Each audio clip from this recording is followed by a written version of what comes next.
Bruh. Yeah, we're skipping the intro because we got a hype train. Boom. Last stop on the... No, not that one. It's a freaking hype train. Let's go. Before I even started, It's a freaking hype train. seems almost unfair. Let's go.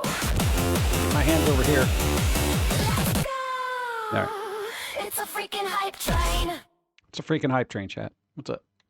I usually have the intro song and stuff like that, but I'm like, you know, by the time that's over, the hype train's gone, everybody misses it because things happen.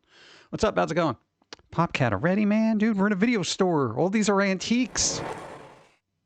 Hype train bits for Steve. Hi, What's up? Steve. How's it going? How are Icarus, you thank today? you. Everybody doing Sam Callie, humans. Everybody's here. Where is this guy? There he is. And a banana cat. Ooh. Throwing them all up there. Yeah. Dude, today's just been a weird day. Go. DJC, 70. It's my subiversary. So many moons. So many werewolves. Watch out for werewolves. Icarus gifted a bunch of subs. DJC, thank you. I can't see. I feel like I can sharpen a knife on him because he's spinning so fast. Boop. Let me call stuff. Wait, was that called? Let's see. Does that count? No, no, don't call it. Okay, it's called. All right, this is going to be absolutely insane today. I can already tell. Icarus gifted us a bunch of subs to Fate, Moon, Mac, Kiwi, Caterpillar, Dana. There you go. Thank you. I appreciate it. Subscribed. 5 moons. Thank you. TJC, thank you. If I missed stuff, we got a card battle. Posture check, all that stuff. Whoever's pressing buttons, thank you. All right, who's doing this? DJC, you got a roll equal to or greater than 12. Can you take that tech support guy? Hello? Oh, no tech support help for you. You get nothing. Oh, man. Dude. Hype train ticket bits. Also, hello. Hey, thank you. I appreciate. Thank you. Thank you, Nathan. Wouldn't that be? That'd be funny if you actually had to roll. Dan Popcorn, what up? What's up? I got Bean Kurtz. Hi. How's it going? Thank you. 11 moons. Nice. Thank you. Thank you. Dude, that would be hilarious if you actually had to roll for like, what do they call it? I guess help. My friend is having a tough start to the year, so I hope everyone wouldn't mind sending her good vibes. Good vibes. It's not my place to pry, so I don't know why, but I'm doing everything I can to support her emotionally, mentally, and financially. My friends here and in real life are family to me, so if you need someone Someone to carry a casket, hit me up. Carry a casket? Well, we're not there yet. Hold on. Give me some time. I'm hoping for good vibes from our friend Brittany. Brittany, good vibes. Thanks to Catman. Good vibes. Do we got the good vibes thing? I don't know if this counts.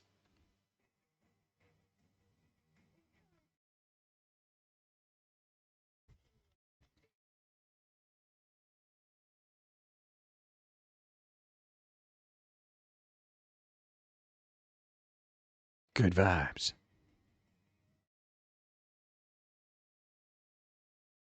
Good vibes. That's as good as we get here, you know? I can't do the pumpkin thing where I'm always happy. It's like, oh, look at the good vibes, yeah. You know, like, whatever. Boo, boo, boo, boo, boo, boo, boo. Everybody, thank you for being here. I don't even know what level we're on. I got distracted by everything.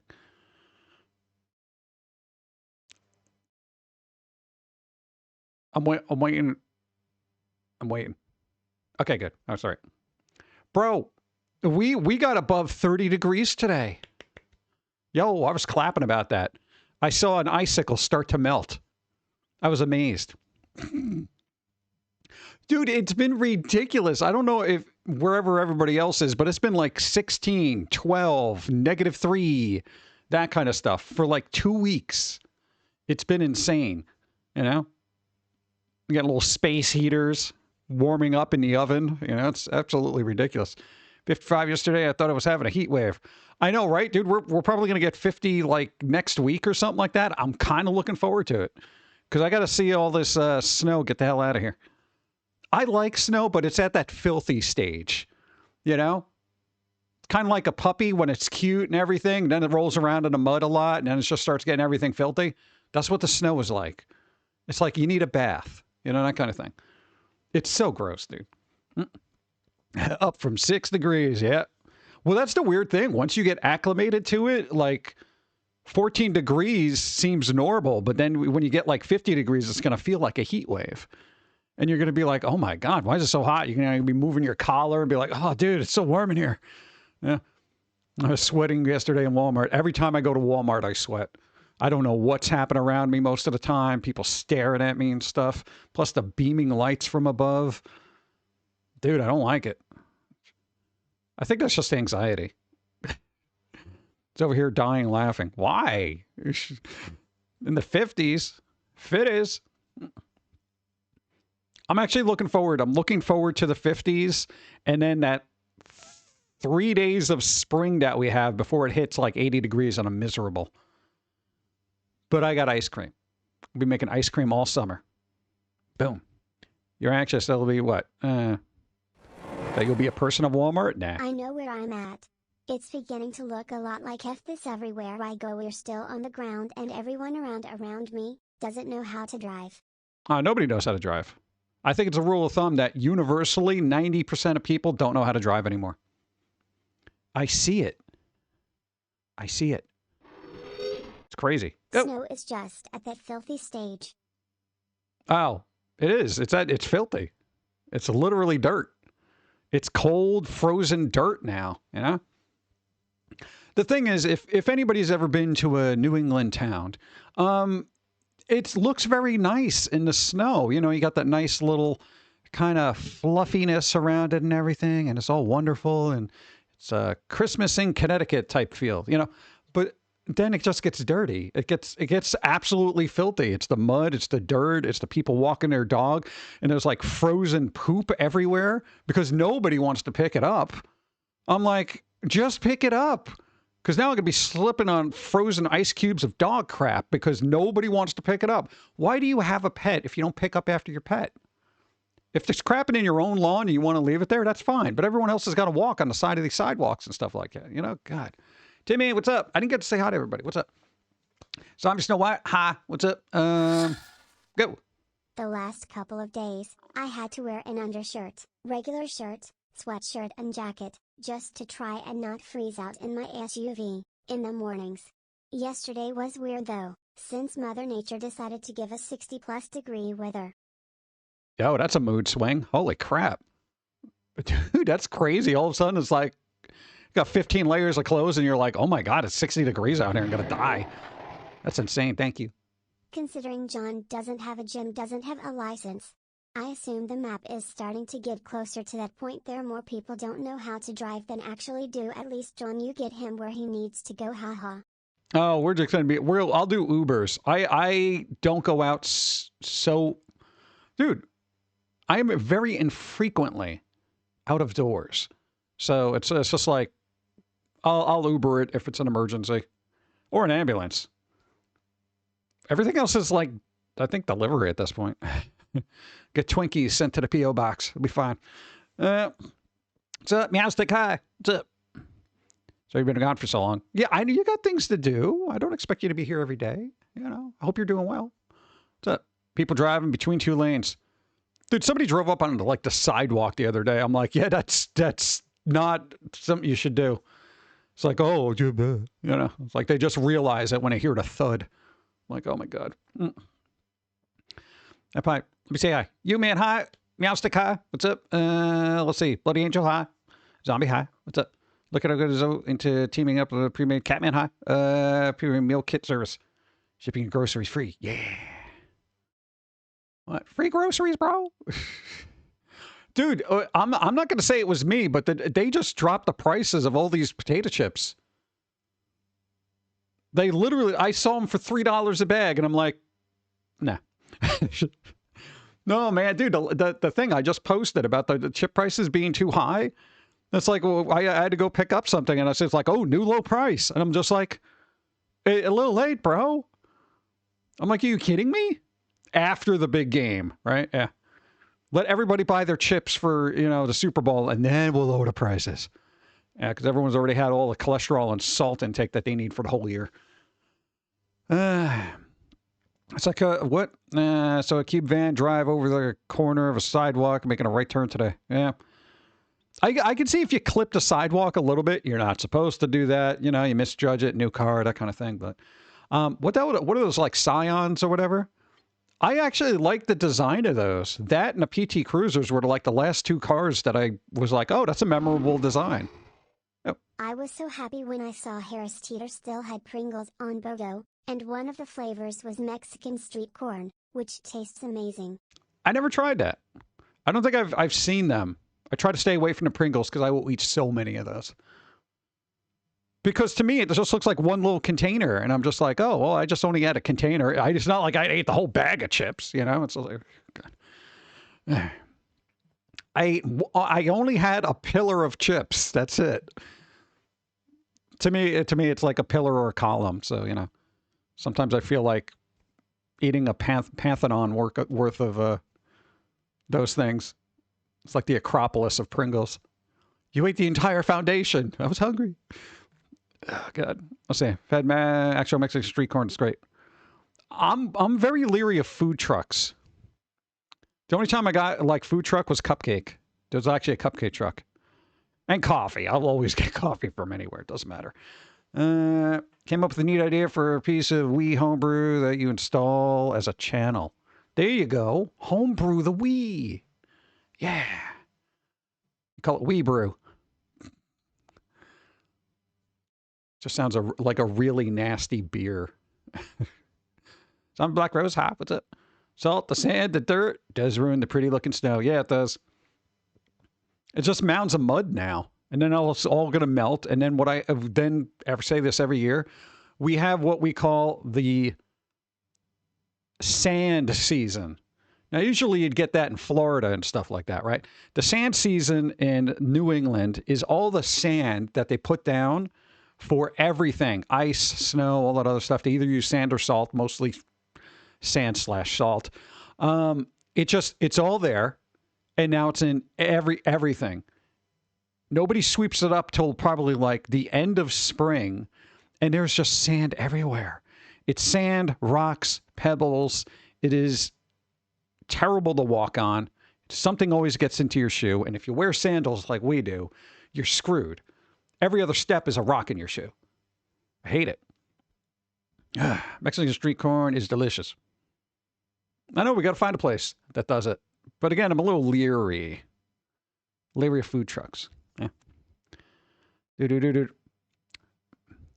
Sand or cinder? Cinder is kind of nasty because it's like round glass. No, it's sand. We can't afford that fancy processed sand like everybody else does. Does somebody put down a bunch of salt that look like chunks of styrofoam? I'm like, what the hell is this? Is that what that is? I thought literally styrofoam exploded somewhere because there were like chunks that looked like tiny little balls stuck together. All right. Let's go to Curio channel. Allow you to read articles from encyclopedia.com with a UI reminiscent of Microsoft Encarta. Ooh, Encarta. Remember Encarta? Oh my God. I saw one of those CD-ROMs at a thrift store. I think we took a picture of it somewhere. It's crazy. Love some proper elotes. I'm calling them elotes because I'm Anglo. Elotes. Oh God. Let's see. Pringles are just shipped in baked mashed potatoes. I like potatoes. I would like to make my own chip company. That would be awesome. I don't know what the hell I'd call it, but chips.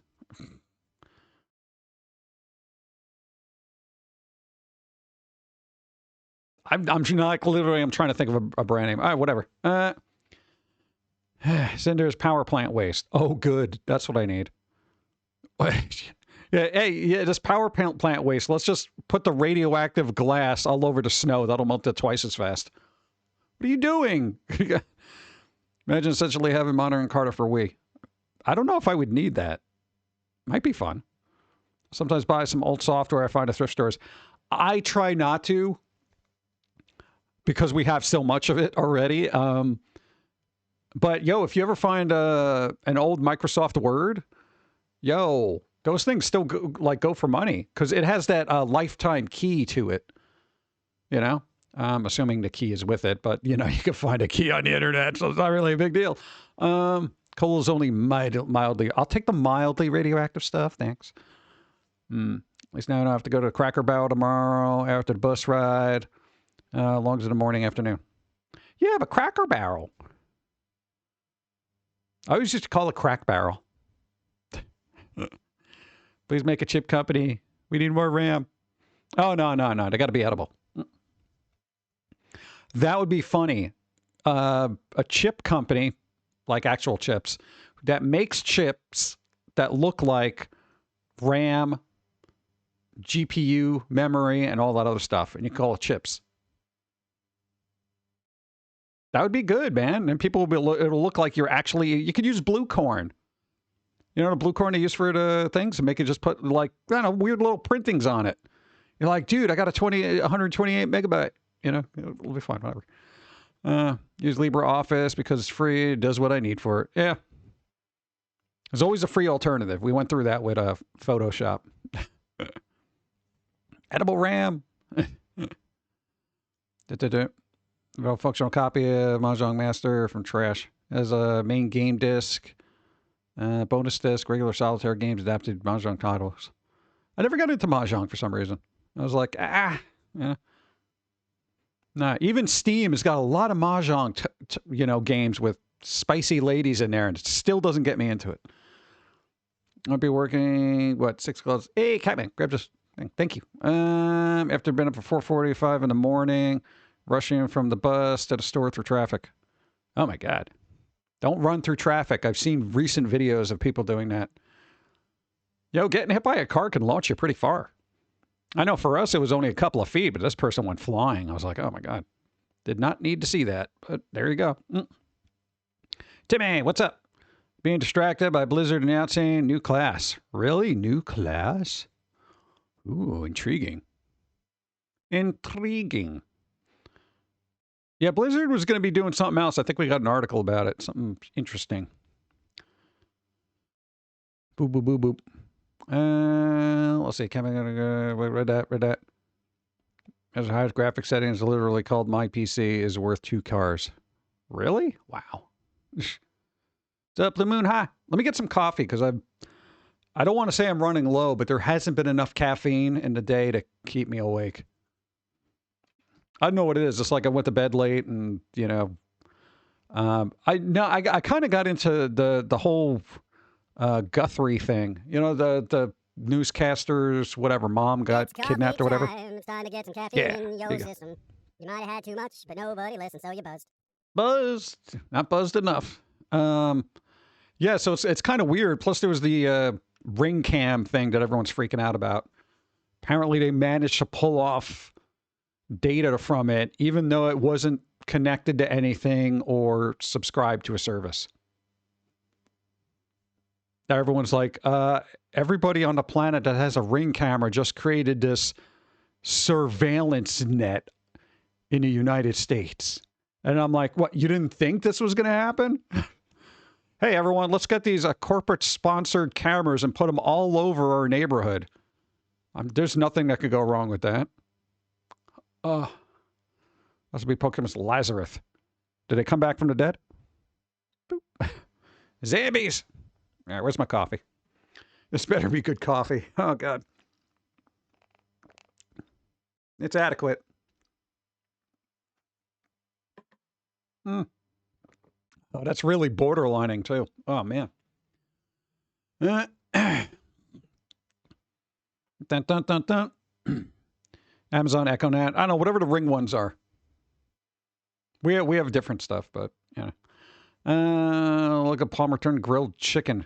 It's in what accident video outside. I don't want no accident. I don't like seeing accident videos because I actually feel bad for the people, even if they do something stupid. I don't like seeing people get hurt unless they're evil people.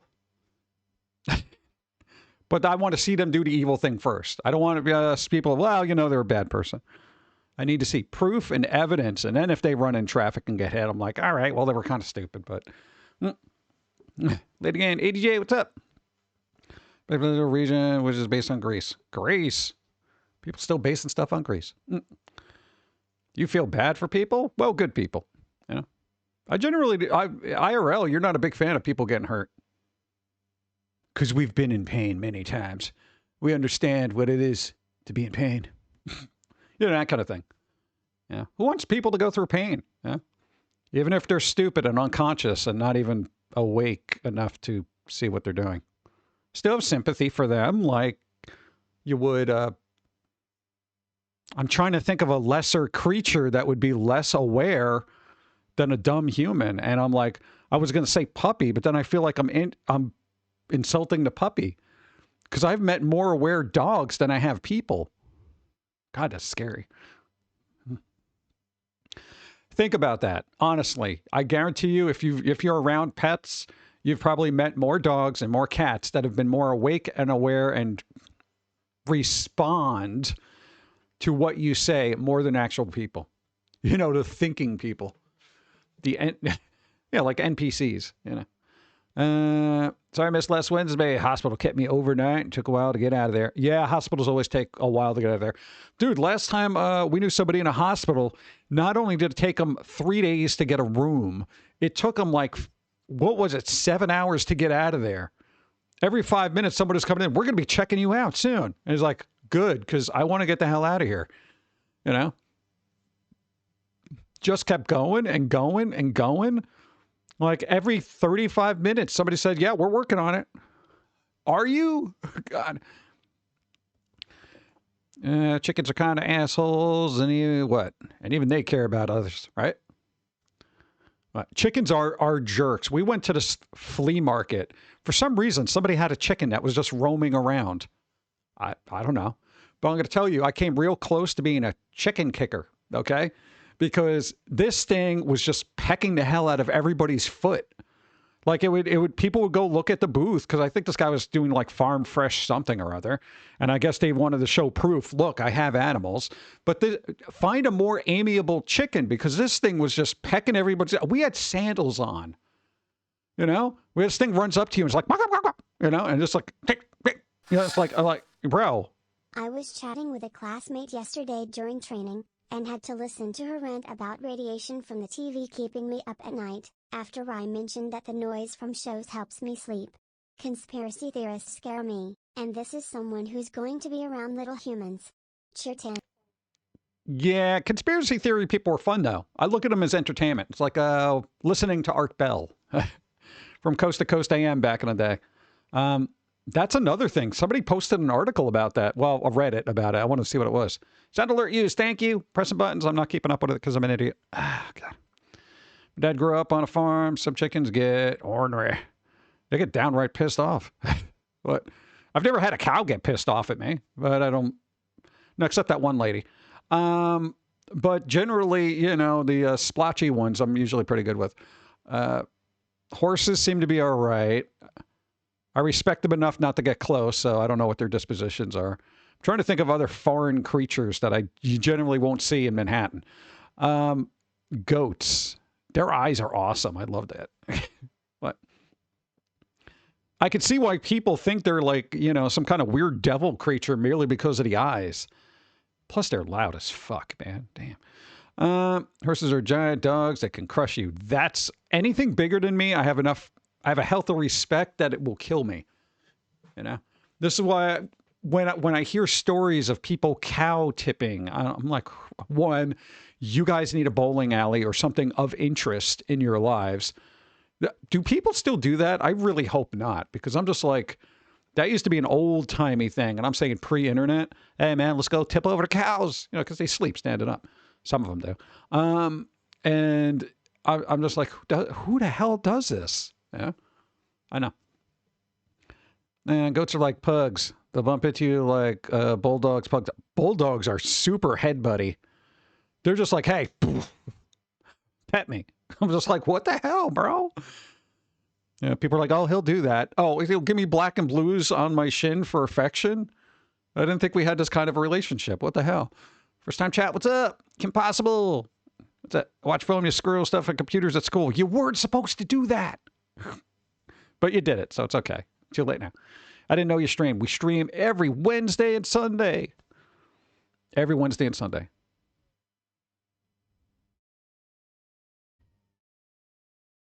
That's my inner voice when I have to go outside and deal with people. I had to do that today. It was awful. Oh, man. Also, new episode Friday. If you follow the YouTube channel. Oh, speaking of the YouTube channel. Bro. All right, you guys, everybody on the internet, if you're watching this on the internet and you were helping out and followed the VOD channel, the It Will Press VODs channel, it got monetized. It actually got monetized. We got enough people, and YouTube said, all right, here's your money. Here's your money. You know, so we did it. Every VOD on there is actually monetized for now. But, bro, we made $2.32. $2. Go. So I went to jump back on my old account for MVU on Monday. I couldn't remember my password, so I reached out to customer support. Behold, because I haven't been on the site damn near 10 to 15 years. They deleted my account in its entirety. They couldn't just put it in an active server and backed up all my data. Had to set up a new account. My name is my name here. I guess you won't forget that, right? All companies do that. If you're not there long enough, they just get rid of all that stuff. Right? Yeah, but monetized, thank you. So everybody who followed and all that other stuff, and I know it's like, you're like, I guess I'll follow or I'll subscribe and stuff like that. Dude, even something simple like that, it's like, okay, granted, it's $2.32. So I cannot even get a Starbucks coffee with that, but it adds up over time. And at the end of the month, we could make $10 to $15. All right. That goes towards groceries, you know, or water or electricity or whatever bill I'm going to get slapped with for a living.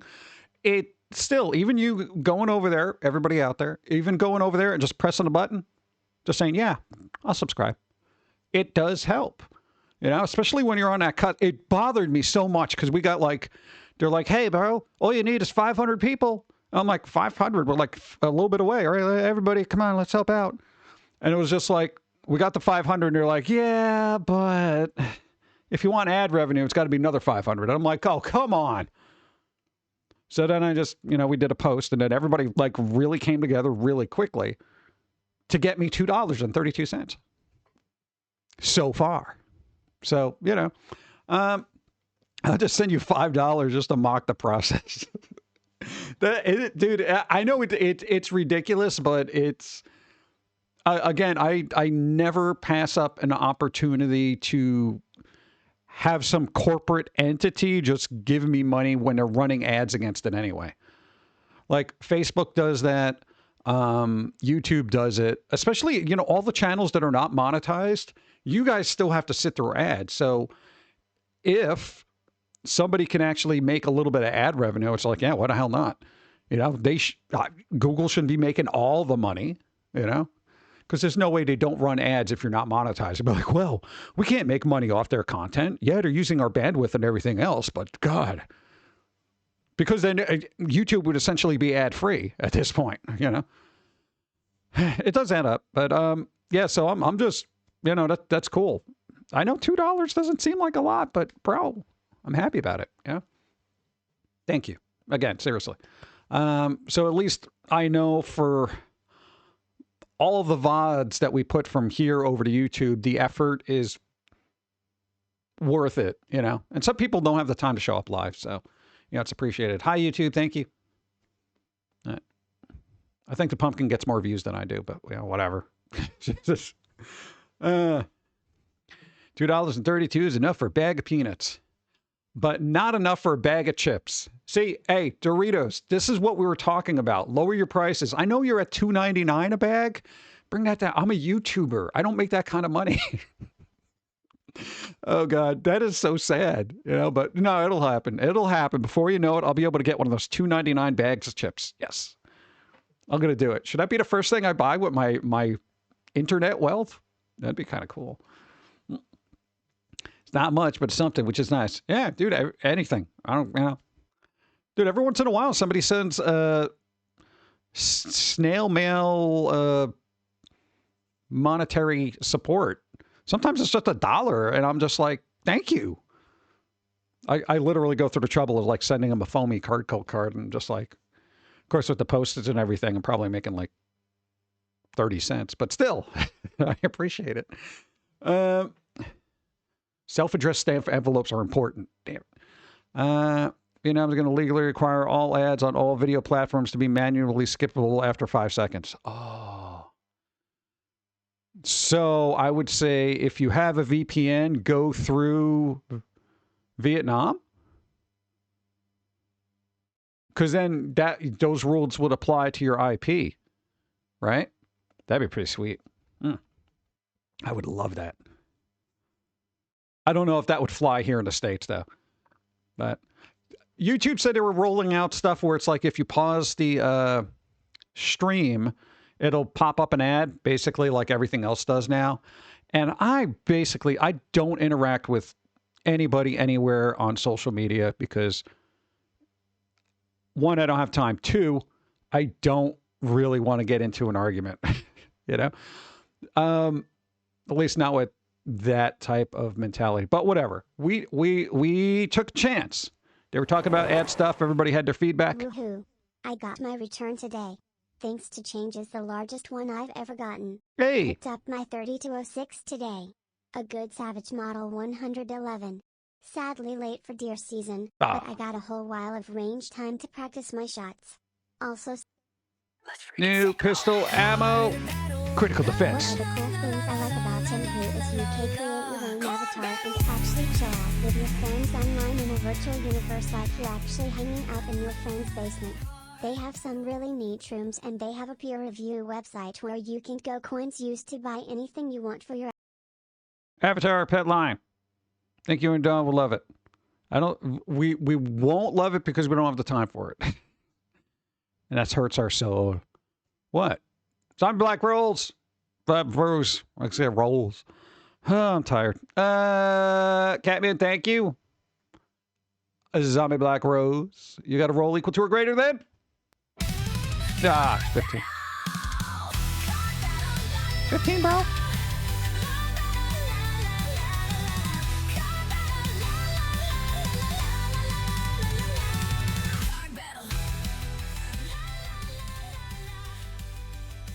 Boop, boop, boop, boop, boop, boop, boop, boop. What do we got? What do we got? 16! Boom. Nice. Got it by 1. Pick a number, any number. What do you want? What do you want? What do you want? Pick a number. No,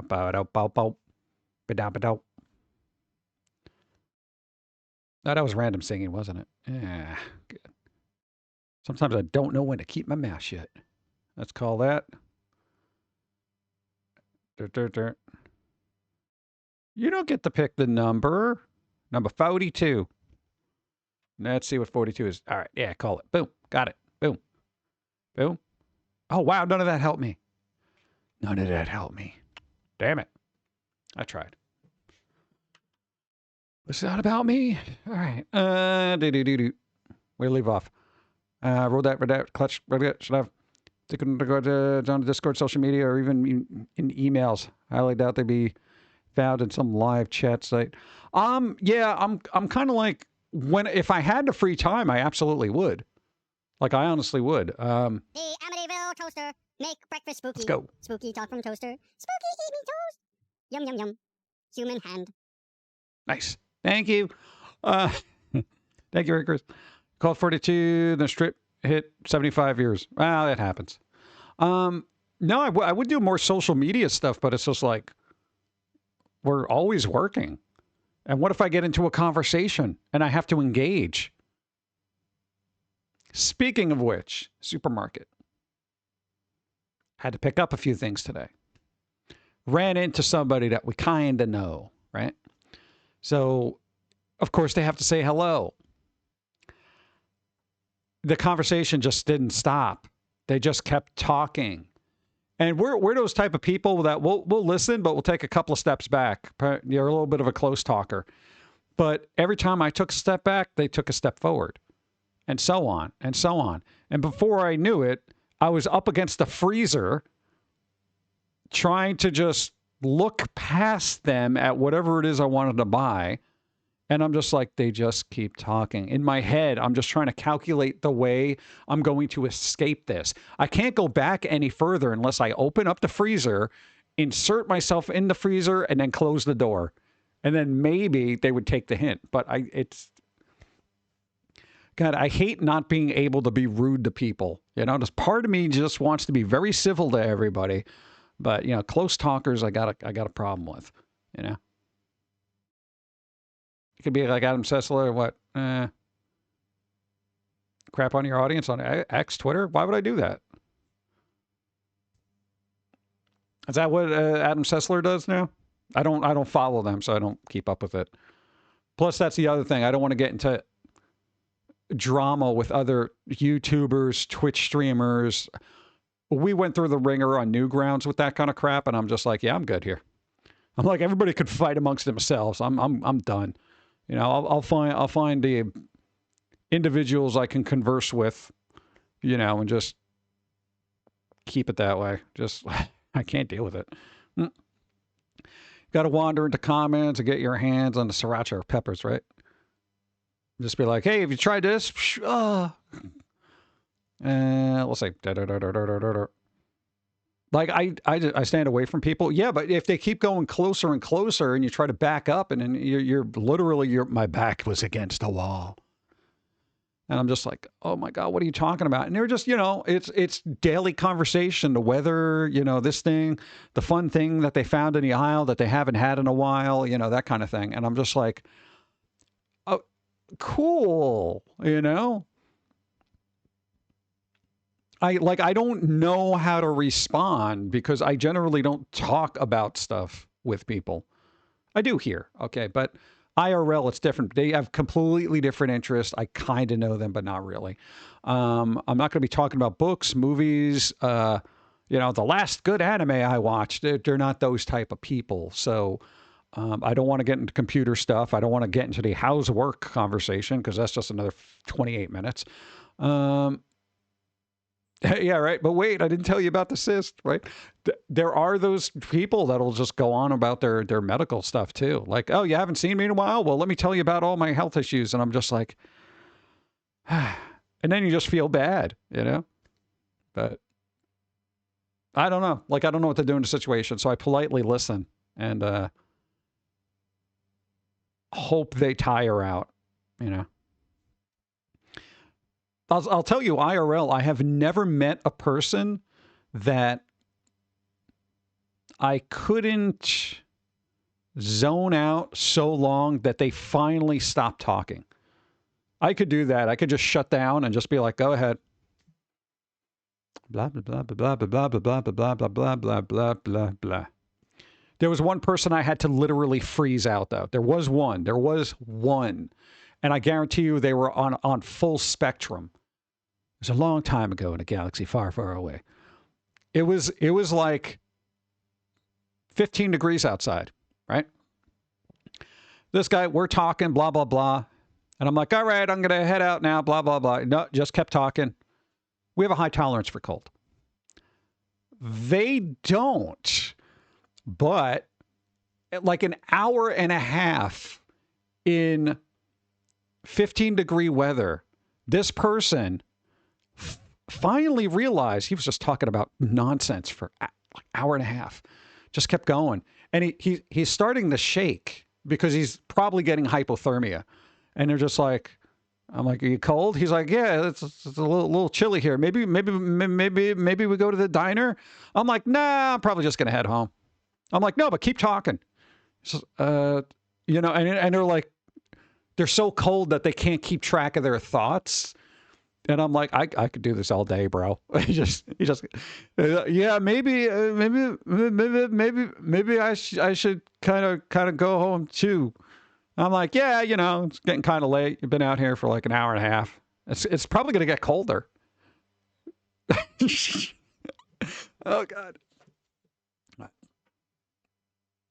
I'm just saying, man. I will literally stand on hot coals and wait for somebody to realize that they're on fire before I start being rude to them.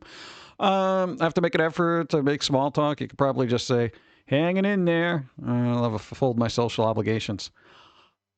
We are kind of that way too. It's like, I feel like a lot of this, a lot of small talk is unnecessary. It's just like, yeah, how about that snow? Oh, God. It's fun to talk about and have like unique observations about it, but it's just like, yeah, there was ice. Yeah, that's what happens, you know? And it's just, somebody wants to talk about the dirty, filthy snow, then yeah, okay, let's go. I don't know, weird. One of the people who want to talk to me out in public, what, at a store? I'm sure right now we could talk, but I need to shop so I can get home, make dinner, time-sensitive products, get it done. I always, the best thing, this is good to do in the summer. If you're in an area where you know you might bump into somebody, this doesn't happen to us a lot, but if during the summertime you're getting ice cream, have it be one of the first things that you pick up, just so you have it in your cart. So if somebody does, you know, approach you, you could be like, oh no, dude, I totally just want to talk and stuff, but dude, I'm on ice cream time. I literally, look at this. Dude, it's like 100 degrees outside. If I don't get this home, I'm going to just have a container of milk. And they'd be like, oh yeah, dude, ice cream. Yeah, go, go, go. 90% of people would be cool about that. Then you'll have that one jerk. Well, you know, you can just put it back in the freezer, get another one. So as I was saying, I'm like, oh God, they figured it out. Ice cream time. It's the best thing. I don't do small talk. We can hang out in the same room doing our own thing and have little blurps of a convo. Yeah, every once in a while, you know, you see something interesting, be like, oh yeah, dude, this thing happened, blah, blah, blah, blah. Yeah.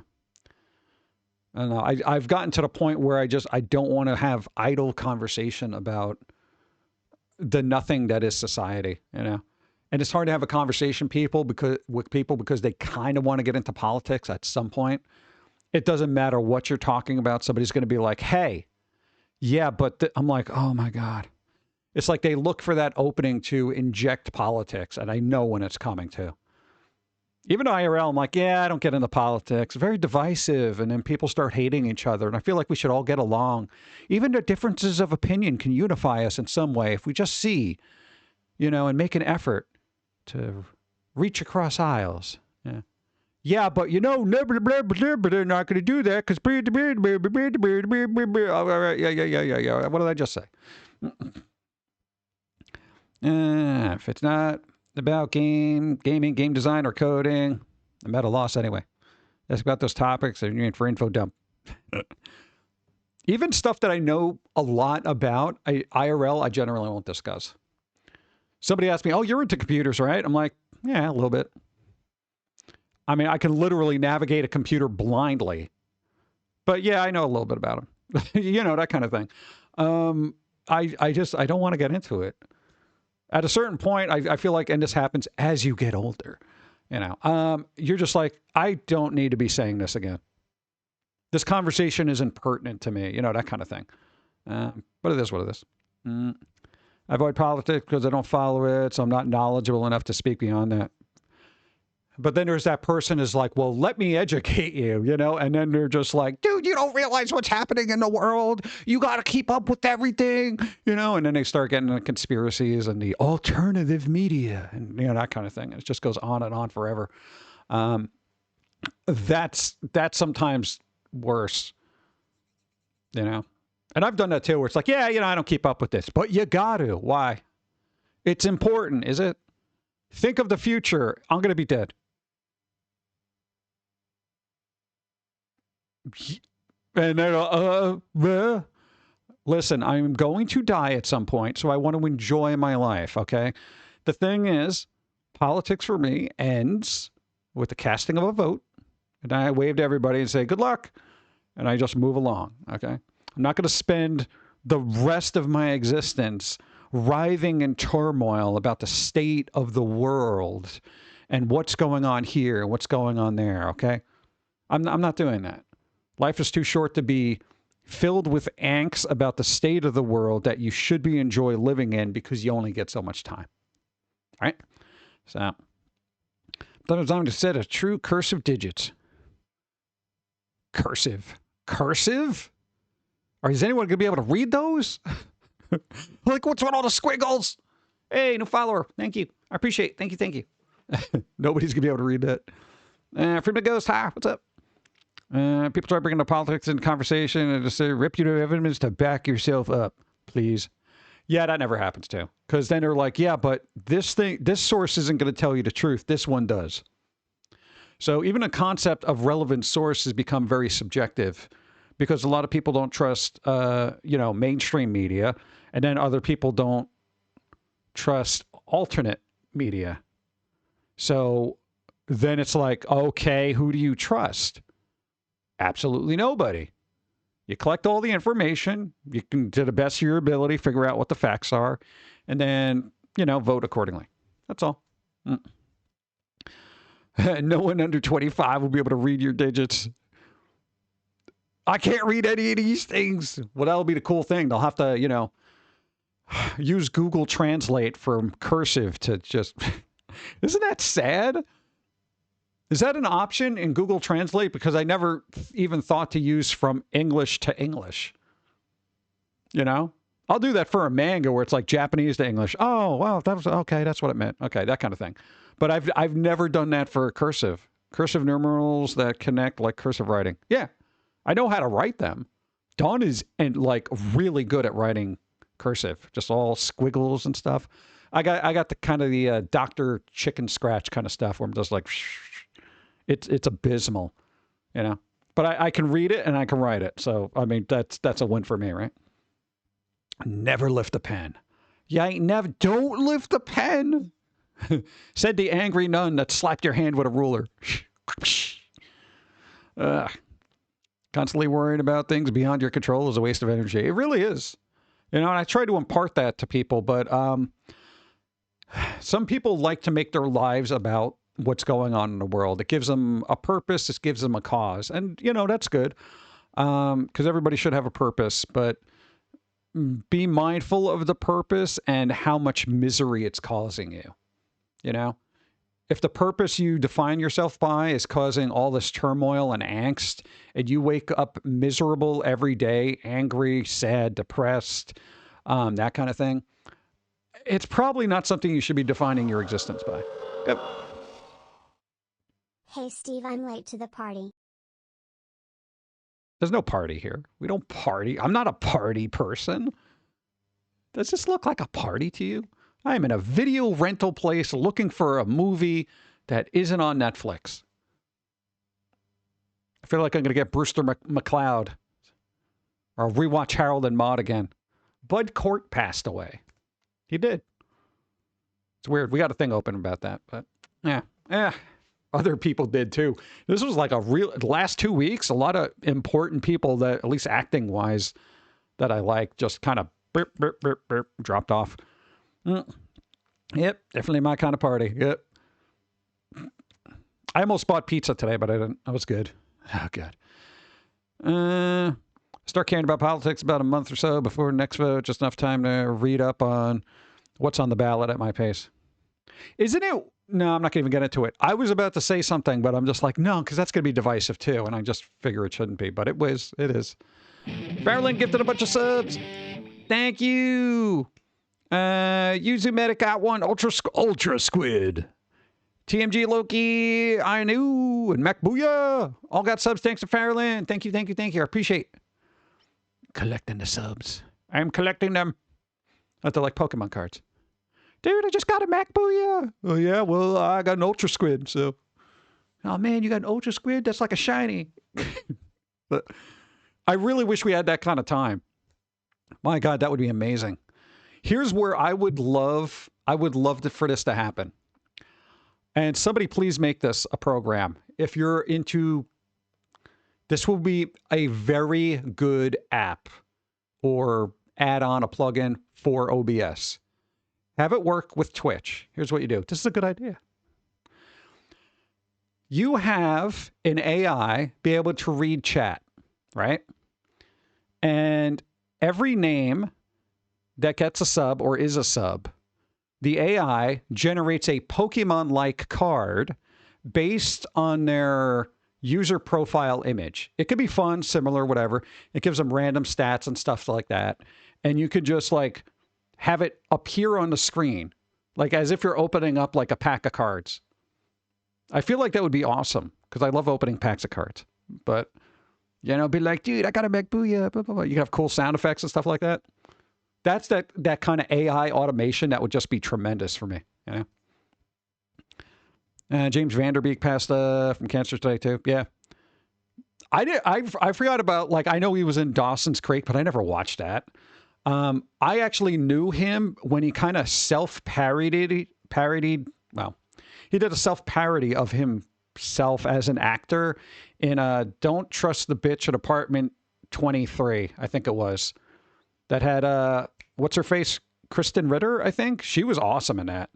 If you've never seen it, it's worth it. It's sarcastic. It's a little, got some crude humor, but it's really good. You know, there was like 2 seasons of it. I think it's on Amazon. Just buy a Claude sub and ask it if it was done in a day. Thinking about subbing to this AI stuff. Yeah, I don't want to get crazy with subbing to AI. I do like a music one, and that's it. Like, because I would literally just start throwing money out the window for all this AI stuff, and it will add up real quick. You know, like joking himself a lot in different shows. That's kind of good though. You know, a lot of actors don't have a healthy sense of humor about themselves. You know.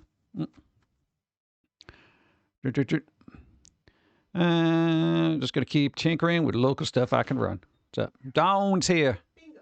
Why you gotta bingo me like that? Down appears. Calling it. Boop. All right, Catman won. All right, Catman getting a spin. Finally, somebody got a spin. Jeez, bro. All right. Oh, I did a voice. Dude. Calling it. All right. Catman, you know how it goes because I think you won last time, right? Yeah. Catman's just raking up the wheel spins. Let's go. So close. Needed 16 more. Lester Knight. Hey, they just got one too. All right. I don't know if we added stuff. Yeah, no, again, if it's something that you already have, just send it. For those who are new here, it's something from the Itch Shop. So basically, we do a wheel spin. Could be comic, video stuff, or music. Depends on what it is. You know, what this thing lands on. And it's just a little code you get from the Itch Shop. Boop. Boom. What's the deal? What's the deal, bro?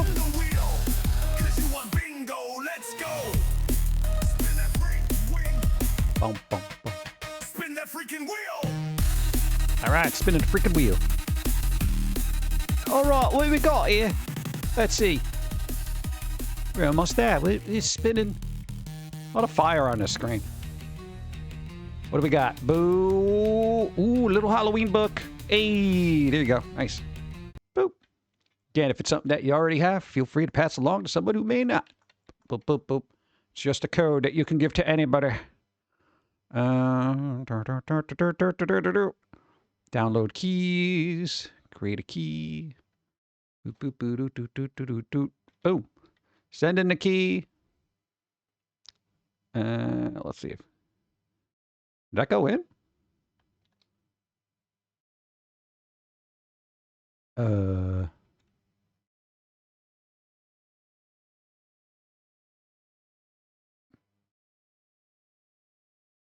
Yeah, I mean, I think it went through.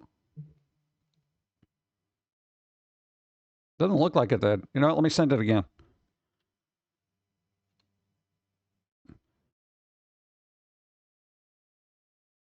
It's going to be the same code. Let me refresh because I don't see it in the thing. So it's bothering me. It's bothering me, man. Oh, there it is. Okay. Yeah, it did send twice, but it didn't refresh on my end. So it's going to be the same code. So either or works. Boop. All right. Let me close some tabs. Boop. I hate when it does that. I don't know if any of you have ever been like, you send a chat. Lizard, what?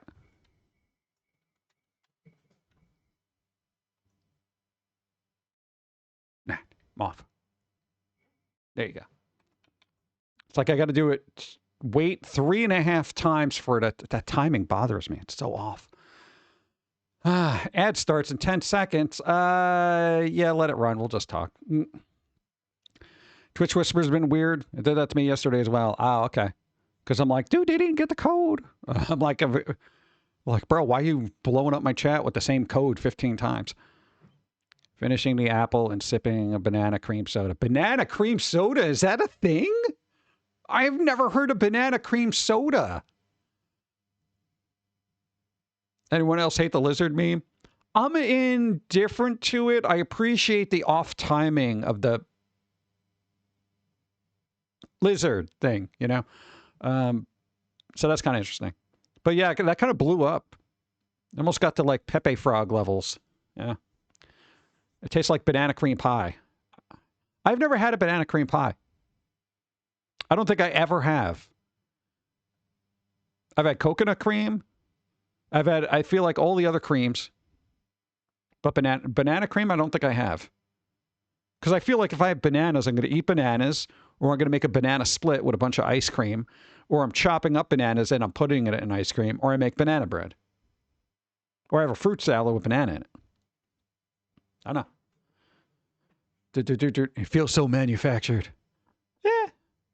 I mean, all the memes are, it's just kind of like, it's what people do. Olipop also has peaches and cream. I don't like peaches. Destroy them all with kawaii hugs. Adam, what's up? Thank you for the raid. It is coffee time. Thank you. Boom. Wow. Zambies.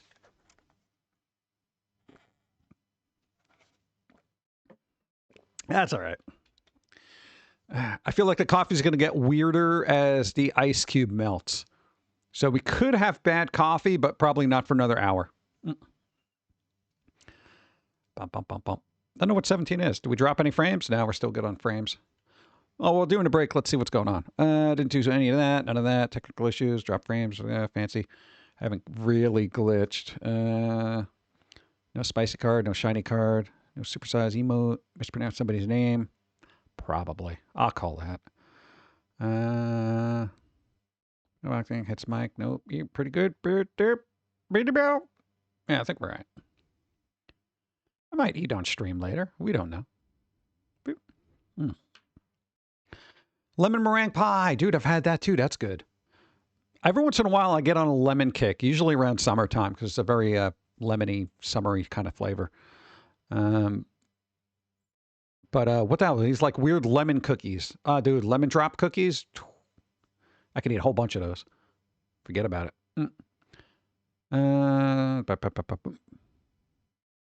Guess it'll be what new cards that we do to remember. Kind of optimize itself to run better on current hardware than optimize more. What is it? Oh, that's for somebody else. Okay. I'm like, what's happening here? It's like a shiny Pokemon. Just waiting for him to appear. I'm going to used to eat banana cream hand pies. Hand pies. Just put your hand in the oven for 350 for like an hour and a half. It's made with actual pans. Have you seen the brewed chocolate stuff being advertised? Brewed chocolate? Isn't that just chocolate? Like, brewed? What the hell's brewed chocolate? Oh, the weird thing. Yeah, we went through the Super Bowl commercials because I want to see what people did. They all sucked. They were all freaking terrible. Did anybody find, or at least the quote-unquote best ones that we saw, was there a good Super Bowl ad that didn't make you want to puke? I thought they were all terrible. Maybe it's just me. Oh. Hand pie equals little folded pastry pies you could get cheap from the grocery store. No hands used. Well, then what's the fun? The whole point is get that crunchy bone bit, you know? What? Is that like those Hostess pies that they used to have pre-made? That was a hand pie, right? Huh. Brewed chocolate, like chocolate from the Zerg. Yeah. Oh, yeah, there you go. Okay, then, yeah, hand pie. I just called them pies. I don't think that, did they call them hand pies? I just thought they were like apple pies. Yeah. Accident on the assembly line. No. Throwing data centers into the minimal gains. Need something more efficient so that the power is getting wasted. For data centers, well, if Elon throws them in space, I got to tell you, hold on. Whatever you think about them, regardless. If they can get the data centers into space and have all that run and cooled by space itself, bro, we're like a superpower at that point of information. That would be insane. Of course, they're still going to charge us for it, but, you know. Ed the Clown, you're all good people. I don't know about Bloody Angel there. Thank you, Ed. You're good people, too. What? They're hanging out eating hand pies, not sharing. How good of a person could they be? Yeah, so what's brewed chocolate? How's that work? Movie trailer was fun to see, as always. Duncan was funny. Oh, yeah, what the hell was that? Yeah, the one with the things. I don't think I watched that one because I'm like, I already know Dunkin' Donuts, so I just didn't bother. I saw like the Xfinity one, some of the trailers. Trailers. What am I going to do with trailers? I have no hand pies, only banana cream soda. Oh. Well, you're not sharing that either. Hand pies are designed to be held in the hand. Well, I mean, I figured that out. They're not called foot pies. So if you see one, they're definitely distinguishable. They're designed to be held. Isn't it weird that somebody was like, we got to make pies more portable? You know? I mean, any pie could be a hand pie. Just eat it. Yeah, but your hands are going to get messy. They're going to get messy anyway. Yeah. I remember the Hostess usually having those really good, they were Boston cream pies. They were really good. At least they were years ago. I haven't had one in probably a decade. Yeah, got to get to work. See y'all later, future. Thanks for being here. Try to make the best of work. I don't know.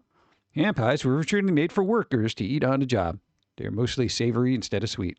Oh, yeah, like meat pie. Oh, it's like having a little pot pie in your hand. Oh, that'd be good. A regular pie requires 2 hands to hold. Making it a hands pie. I guess.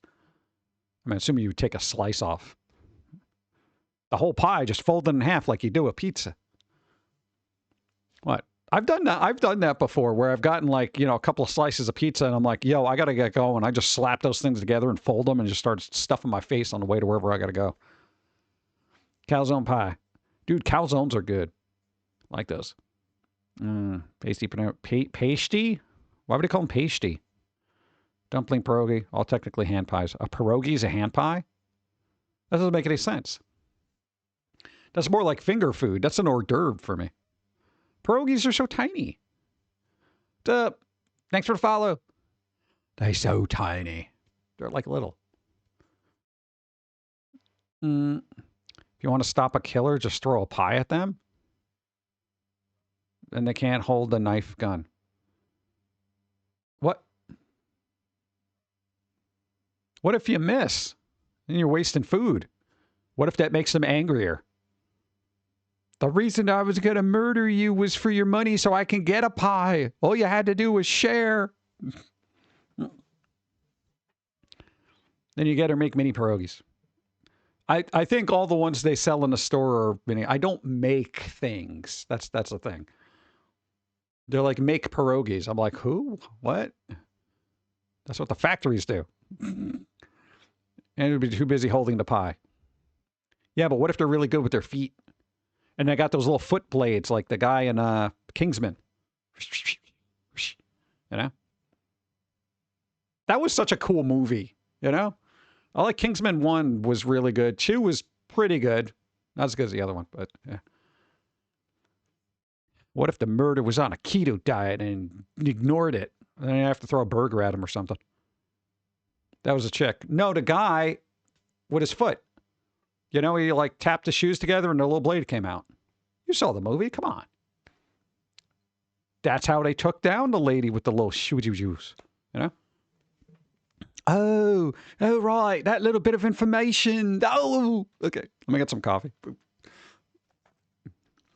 Let's freaking go. Didn't we just have one? All right. Card battle again. I feel like we just had one. No, that's... All right. Blue Moon, you got a roll equal to or greater than... 11.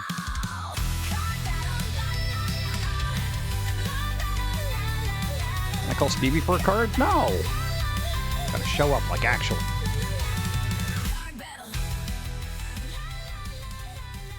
Bump, bump, bump, bump, bump, bump. What do we got? 15. Beautiful. Boom. All right. You get to pick a number, any number. What you want? The sequel did get better after they finally got around to fighting. Midpoint. Yeah, that was a lot of build up for that. Number 7. Technical issue. All right. Here we go. Boom. Called it. Called it. Boom. Hey, Katie Wolf 1. Nice. There was let me do a thing. All right.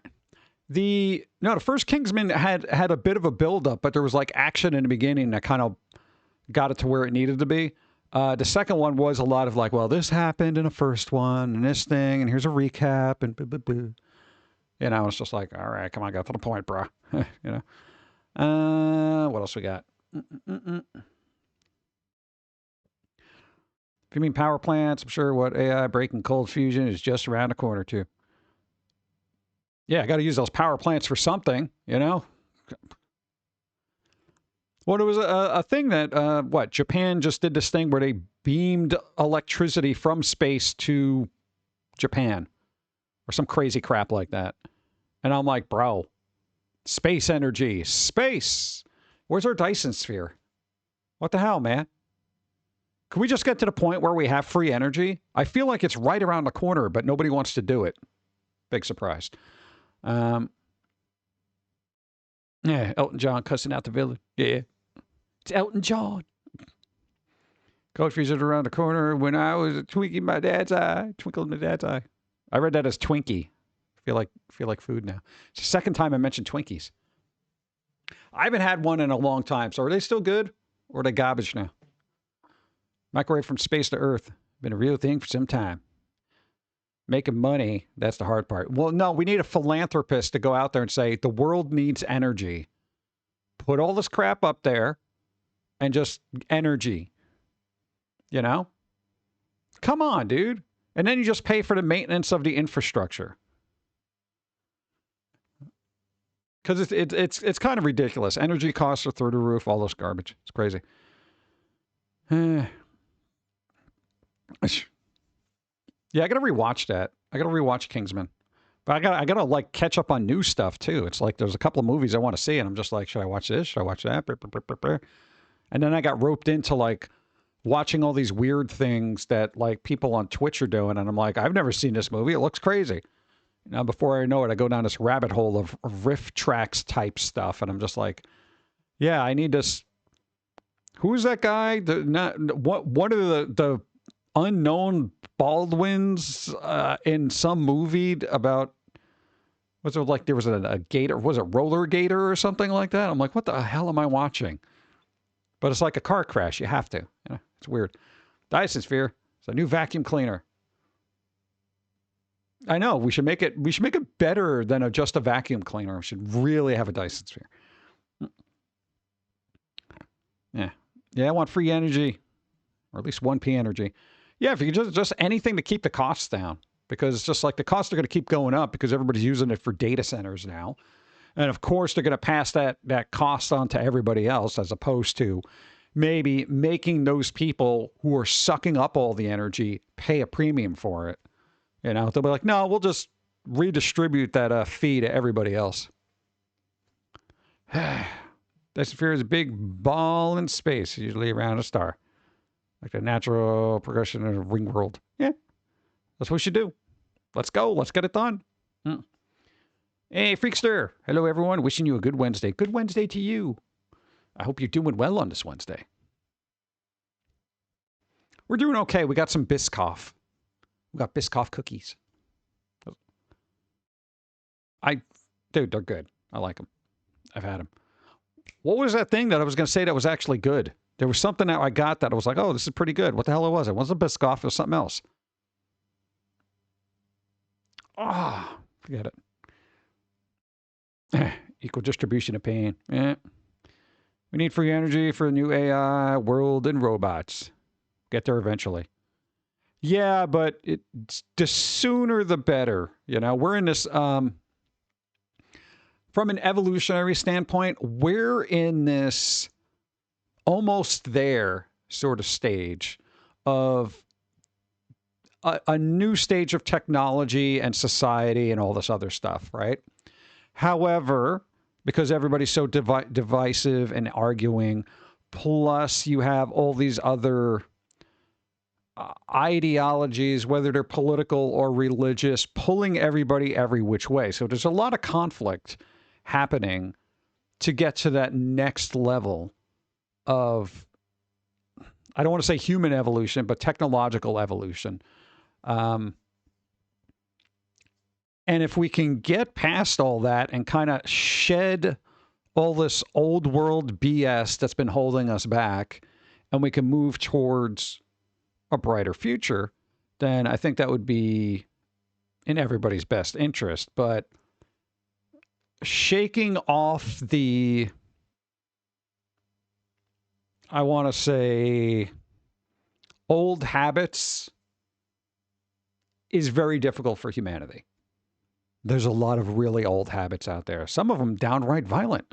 And if we can just get past that, I think once we get there and the energy is cheaper for everybody, the concept of money diminishes to the point of where, like, you know what? People have their necessities. You know, everybody's got their house or apartment or, you know, food and stuff like that. I mean, AI should be working towards all that crap, you know? But unfortunately, it comes to the point where it's like, where's the profit? And at some point, if you're a company or an individual who has $1 trillion, at some point you would want to say, you know what, I got to use this money to better society, as opposed to saying, yeah, that's more money for me, you know? So I don't know. I kind of, man, I feel like the wrong people have all the money, but whatever. We've talked about that numerous times. Champion, what's up? Very interesting. Is it?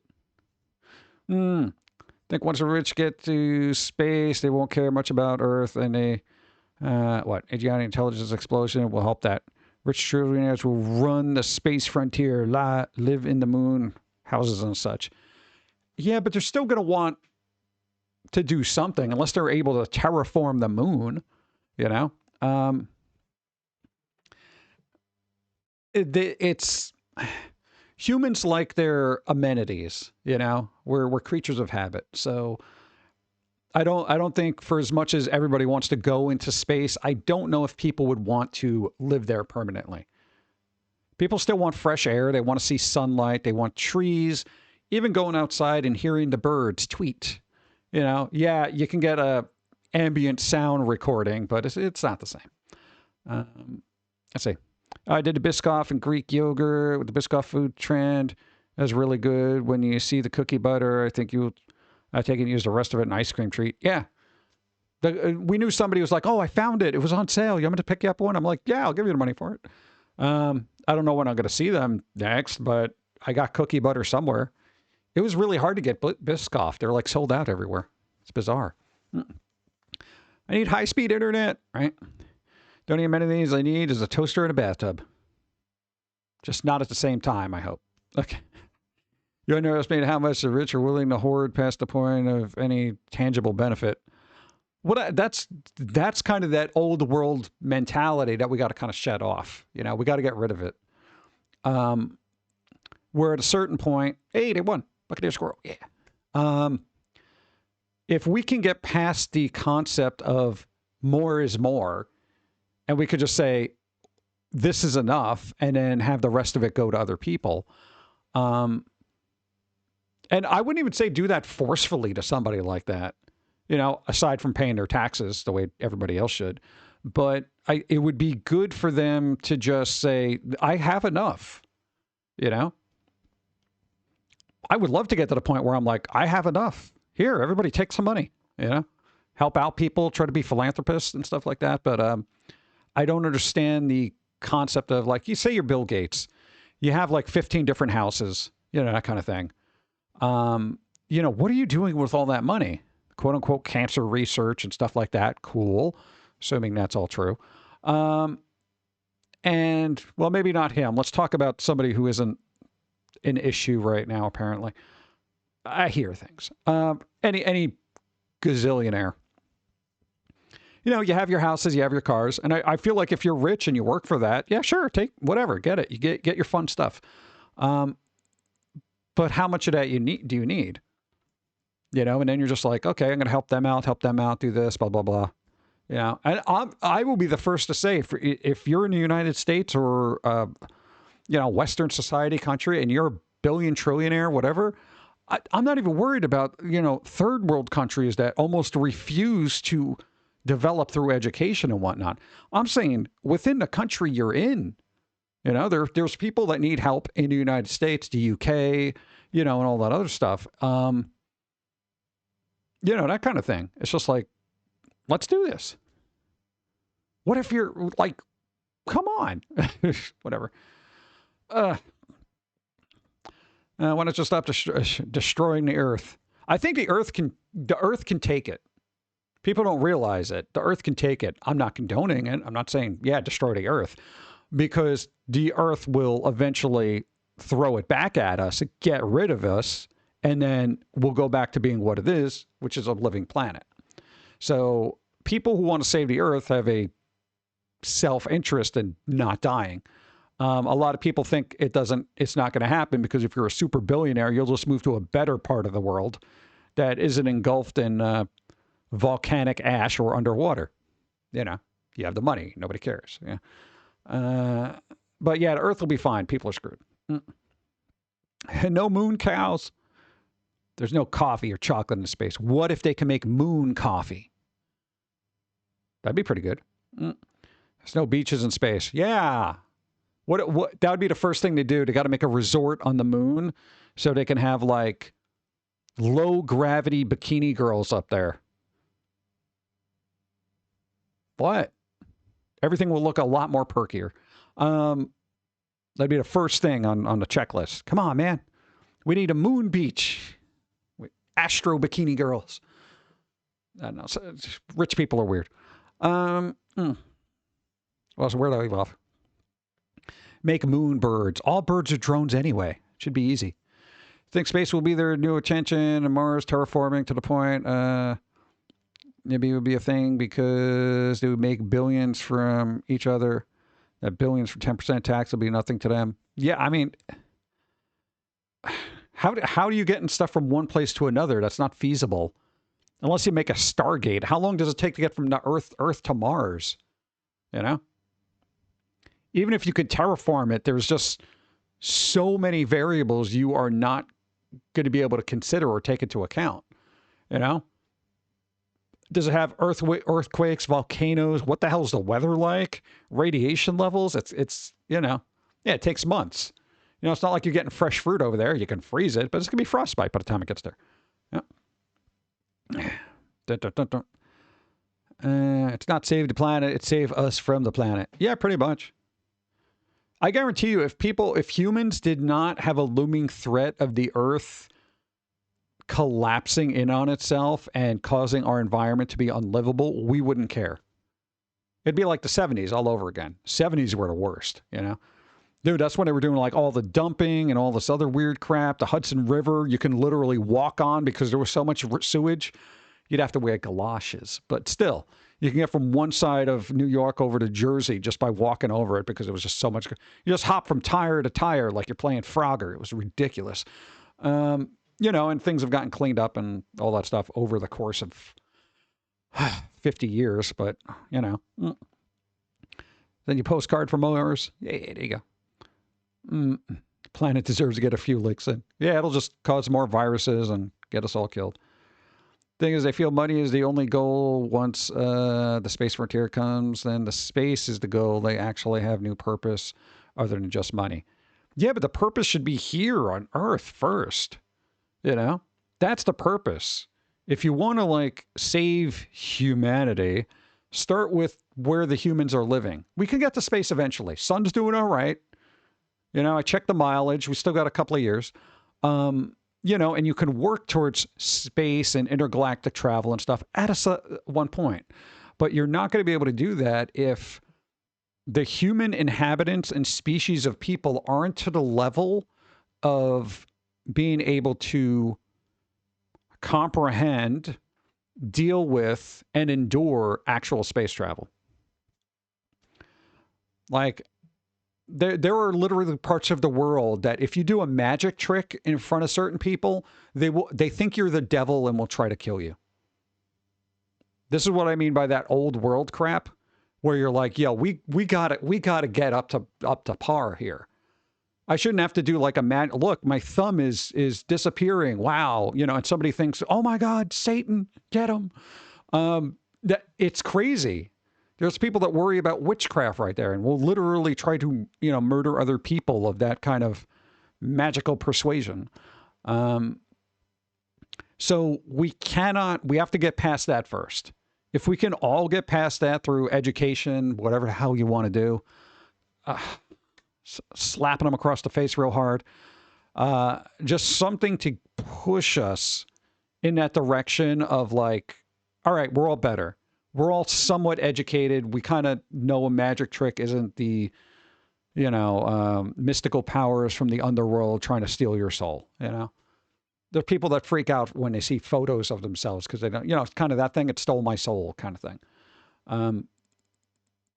There's still parts of the world like that. And what do you do with that? You know? At that point, you just leave them as the group or the tribe that they are and let them live in peace. You know, if people don't want to progress, then okay, stay over there. You can have your spot. That's it. We're not going to touch you. We're not going to bother you. However, don't bother us, you know? So, and not for nothing, if the world goes sideways, the people in those tribes are going to be fine because they've been living off the land forever in harmony, so to speak.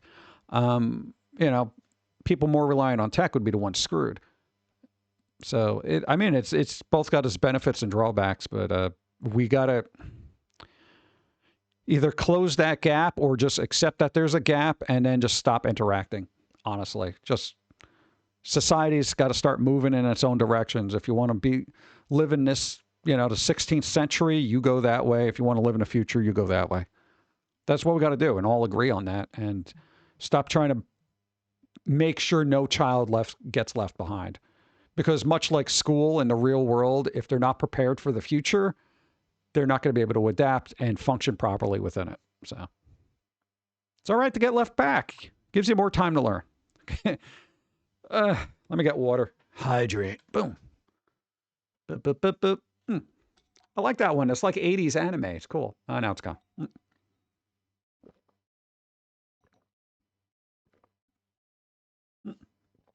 Boop. Current global human population has reached a plateau because of declining birth rates. I don't think they'd be declining birth rates if people weren't so financially broken. Like, dude, you know, you hear stories about like, you know, parents, grandparents who are like, well, in my day, I worked one job and I was able to afford a house, a car, and support a family. That ain't happening. You could have 3 people in your household working and you'd barely be getting by because everything's too expensive, you know? So either back in the day, people were paid more money than they probably should have been, or stuff was just, you know, reasonably priced, right? People can barely afford pets. Dude, we got 1 cat. I'm spending like $40, $50 in cat food a month. The cat eats a lot, honestly. You know, and okay, I know $40 doesn't seem like a lot, but what? Dude, not for nothing. In the last 5 years, the cans of cat food we used to get a case for like 14 bucks. It's now like 23 in 5 years. How is that? How does that even happen? And of course, cats, they're very picky eaters. It's not like the floor sharks that are dogs. Okay? It doesn't matter what you put on the floor for a dog. They'll be like, I'm eating this. Very rarely have I met a finicky dog. It's like, I'll eat it. You know, every dog that I've met is that fat kid in school or the fat kid you used to hang out with in the diner who's just like, no, you're going to finish that? You know, that kind of thing. I was the fat kid in school. But like, dude, you can eat those fries? Yeah, we have 5 cats, spend $120 a month on them. See, that's what I'm saying. It's crazy, you know? And God forbid you got to bring them to a vet. Dude, even the checkup is like $170, $200 sometimes, depending. You got to get like dental on an animal or anything like that. It's crazy. Imagine a kid. Yeah. So I know people aren't great with math, but they're good enough to know that they don't have the money to be able to support a family. However, on the flip side of that, a lot of people who have no concept of finances and are probably not the best intellectually to be passing their genes on end up having like 15 kids, you know, and all of them are getting some kind of public assistance. And it's just like, shouldn't we be focused on the best and brightest at this point? You know? I don't know. It's like, what do you do with that? It's like, then you got to make sure every one of those kids is educated. But no, it's like, that's impossible because they're going to public school, and public school is awful. Not that private schools are any better anyway. Because what you did the article the last time that Gen Z is the first generation to be considered dumber than previous generations. Every generation prior did better than their parents until this one. So basically standardized testing is they've gotten lower scores. So this generation's kind of screwed because the education system is screwed. A lot of people blame phones and the scattered sense of focus and all that other stuff. But, you know, attention spans are shot, all that crap. But that doesn't bode well for the future either. So it's like, okay, then it's like you have all these kids that can't pay attention, but they want to get a job, but they can't focus enough to get a job.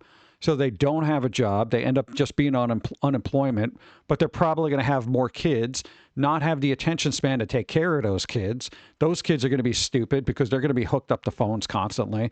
They're not going to, it's just going to get worse and worse. And then you're just going to have literal NPCs just walking around, staring at their phone, just doing the thing. And here's the thing. I'm not anti-phone. I love my phone. Go. In the 80s and 90s there was that environmental thing of in the future the world is going to be overpopulated and everyone is gonna die. Captain Planet even did an episode about it. Yeah. Imagine media lying to us, you know? Now there's declining, well, okay. There's declining birth rates in civilized countries. So, you know, Europe, France, Italy, United States, countries that have something to offer. A lot of other countries are having increased birth rates. So that means the ones that are worried about your finger being witchcraft are having more kids than the neuroscientists who are basically trying to balance a checkbook and then realize that financially it would be irresponsible to have a kid in the state of the world. Like, you know. And then there's like, well, you could adopt. You don't know what you're getting. Yeah. Movie Idiocracy is coming true. Skulls have to be done every 3 to 5 weeks. At 5 weeks, it's a point where they have to maybe grown into his pad. Sounds insane, but he can't have anything with grain, gluten, or any kind of cow-based dairy. Loves goat milk, though. Really? Huh. $2 a can. Gets at least 2 a day. Yeah, that adds up fast. Holy crap. There's his claws. Yeah, we're lucky. We can clip our own cat's claws. That's a lot to say. Our cat is cool about that, so we don't got to get him, I guess, manicured. Yeah, thankfully. The one prior to this cat was a son of a bitch. That thing was just like, you know, hiss at you and stuff. You know, when you have a cat that's so pissed off all the time, you got to wrap it in a blanket. that kind of thing where you're like, all right, dude. It was an outside feral cat, so it's like we rescued it from whatever the hell was happening, and it's cool, but it did not want its paws touched. It's crazy. Yeah, I can hold them, but someone else has to do them. Can't hold them and do his claws. I don't have the arm strength. Can't get cut. I bleed her. All right. Yeah, that's tricky then. That's something that you got to deal with. Yeah, but, you know, I mean, if pets are expensive, kids are going to be extra expensive, and nobody wants to do that, you know? And here's the other thing. A lot of people aren't very selfless anymore, you know? If you're a parent, you have to be somewhat selfless, not selfish.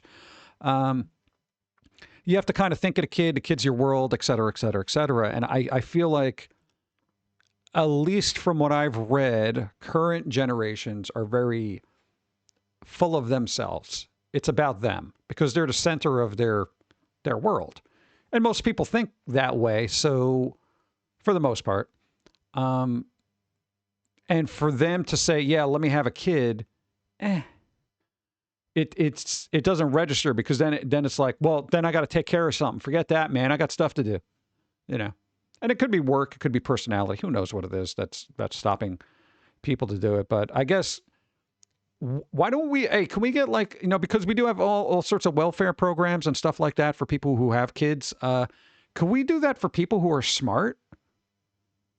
Because everyone's complaining like, you know, we need smarter people on the planet. So why don't we just have that like smart baby fund, you know? Why not? Though genetics generally don't guarantee that the kid's going to be smart.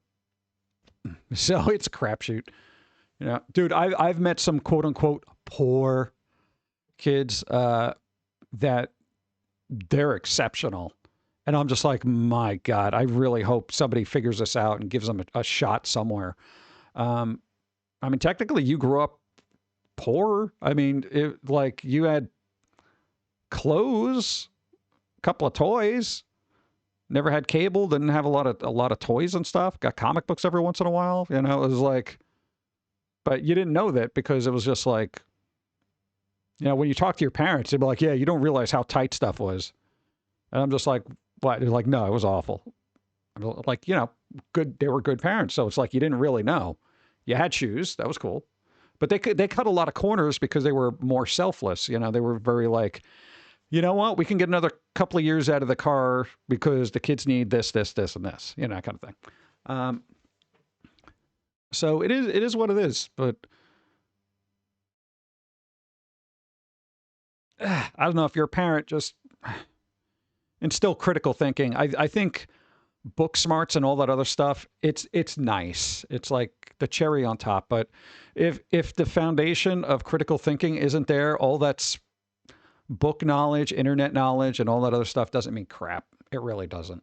Critical thinking, if you have a kid, teach them critical thinking, logic, get them into a class, figure it out yourself, and that kid will excel. Again, like I've said this before, critical thinking and common sense will be considered a superpower in the future. All right? Especially if things are going this way. So if you're Gen Z and you're watching this, absolutely consider taking a class on critical thinking and common sense. You may think I'm an idiot because they're like, well, I don't need common sense. I could probably sit and talk to somebody and be like, see, that's what I meant by common sense. You know, looking both ways before you cross the street. Well, I mean, the car's got to watch out for me, but they won't. Do you want to take that chance? You know, that kind of thing. My kids don't realize until they were teens how much I didn't really eat just so they could eat. Yeah, that's what I'm saying. Like, you know, there's a lot of parents that do that, and you don't let the kids know that kind of thing. I mean, your parents were just like, yeah, maybe we could do that next month, you know, kind of thing. And we didn't, you know, as a kid, you don't register that in your head. Like what? Why? They don't really explain it to you, but it's just like, well, maybe do that next month, you know, and then check the finances, and then maybe you'd go to the toy store or whatever it was.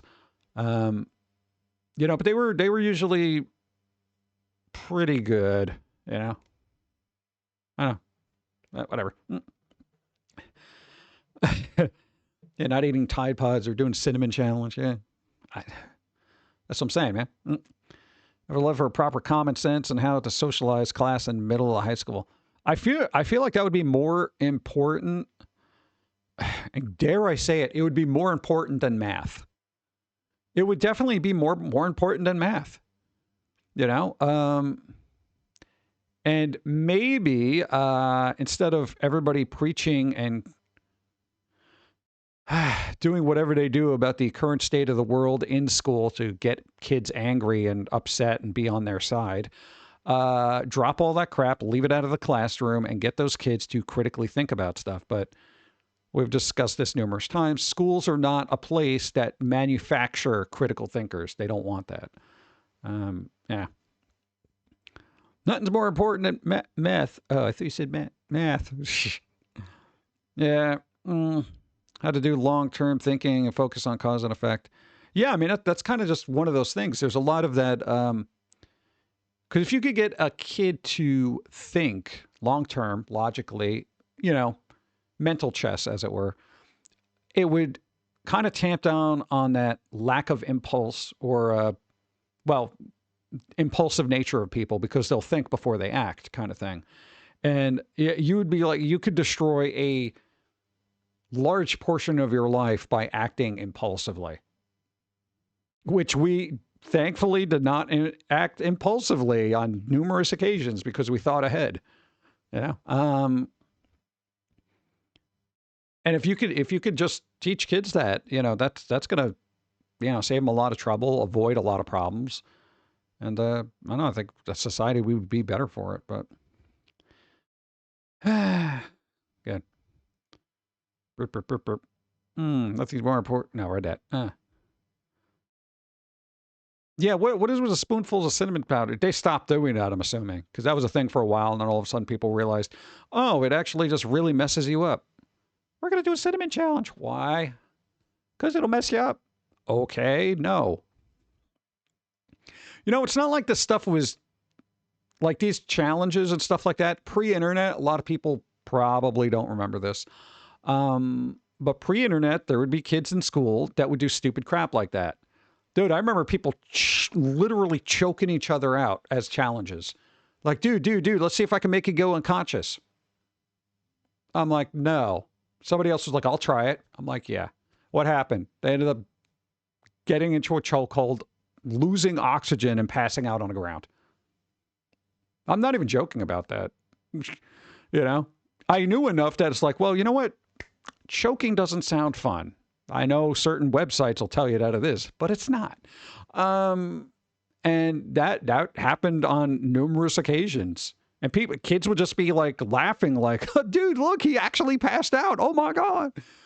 You know, we're the ones going like, God, I hope you can. I'm like, dude, you okay? I'm like slapping him in the face and stuff.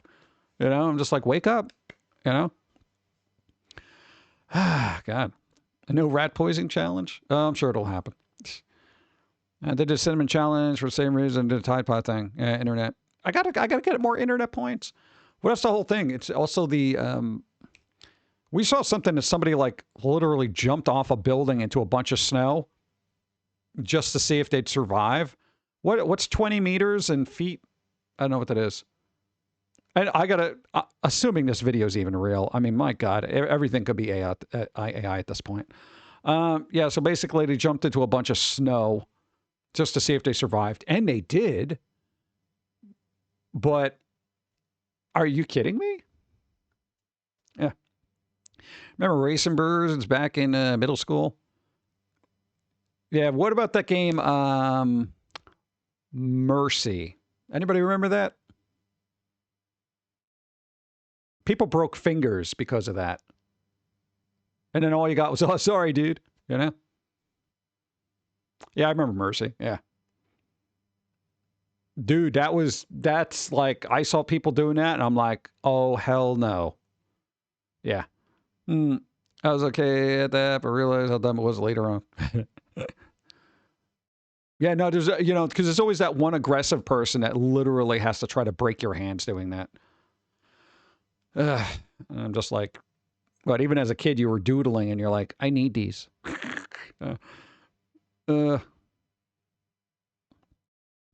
Stabbing a knife between your fingers as fast as you can. Yeah, they used to do that. What was that? That was in Aliens. The thing with the, you have your hand out, and then people try to do the, with the knife. But they would do a pencil.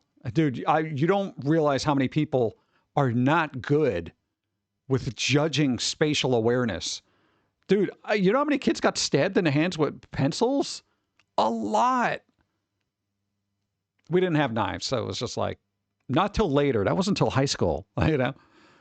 And then there was always somebody who got stabbed, and they're like, "Ah, man, what the hell, man?" You know, to try not to cry, but half their fingers is hanging off. And I'm like, even as a kid, when you look at other kids and you're like, these people are stupid, that's a problem. You know? That's always a weird thing. Like, okay, retrospectively, you think about that. If you have a bunch of 8-year-olds, and one of those 8-year-olds is like, these people are so stupid, I got to get out of here. That's one of those kids that you pull out of that class and you put them in maybe a grade above.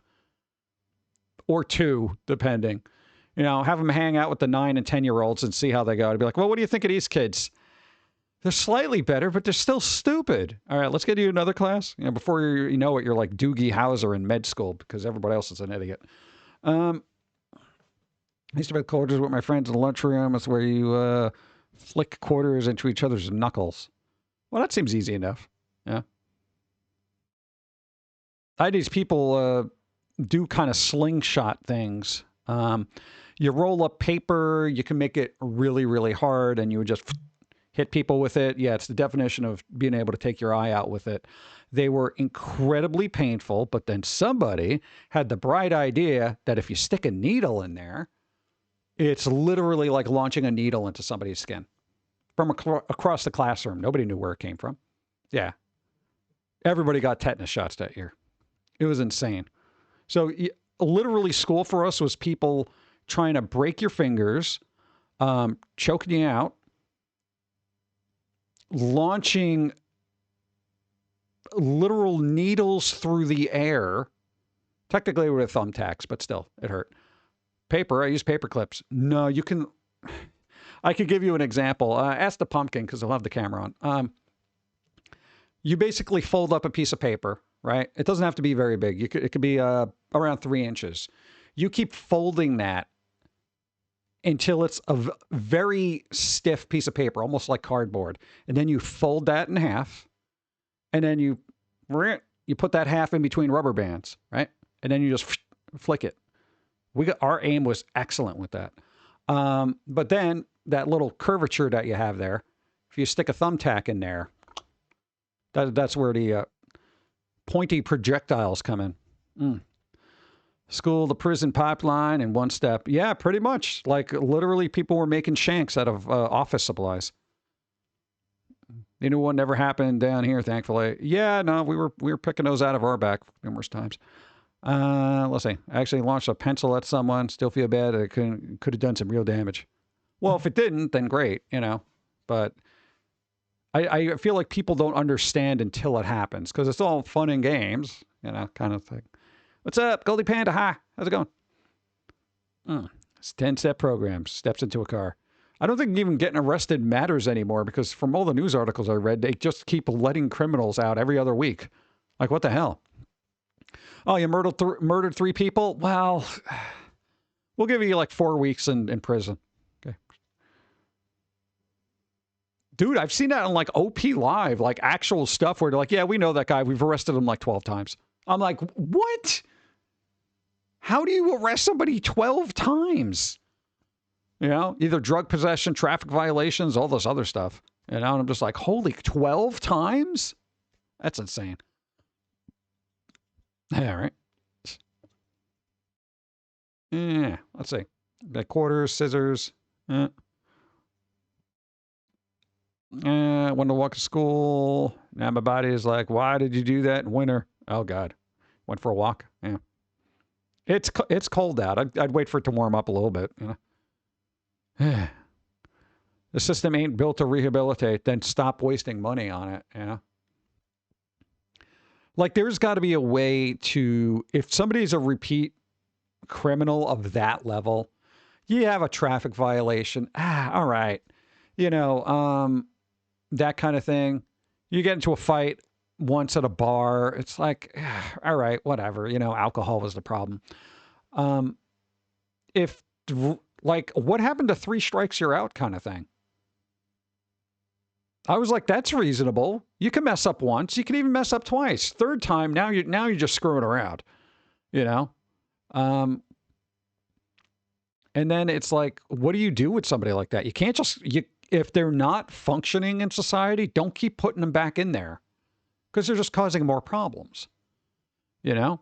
So if rehabilitation isn't working or something, that's when you're like, oh, okay, let's get you on a plane, you know? Surprised you found a video rental store. I don't even think I'm supposed to be here. I haven't seen somebody like in this place. I just saw the sign on. Figured I'd walk in. Let's see. I'm from a family that had a farm. My little brother accidentally brought a folding saw in his pocket to school.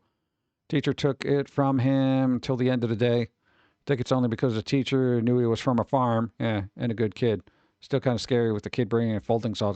That would be like, that's probably the least of people's problems now, you know? He's got a folding saw. Well, I mean, we got shop class, dude. What do you... Yeah. Battle Royale. What? Yeah, it's like, I don't know. I do think there are certain people that could probably be rehabilitated. And for some reason, you throw dogs at these people, the most hardened criminals will change their complete attitude if there's a dog in front of them. And you know they're really bad when they want to start fighting those dogs. That's when you're like, all right, you're unsalvageable. Go to the pit. And you just put them into a fighting ring like they would do with the dogs and just say, there you go. Now you got to fight for survival, bro. You know?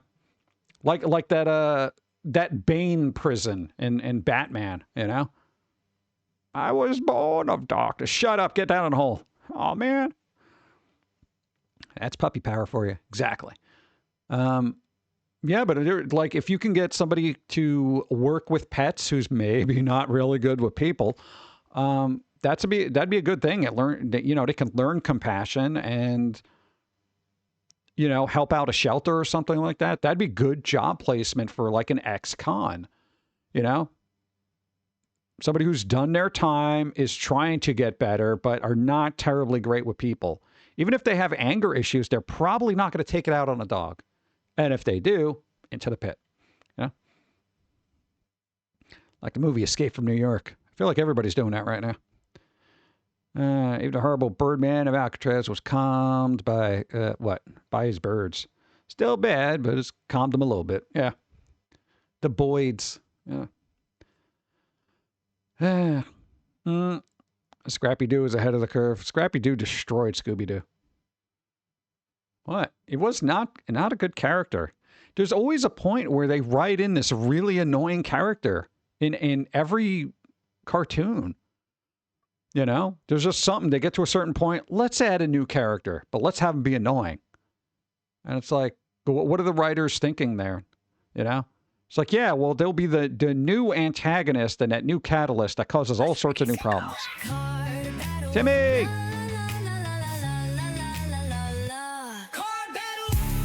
Card battle! God, I just keep talking today, don't I?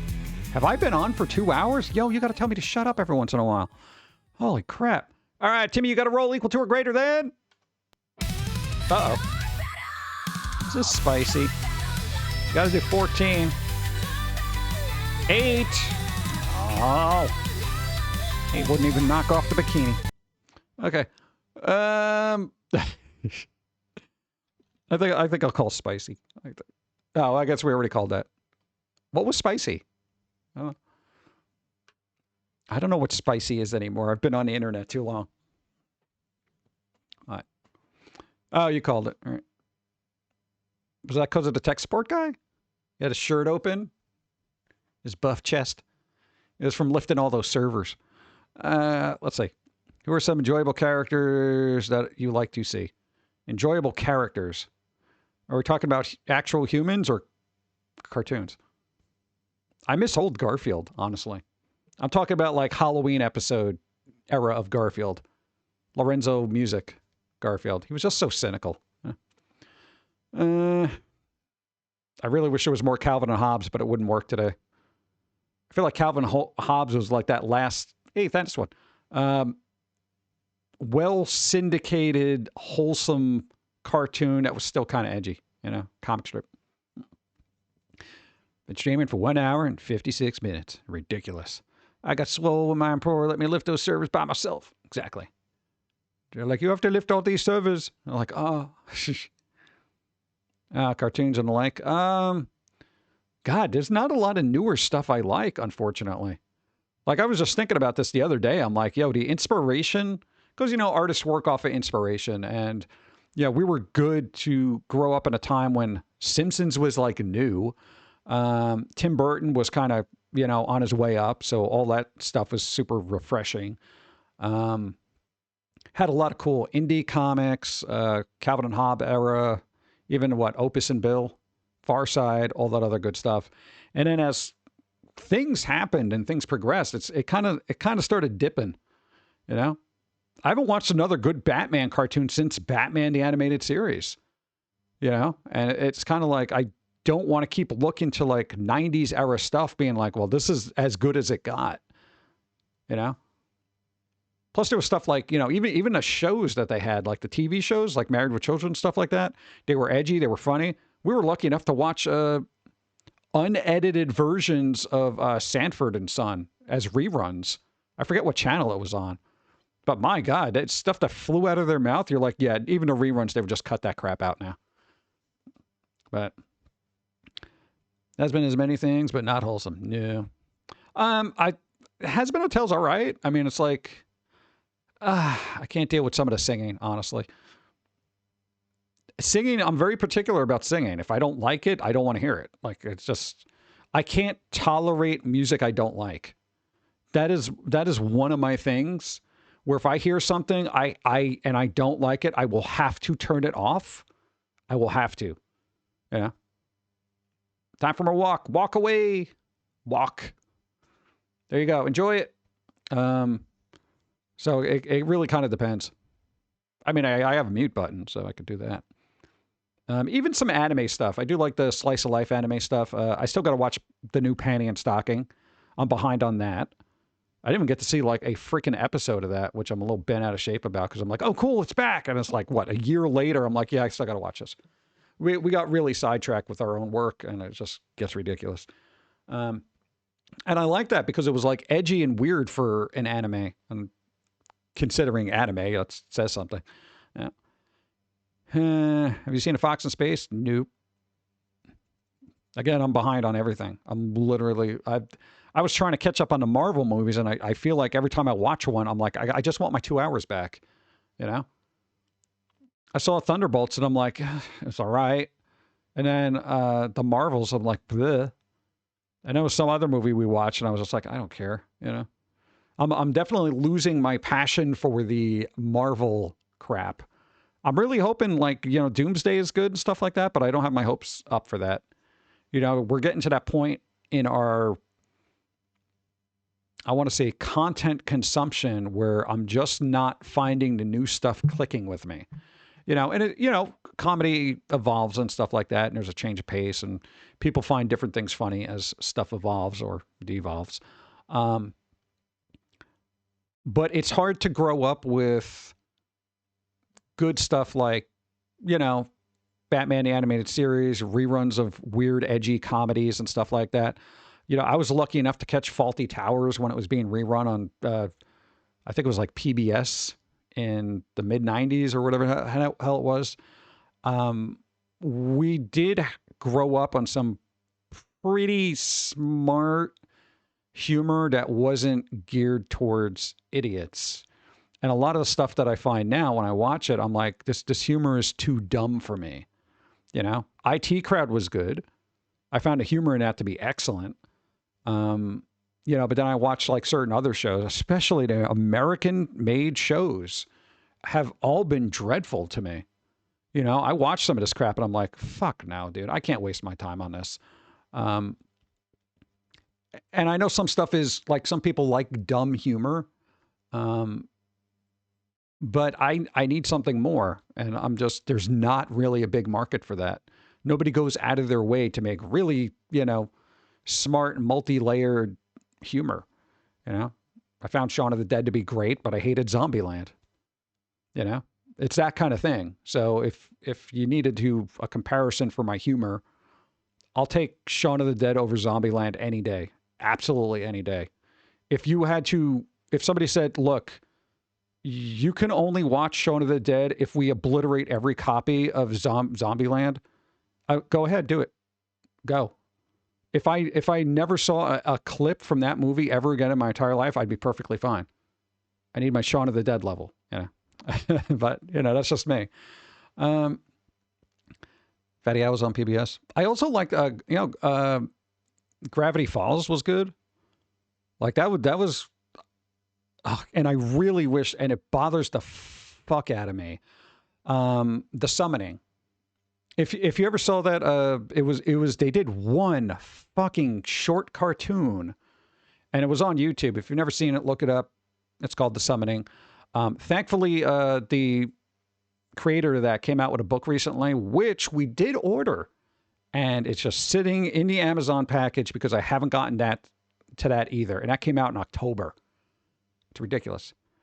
Gravity Falls, the few episodes I saw look clever.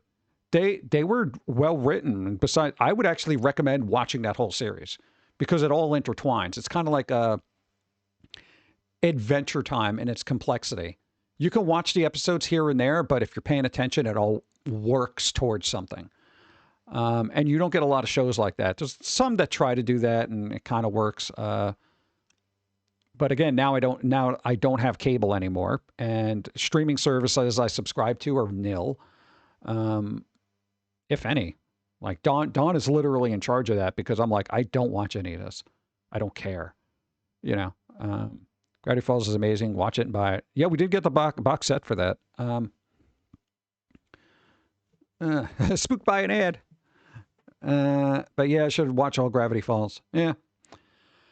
Most modern human is dumbed down because people don't understand satire and nuance. Well, that's a big problem.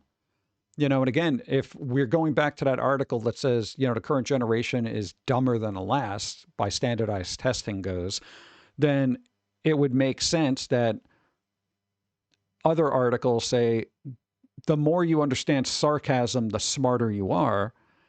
That is probably why that doesn't make its way into media anymore, because not only are the people who writing it probably don't get it, but you're appealing to an audience that will not get it.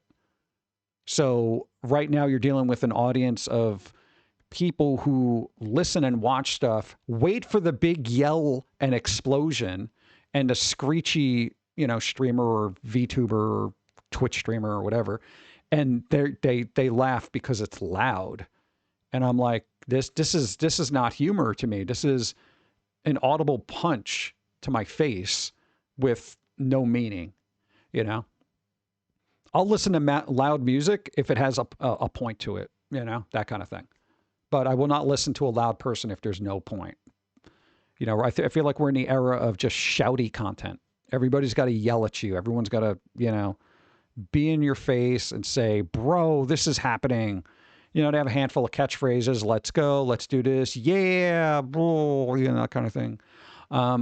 But there's nothing there. There's no meat, There's nothing there. There's nothing to talk about. There's nothing that pokes at my brain saying, wow, that's interesting. I pick up on new slang when I watch current streamers.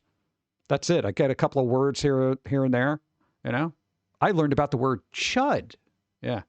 For me, it was cannibalistic, humanoid underground dwellers because I'm into horror, but apparently it's now a derogatory term for people of a particular political ideology. And I'm just like, okay, aside from being up on a current slang and terminology, it's like, what the hell do I care? And even then, it's not like I'm going to use it myself. I'm like, if I can't converse with somebody within, a normal set of linguistics, then what the hell am I talking to you for? That's like, yeah, what's up, fam? Let's go. 6'7", bro. What I miss? Bloody Angel High. What's up? I don't know. What'd you miss? Where'd you go? Too much stuff in anime and same story, different name. It's not all of them, but there's a lot. There is. That's the other thing. Anime's become very template-y. And I'll say especially for the slice of life genre, because we watched a lot of it and then we're just like, all of this crap is the same. So now I just go back to rewatching the same like 3 or 4.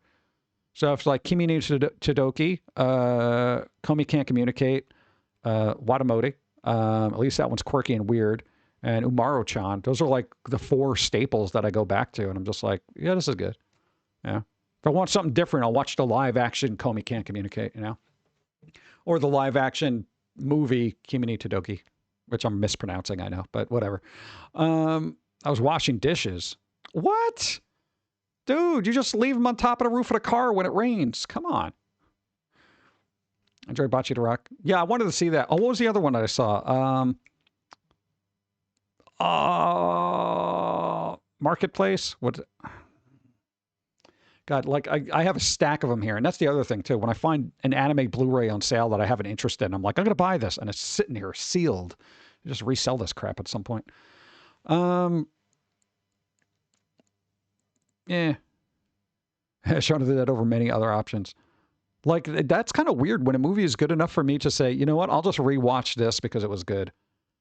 Like, I will, if somebody said you got to rewatch Lord of the Rings trilogy or watch the Amazon Lord of the Rings series, I'm like, I'm going to watch this trilogy. I've only seen a couple of clips from the Amazon version, but I'm like, this is good, you know? So, you know, at a certain point you get to, especially when it comes to content, whether it's games, you know, guys, where's the video guy? Everyone's got bats in here. Thank you. What do you call it? Whether it's music, games, you know, and stuff like that. At a certain point, you're going to be like, why am I playing this, listening, or watching this? So many bats. When, thank you. When you could actually go back and revisit something that you know you like and maybe haven't seen it a while, and, you know, you can go back and watch it. But then you got to worry about that getting stuck in a nostalgia loop, you know. Definitely as you get older, you gravitate towards the stuff that you liked when you were of a certain age or a certain part of your life, and because, you know, you have nostalgic rose-colored glasses and stuff like that. And then when you look at new stuff, it's like, well, I don't like this. I'd rather go back and watch that. So then it's like you stop exposing yourself to new stuff, and then you're just stuck in the past watching old stuff, you know, and that's never a good thing either, because then your tastes don't evolve. You're not exposed to new things. And it's difficult when the stuff that's being churned out now you don't generally like, you know? Even stuff that you should like. Like, I should be liking the Marvel movies. I grew up with Marvel, you know, that kind of thing. So then it's like, you know, before I know it, I'm watching these watered down versions of stuff that I used to like, and then I get fed up. You know, but every once in a while something comes out. Wolverine, Deadpool, yeah, let's go. You know, it's kind of cool. Star Wars. If George Lucas made an extended edition and released it, 10 years later? Might be impressed slightly more. Yeah. But I don't know, the extended editions or the special editions, whatever the hell they call them, they were atrocious. They were unnecessary. It was just, you know, guy had millions upon millions of dollars and say, yeah, let's do this again. I don't share all the special features. What the extended theatrical Lord of the Rings, because even the theatrical isn't a short watch. Yeah, the extended editions are worth watching too. For the Lord of the Rings? Yeah. I don't know about The Hobbit. I saw the first one and I was so underwhelmed. I watched it and I'm like, meh. Like, and it wasn't bad, but I mean, man, coming off of Lord of the Rings, maybe that was my problem. I had such a high bar, you know? I was like, oh, it's the Hobbit. All right, well, great. Yeah, I was like, meh. The reason I don't like the Marvel movies is because you grew up with Marvel. Yeah, that is probably a problem, you know? I'm used to gritty Marvel. Like the comics that last time we were in a comic shop and I'm flipping through the Marvel comics, the art is atrocious in some of them. I'm like, holy crap. We got rejected by Marvel at one point. Back then, I understand why. Even now, I would understand why. But if I was an art director, I'd be like, do this again. Do this again, or I'm getting AI to do it, bro. But a lot of the stories, there is that when you're in the creative world now, you also have to worry about the quote unquote modern sensibilities of people. And I think we're starting to learn, especially when it comes to gaming, it's the sensibilities of society are utter shit. Like for all the stuff that we want, whether it's inclusion or this or the thing is, we're trying to watch a movie, play a game, listen to music, whatever you're trying to do in a fictional realm. And we've talked about this numerous times. So all that real world stuff that you want to inject in the game is what's ruining our entertainment. It's ruining our entertainment. You're ruining our escapism, right? So this is why everybody's having a problem with content being utter garbage, whether it's stupid or they feel they need to be preachy or whatever and lecture you about certain things. All that real world baggage, we don't want in our content. We don't. And it's slowly bubbling to the surface when people are like playing games now. They're like, look, I don't want to be lectured about politics and agendas and all this other crap in my games. I want to sit after I get home from work dealing with the politics and agendas. I want to sit, escape all that, and play my video game where I'm shooting at big bugs. Okay? That's it. I don't want, well, did you realize that the undertones of this is parodying the current political landscape of whatever, and the bugs represent these individuals who, you know, and I'm like, oh my God, are you kidding? Can I just play a game? You know?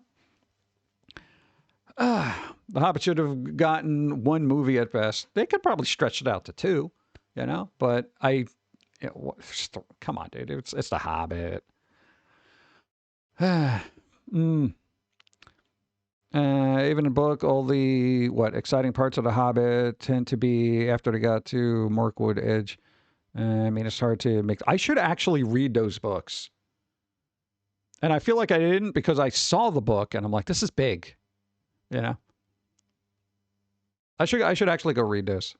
I don't know. We have dyslexia, so trying to focus on that is it's an uphill struggle. Yeah. There's multi-books. There's no do it again. I have a niece who I think really has that modern edge of slightly foamy guidance. Uh-oh. I know. I feel like that edge is really good, and I'm kind of hope for at least current generation.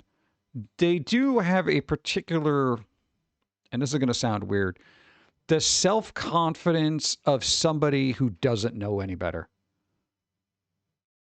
Like they are oblivious to the fact that they don't know anything, and therefore that lack of knowing that they don't know anything gives them confidence, and that's fine. But if you can take that confidence and back it with actual facts, intellectual stuff like that, dude, they'd be unstoppable. You know, absolutely. And I think after being on social media, especially younger generation, for basically their entire existence, they should have thicker skin. They should definitely be emotionally stronger and whatnot, but I don't know if that's necessarily the case.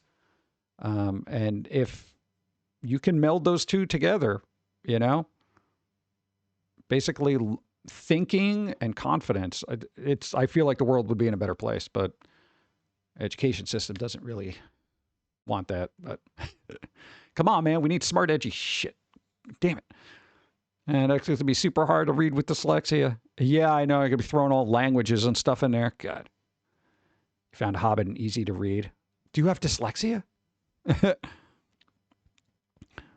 Finding enough reading isn't a huge issue with me. Reading aloud is another thing, though. Yeah, I got a problem with reading aloud because my eye goes faster than my mouth. So even if we have to read from a script for, the cartoon, that's why it just breaks down to improv 90% of the time, because we'll have like guidelines, but it's just like, I know what I want to say. I don't want to have to reread. I'm like, you know, it's like, whatever. Chuck Dixon graphic novel at a Hobbit published in 1989 might be easier on your dyslexia. Yeah, I need the pictures to break up the words. Yeah. And that's the weird thing. I wish people were more accommodating to that, or even knew the hell what it was when you were in school, because they'd be like, stop reading comic books. Blah, blah, blah. You know, you get made fun of for reading the books with the pictures in it. And it's like the pictures actually give me a break from, you know, words and stuff. And I got to tell you, we've probably read more comic books than people have actually read actual books, you know? And I'm saying page for page. We've probably read hundreds of thousands of pages of comic books, but have not read one book, you know? It's bizarre. But I'd say word for word. And we read the older comic books that actually had dialogue, not the ones now where they're like, look out, you know, and that's the page. The next one is like, oh, glad you told me about that. Next page. That's when you're like, see Jane run. That's what comic books have devolved into. Yeah. As a kid, I was told JRPGs would have too much reading in it. But as an adult, I think JRPGs saved my reading skills. Yeah. There you go. Let me get more water, I think. Uh-oh. Spicy coffee card. We can call it. It's kind of cheeky. Kind of looks like me. It's all right. Doesn't really look like me. Well, it kind of does. Thank you. Comics are a more efficient method of storytelling as the author doesn't need to describe appearance and environments. I feel like that's what bothered me about actually reading books. Hey, Bloody Angel 1. Nice. Is I'd have to sit through the descriptions. And I don't know how it is for everybody else, but we're kind of like creative. We have an imagination, you know, big surprise. So when, like, you could start a book and have dialogue, and I'll come up with how the character looks in my head. I don't need to hear like, oh, they were a tall man with dark hair and a slightly, you know, 5 o'clock shadow, something about their left earlobe and blah, blah. You know, it's like, I don't care, dude. It's like, still got no bingo. Come on. Old RPG stories are better reads than a lot of newer books nowadays.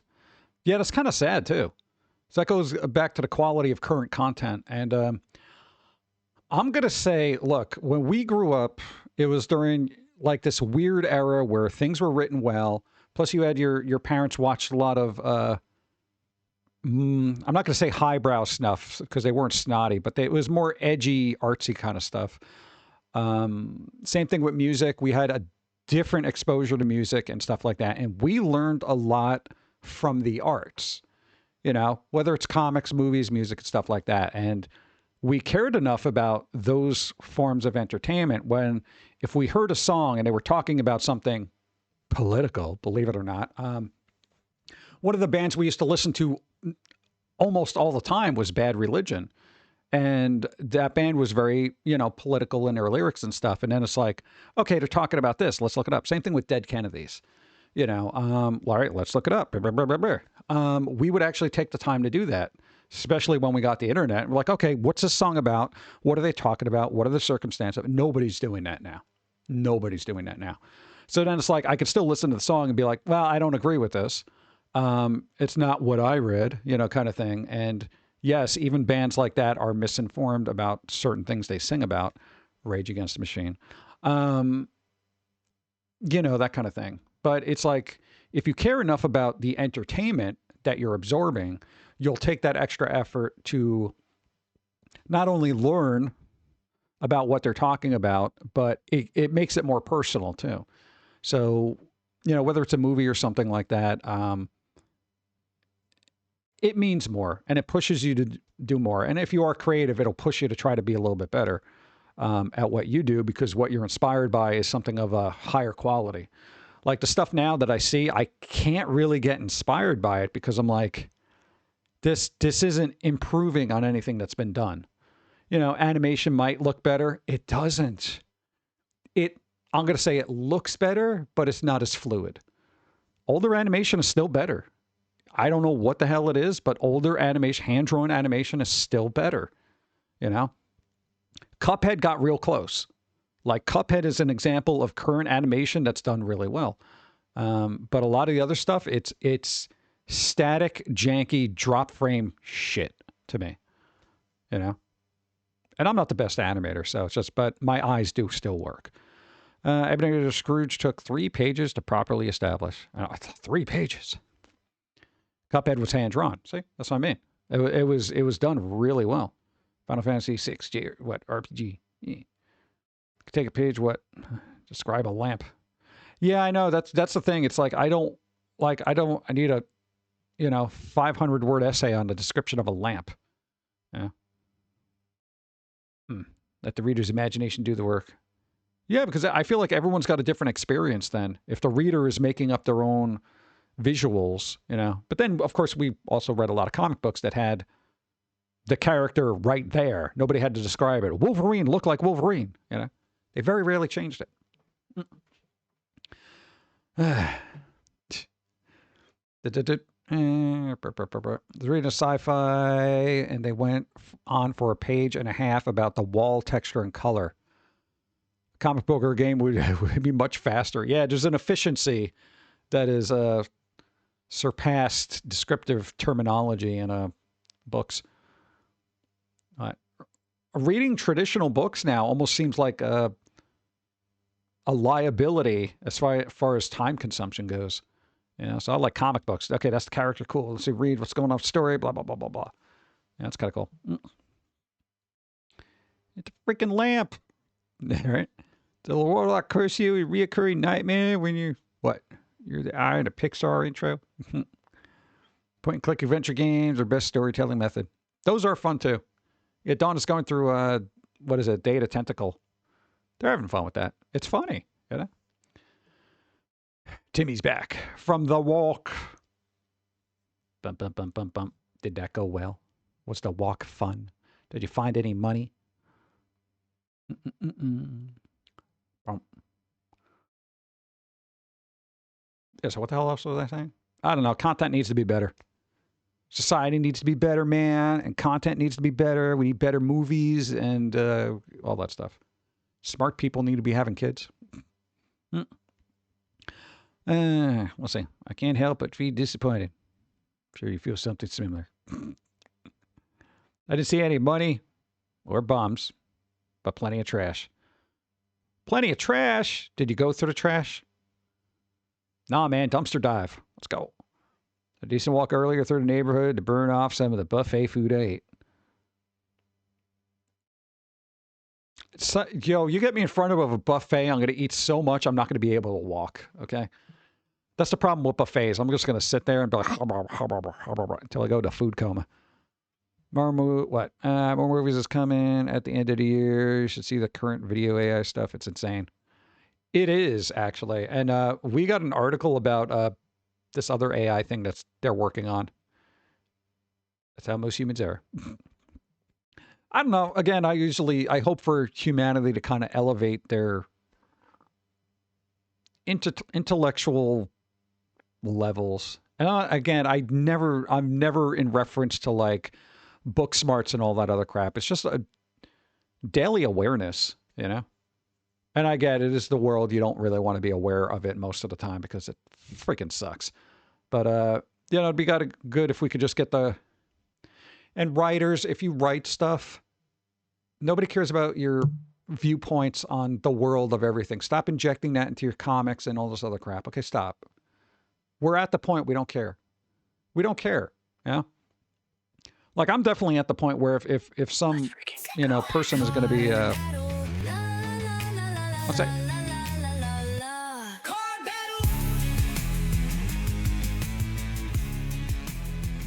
One sec.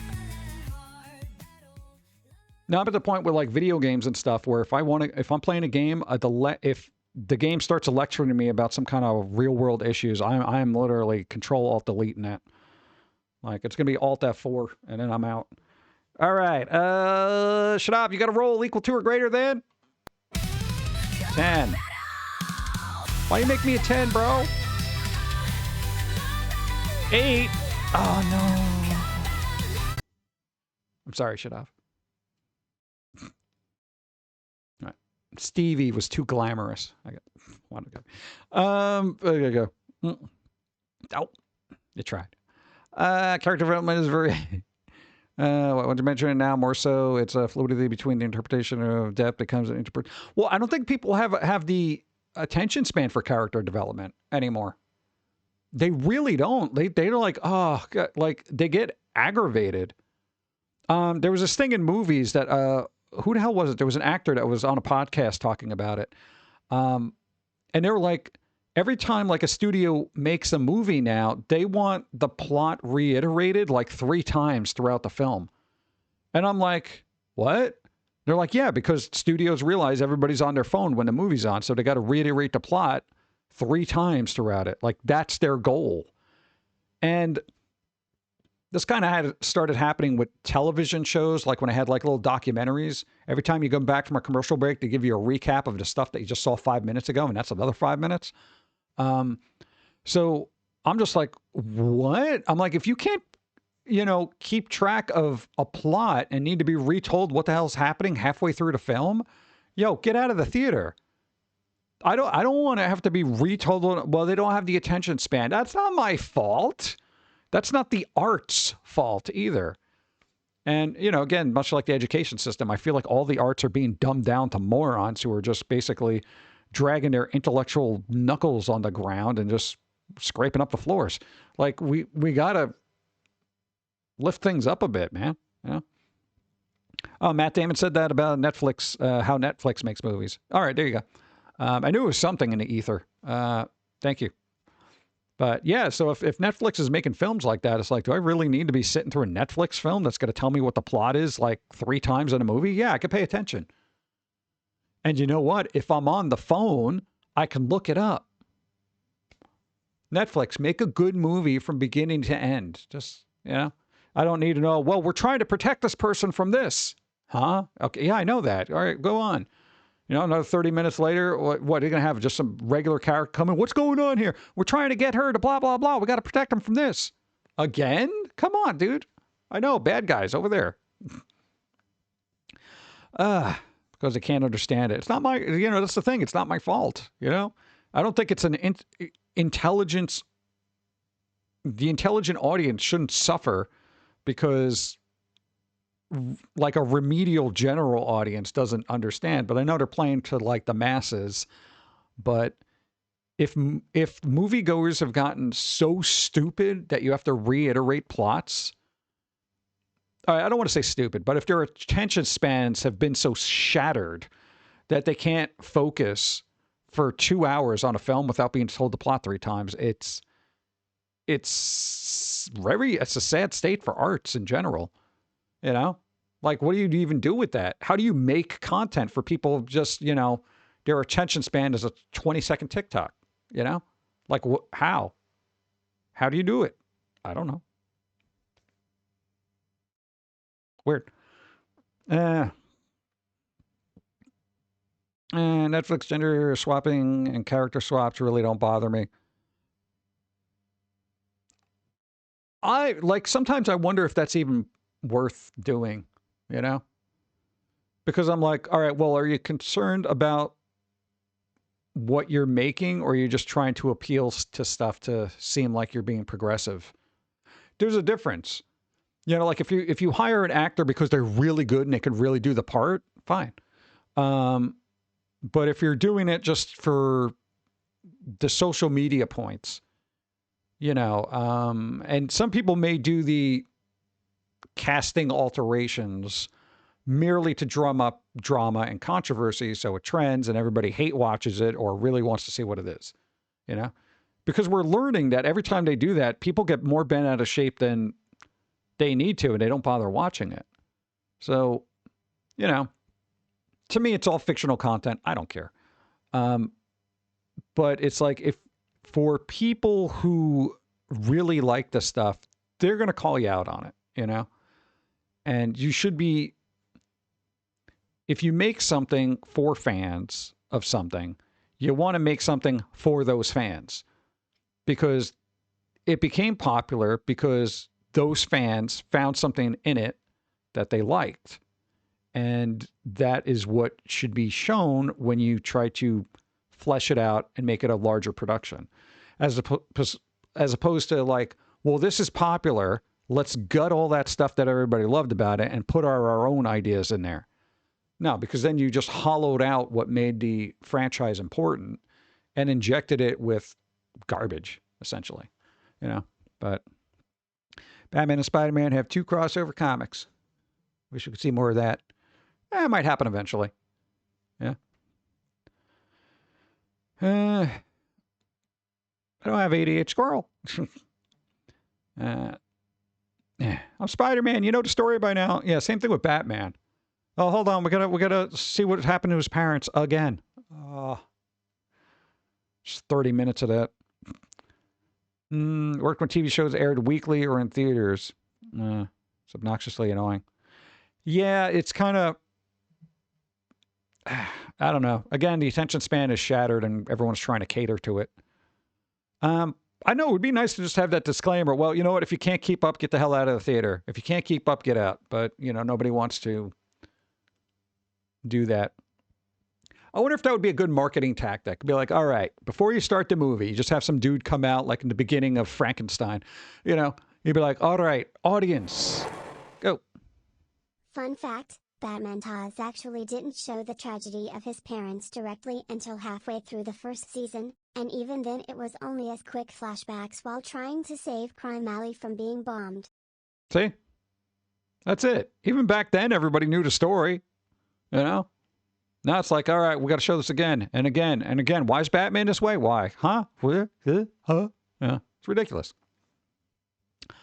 I would like to see a company, much like other instances I've said, they start a movie or something like that, and they say, look, we're making this movie this way. If you can't pay attention, we're not reiterating the plot. We're not going to pander to your short attention spans. If you can't focus, then get the hell out.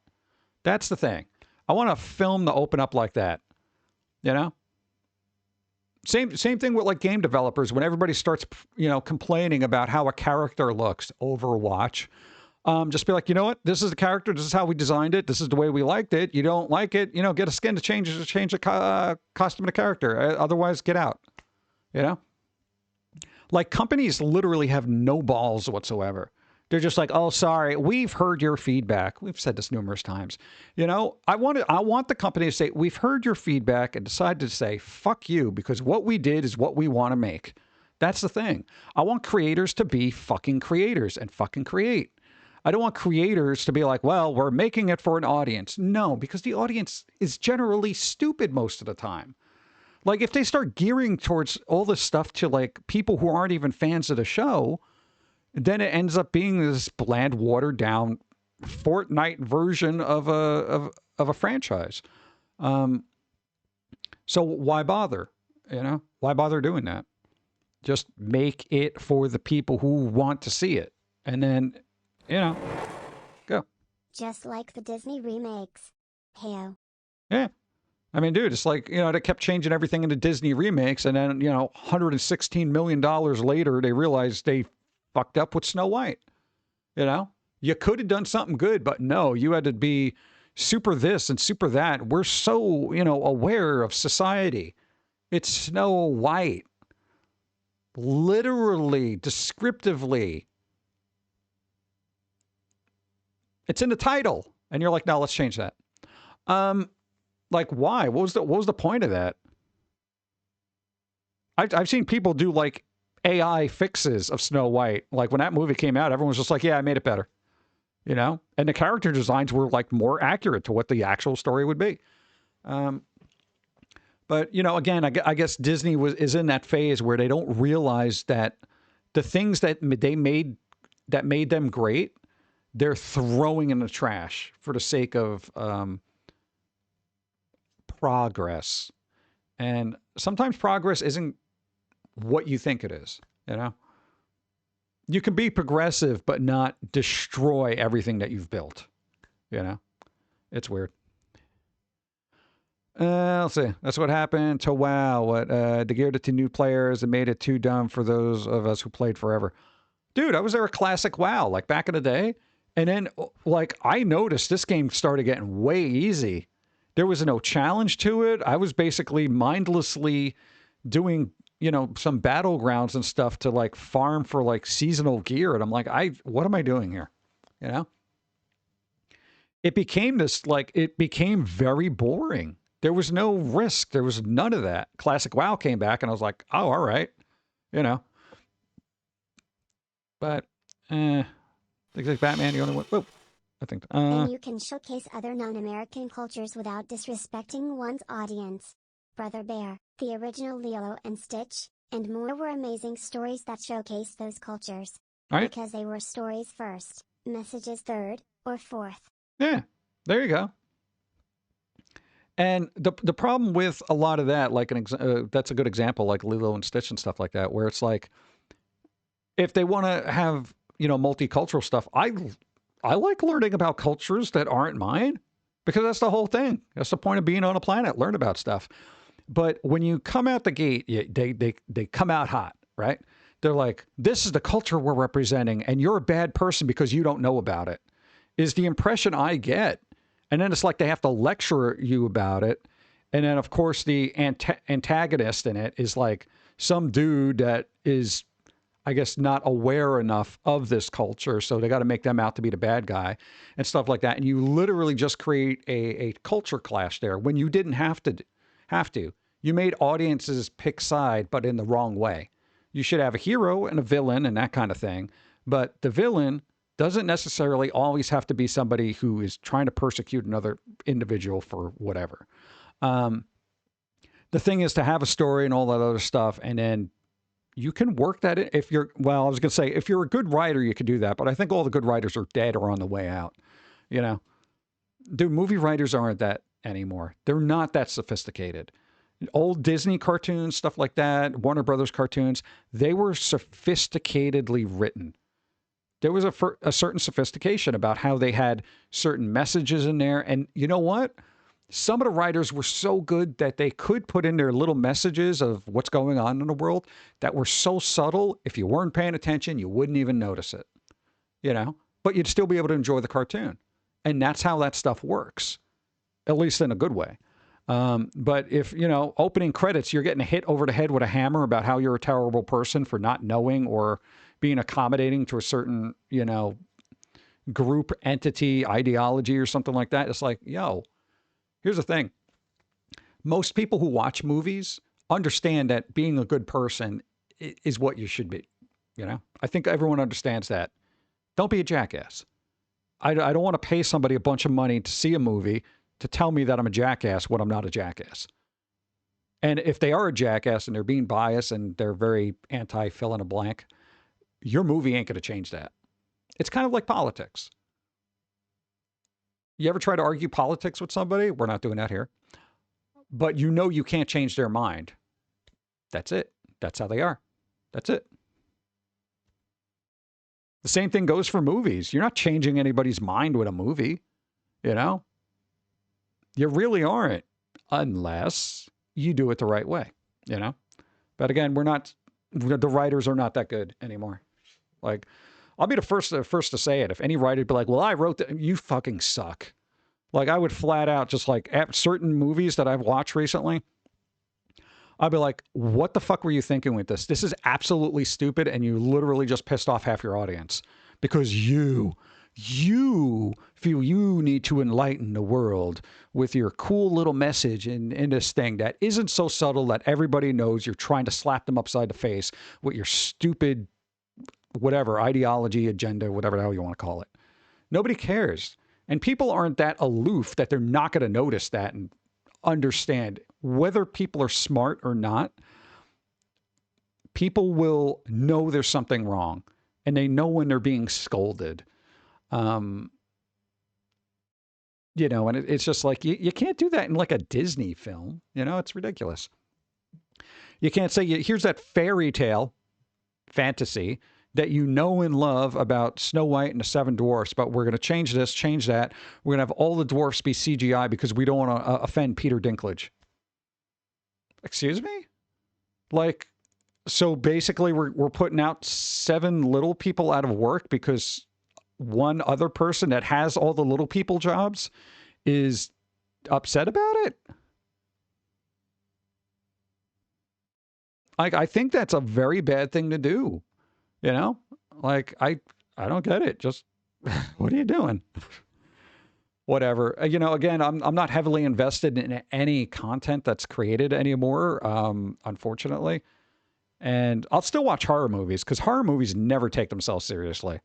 You know, They got some batshit crazy person running around with a machete. I'm like, let's go.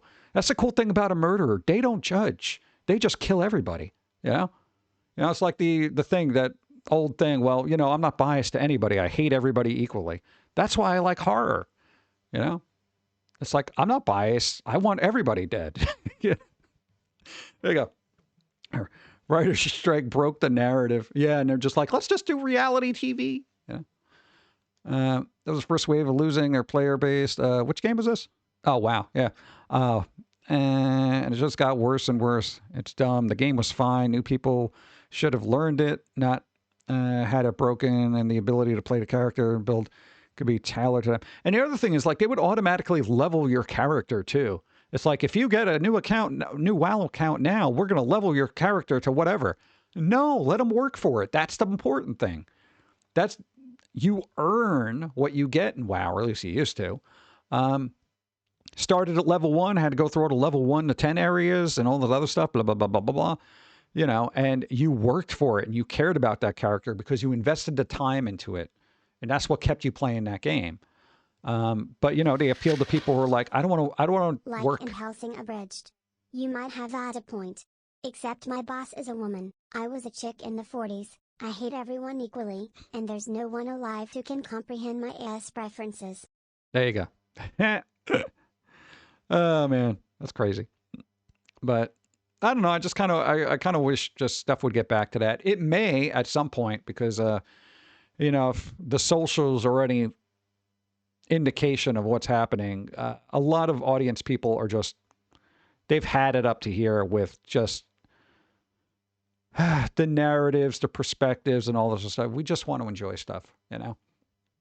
And hey, if you're out there and you're a content creator of stuff, make it fun, you know?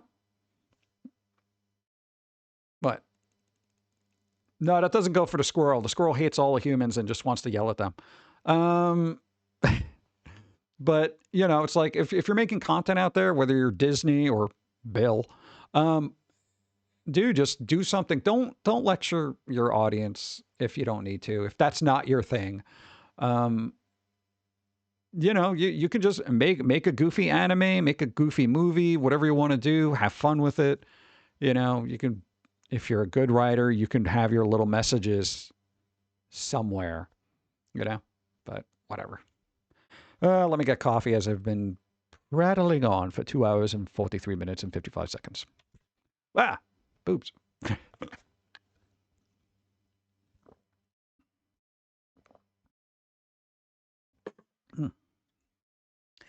The other thing that's weird is I feel like there's just way too much outrage on social media when it comes to how game characters are designed. Recently, like yesterday, what was it? It was an Overwatch character that somebody was complaining about, and I think the actual... Go. But I have cavorting scarf. There you go. Nice. Thank you. What was it? The Overwatch, the voice actor of the Overwatch character was complaining about how the character looked and wanted it redesigned. So Overwatch was like, okay, I guess we'll redesign it. Somebody fact check me on that. Okay, because here's my thing. Assuming that's true. Go. Hey, thank you. Assuming that's true, voice actors, important part of the world of creation, especially when it comes to video games and all that other stuff. The cool thing is, you create a character, they voice it. Voice actors. That's where it stops. Okay? As a voice actor, a character is created that you give a voice to. If it turns out to not look like what you want, that doesn't matter. You're not part of that creative team. You're the voice actor. You go over there. It's like, what are you doing? You're overstepping your bounds. What? Like, I would be like, yo, you stay. No. Thanks for the... We've heard your feedback and decided to put it in the shredder, okay? No, because that's what it's like all of a sudden. And I think they're also very streamery as well. Let me see. And near that card, some literally what wears, but kids playing a game. 13 plus. I'm trying to think. No, I'm like trying to figure out what the I forget the name of the character too, or who even was complaining about it. But at a certain point, if we're starting to listen to, like, say, a small group of people that probably aren't even playing the game, whether they're a voice actor or not, I would be absolutely brutal I would probably hire somebody else, honestly. I'm like, cool, your feedback and all that other stuff, but guess what? You're not part of the creative team. You didn't design a character. You're here to voice the character. That's where it ends. If you can't do that, then this may not be the job for you. And that's the nice way of me saying it, right? They can land all sorts of female characters. Everybody remembers Star Wars Outlaws. Star Wars Outlaws, I didn't mind because I figured the character would look like that because they're always on the run. They're on a dirty, filthy planet. They're not going to be at their best, you know? Even the most attractive woman on the planet is going to look like crap if they're on, you know, what the hell is that planet? Mos Eisley, whatever. That fucked up place with all the smugglers. They're going to be covered in dust, dirt, and whatever. They're going to look grubby, you know? That I didn't even care about, but, like, people were complaining about the, what was that, Stellar Blade? Mos Eisley, thank you. The Stellar Blade character. Like, they were just like, oh, well, this is unrealistic. It's a video game. They're in space fighting weird creatures. What the hell? What's your problem? This is unrealistic. Unrealistic beauty standards. That's what fantasy is. Where have you been? It should be more realistic. It's fantasy. Where have you been? It should represent how we are in the real world. It's fantasy. Where have you been? It sets a bad example. It's fantasy. Where have you been? You know, that's like, what do you do with that? We want all your fictional fairy tales to be exactly like reality. And then it goes back to that conversation where we're like, reality fucking sucks and we want to break from it. You know, like those cool romance novels that you like and stuff like that and all that other blah, blah, blah. Yeah. Okay. So excuse me if I'm not a multi-billion-dollar corporate guru that's into S&M and treats you like garbage, like the person in your novel. I'm sorry I can't meet those standards. You know, it's like, what the hell, bro? Well, that's different. It's literature. Yeah, okay. It's literature. Mm-hmm. Really boring. That's where you are. Yeah, that's what I like, fantasy and escapism because reality sucks indeed. That's what I'm saying. And they brought back WoW Classic and then they didn't bring any gamers back. Yeah. Well, I mean, the same thing goes for guys. You know how many games I've played where the guy's like super buff or stuff, you know? Where's my pot-bellied dude, bro, that can barely get out of his bed and then try to save the world, you know? You know, where's dad bod hero, you know? Nowhere. They're not in games. Women don't want to look at that. I don't blame them. I don't want to look at that. If I got to stare at a guy, I want him to be like an apex predator, not some roly-poly person that can't even get over his own Twinkie wrappers to, you know, pick up an axe, you know? Like, that's the thing. Like, it's fantasy, and I get that, you know? I don't get bent out of shape if some woman is like, oh, wow, they're really hot. Whatever. I'm not threatened by it. I'm not intimidated by it. Whatever. I get it. Good looking is good looking. People like good looking. Who doesn't like good looking? I like good looking. I wish I was better looking. Not. Accept yourself. That's it. Yeah, mom and dad save the world. Closely I get you a Thor from God of War Ragnarok. He was ripped and fat. Yeah, there you go. That kind of thing. Speak for yourself. Every time I have a character creator, make my guy fat as possible. Well, yeah, I mean, and if you're having fun with it and stuff like that. So I will say, even on a social level, though, I feel like there's more wiggle room for, you know, guys to be derpy, kind of comedically proportioned, you know. Women do have a higher bar that people expect to meet. It's like, where's all the jiggly bits? It's like, oh, come on, you know. And I don't get bent out of shape when there isn't a character that does that, but I'm like, you know, in a fantasy land, it doesn't matter. Put the sliders in, you know what I'm saying? It's ridiculous. But what are you going to do? Society is what society is. I need my mouse. Boop, boop, boop, boop. All right, we got to go through some stuff here. Boop. Because, boom, It's days. Oh, National Foundation Day. Japan is doing all sorts of stuff right now. Look at that. National Foundation Day in Japan. All right. Anniversary of the foundation of Vatican City. That's a church thing. World Day of the Sick. Why am I celebrating the sick? They're going to get me sick. I'm not sharing cake with them. Armed Forces Day. I feel like they'd be better equipped if they can handle the weapons with actual arms. Youth Day in Cameroon. Do macaroons come from Cameroon? Because that'd be a good tongue twister. Cameroon macaroon. National Make a Friend Day. Oh, don't tell me what to fucking do. National Don't Cry Over Spilled Milk Day. Really? That's a day? Don't cry over spilled milk. Well, considering the prices of milk, I might have to. National White Shirt Day. Can I draw on it? I'll cry all over the spilled milk, right? Water it down. National Shut-In Visitation Day. They're shut in. They don't want to be visit. They don't want be visit. All right? What t-shirt contest day? That's all I heard. National Wet Shirt Day. It's a white shirt. White. What if it's raining? National Shut-In. Oh, awareness. Oh, for people who are reluctant hermits. Never met one.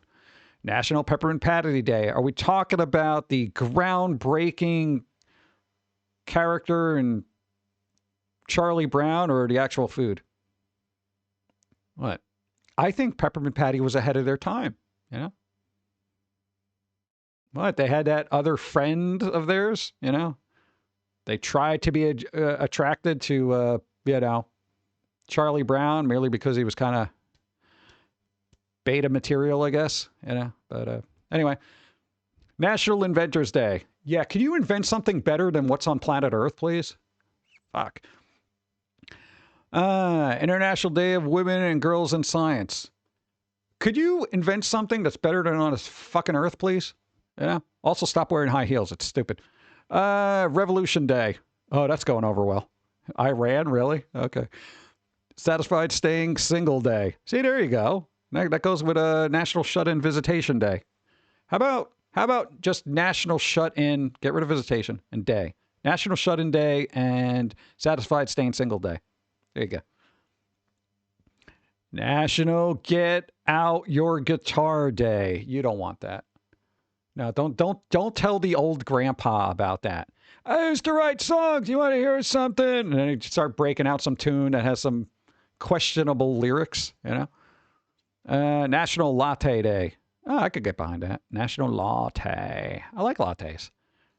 Where's Icarus? All right, there's a lot of tabs here. I don't think I'm getting through all of them today, but let's see what we can do. Boop. Okay, that's still there. Boop. Teachers. Restorative practice. I don't care. Amazon's Ring Super Bowl ad sparks backlash amid fears of mass surveillance. Okay, this is one of those things. I gotta point this out because we talk about this all the time. Well, at least every once in a while. Remember when everyone complained that the Xbox Kinect during the 360 era was going to be a camera in their room, and everybody freaked out about it? And they all complained about it on their phones. Do you think the phones are any different than this mass surveillance Ring camera crap that's supposedly happening? People forget. Like, people are just astoundingly, I don't want a camera in my living room. They're in your TV. You literally have a camera and microphone in. If you have an Amazon TV, it's in there. I put a little piece of tape over it. Are you kidding me? Plus your phone, always got a camera, always got a thing. It keeps track of you wherever you are going. You're always in a world of surveillance. This shocks you now? Oh my God. Mass surveillance. What the hell? Do you think nobody saw that idea in the Batman movie and said, yeah, let's go with that? Yeah, where Batman turned all the cell phones into a thing to locate the Joker? Yeah, okay. Come on, guys. I feel like the world is so naive that they don't realize what the hell's happening. And they're all bitching about this on their phone. Well, I don't have my location services turned on. It doesn't matter. It doesn't matter. Just letting you know. This guy. I don't know what the story is, but this is where the ring cam crap comes in, because FBI recovery of residual data in Guthrie case raises privacy concerns on doorbell cameras. Are you kidding me? Let's go back to what I just said.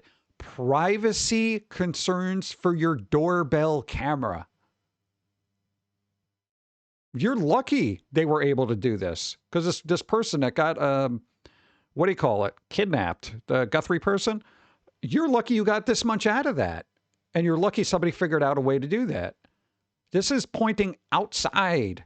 If you got a pointing in your bathroom, then okay, you might want to turn that a different way, put something over it, or, you know, okay, that kind of thing.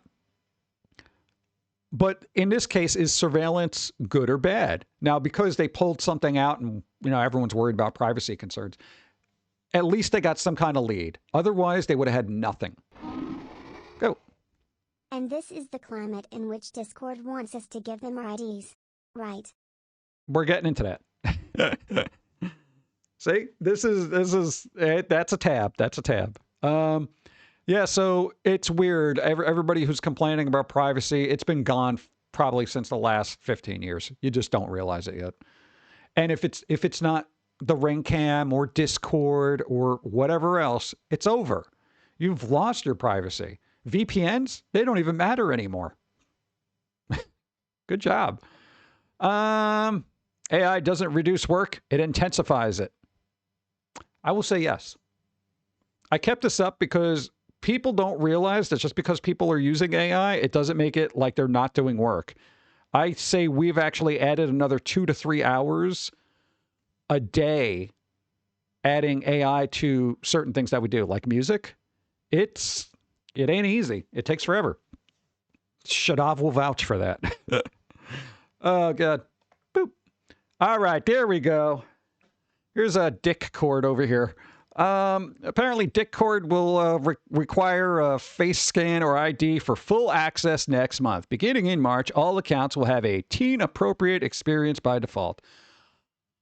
Okay, I don't even know if I'm going through with this, so if our Discord gets squiffy, I don't know what to tell you. We'll figure it out. But it may be offline for a couple of days if they go through with this. So apparently the company that ended up having a data breach about 7 months ago now wants ID from everybody. So, you know, they can make sure you're an adult. And I'm sure all those IDs will be super safe.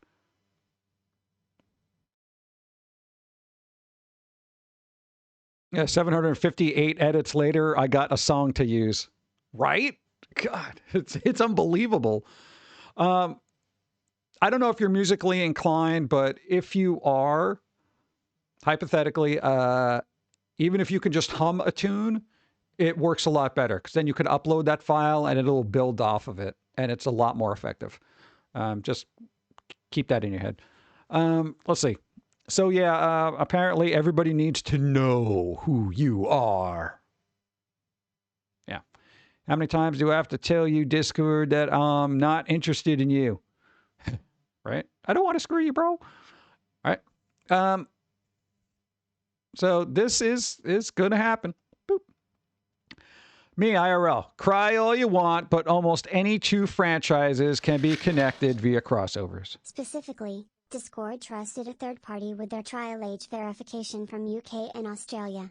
That third party got hacked and 70k government IDs got leaked to the dark web in October 2025. Nice. Good job. Way to go, Discord / third party jerks. Age verification. Has it really been that time already? Wow. All right. Card battle. Spock, you got to roll equal to or greater than. Oh, God. It's bouncy. That's very bouncy. I got to remove that one. Quick roll. Card battle. It's a chord battle. Ah, it ain't. All right. If you're going to have a death, that's probably the best way to go. Thank you. Let's see. But almost any two franchises. I'm wondering, like, are all these franchises connected? Oh, man. Like, I don't know. Let's find out. Let's find out. I don't know how much I could zoom in on this. Sometime today, please. Really? That's as much as you wanted to zoom in. You go through all the trouble to make this kind of image, and I can't even zoom in like a great amount? Come on, my dude. Come on. Brr, brr, brr. I can't even look at this. Club Penguin. I was hoping this would be a good, fun thing to look at, but I guess somebody sucks. So, yeah, everybody get out of here. Let's see. Me IRL. My dad told me he takes $3 to $5 out of my stepmom's purse without her knowing every day. Hides it under the mattress until he collects $100. And then he tells her, here's $100. Go to the mall. Yo, that's messed up. That's kind of funny, though. Pretty good. Bro, do it. I don't see if it works. I guess that's mean, but a good way to save money. All right, what else we got? Kark, me IRL. What's it say? I said my name was Mark with a C. Oh, Mark with a C. Okay. This is how small is that cup of coffee? What the hell is it? I just realized. Look at the guy's thumb. Is this like Barbie Dreamhouse coffee? Look at how small that is. I'd be pissed off. Come on, Kark. What the hell's wrong with you? And it cost you $25. That is a tiny little... You better have baby hands, bro. Oh, my God. It is tiny. It is like Dinklage size. What the hell? God. Being a Dolly Parton fan has its issues. Don't wear this shirt. Unless you're into that.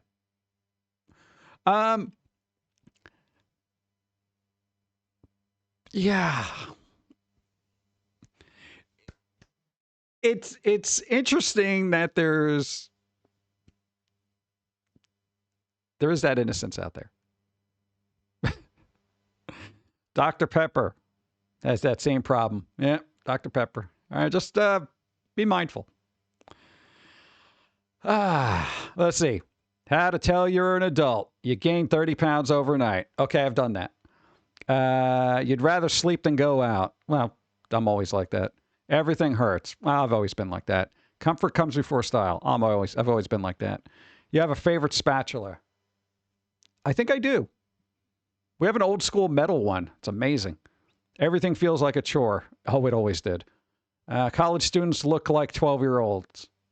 No, I'm not at that point. You're always annoyed AF. Yes, but I've always been. So here's the thing. Was I born old? Chat, was I born old? Because I got to tell you, at a very young age, at the humble little, you were always annoyed AF. Well, as soon as you had to start going to school. College students, they look like college students, no matter what age, so whatever. Everything feels like a chore. If I didn't want to do it, it feels like a chore. That's probably a spectrum thing, right? You have a favorite spatula. Also a spectrum thing, right? Like, this is my stapler. It's mine. You know, that kind of thing. Comfort comes before style. Also spectrum, right? Everything hurts. Well, that's more nerves. I feel like that's nerves right now at this point. Yeah. You'd rather sleep than go out. Have you been outside? Yeah, I'll sleep through that. You gain 30 pounds overnight. I always keep telling myself that it's water weight, but I don't eat a lot of salty stuff, so I think I'm just eating too much garbage. So, yeah, we'll see. It's weird. You can literally just wake up and be like, why am I fat this morning? You know? Go. Except high schoolers look like they are in their mid-20s and early 30s. Oh wait, that was the 80s. Yeah. It's weird when you see pictures of like quote unquote high school kids in the 80s. They definitely look like they're in their like 25 or whatever. It's bizarre. What else we got here? Why is this guy here?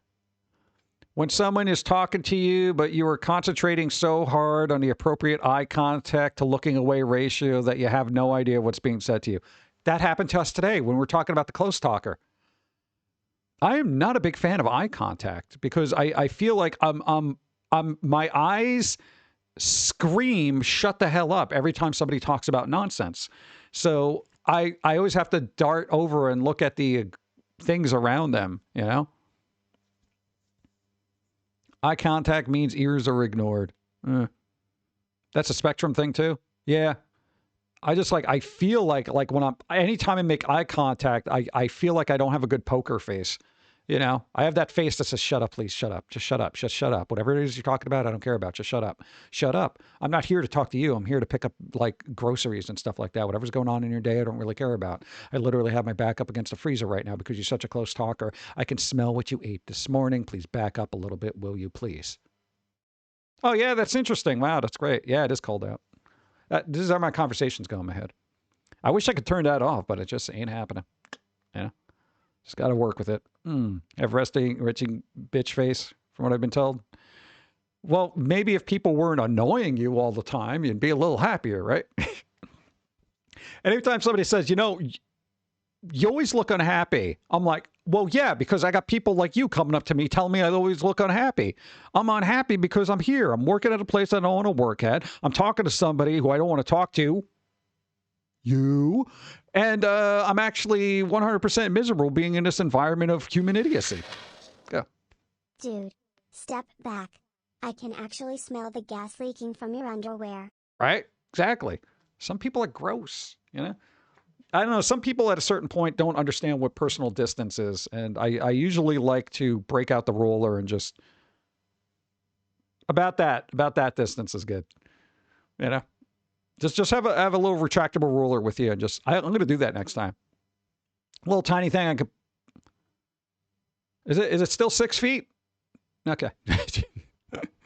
Oh God, I don't know. I wish I could be more amiable. I do have social interaction idiosyncrasies, but what is this? Is it okay? Here's the thing. I almost thought this was AI, but it may not be. Look, what's an angular rough shark? Look, it looks like a sad Hanna-Barbera cartoon. Wah, wah. Hey, guys, I'm a shark.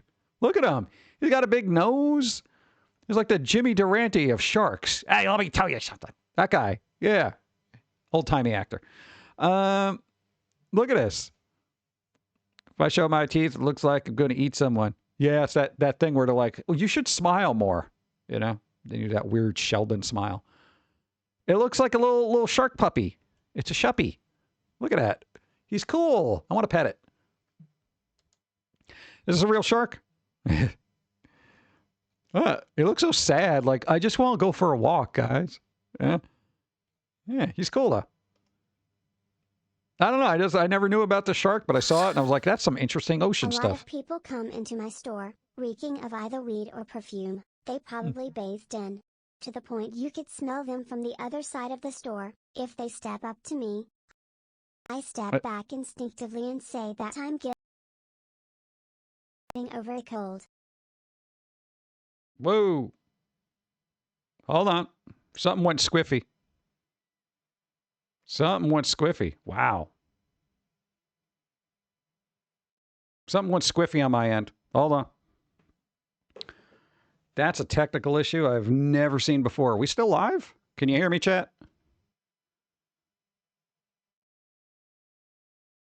Did it go sideways? Like, what the hell was that? Wow, we had huh.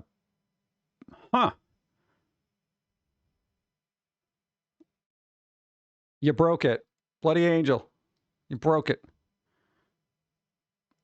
You froze for a moment. Life is overrated. Drop frames? Yeah, you can call technical issue too. Let's see. What the hell happened there? Wow, that was a new one. You know, Windows is interesting because it always seems to just throw something new at me that says, you know what? Go fuck yourself.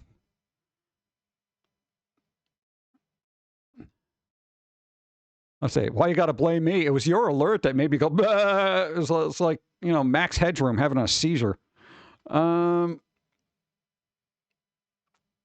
see, what's happening here?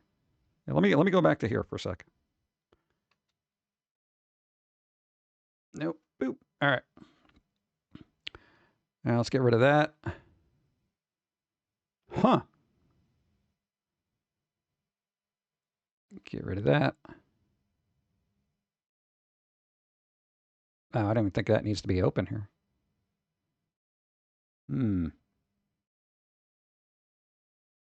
All right.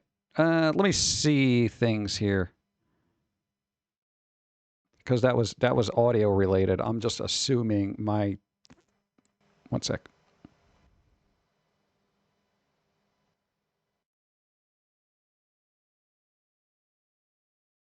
I'm assuming all the audio levels got messed up. Yeah, I'm checking the processes. Nothing's really going on here. Huh. Weird. NVIDIA Studio drivers are supposed to be more reliable, huh? Yeah, good job. No, man, use the Studio drivers. You're so much more reliable and everything. Oh, seriously, man. Don't worry about the game-ready drivers. There's less updates because, you know, they only roll them out when they're more stable. A podcast on Microsoft that I listen to is reporting that the shareholders are very upset about how much money they have lost due to the decline of Windows install base. Supposedly it is down to nearly 2005 levels. And they might be pulling AI out of a bunch of apps they shoved it into sideways. Yeah. Well, hopefully that is the case because I feel like people are getting a little fed up with Windows. Here's the thing. No, that's a good point, actually, is Windows. Oh, that's not working. Ah, interesting. I actually will have to restart a thing. I was wondering what happened. My hands are broken. Give me 1 second. I'm going to actually have to do this, so. Do-do-do-do. Ba-do-ba-do-ba-do. That's interesting. Huh. Maybe that's what freaked out.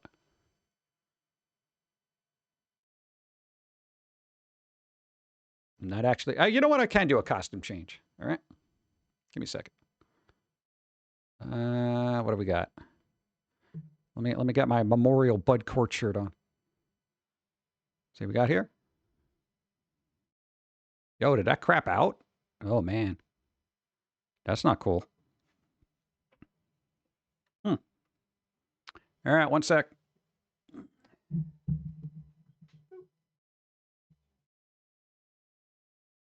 I'm just waiting. No, because now I got to restart it again, which is ridiculous.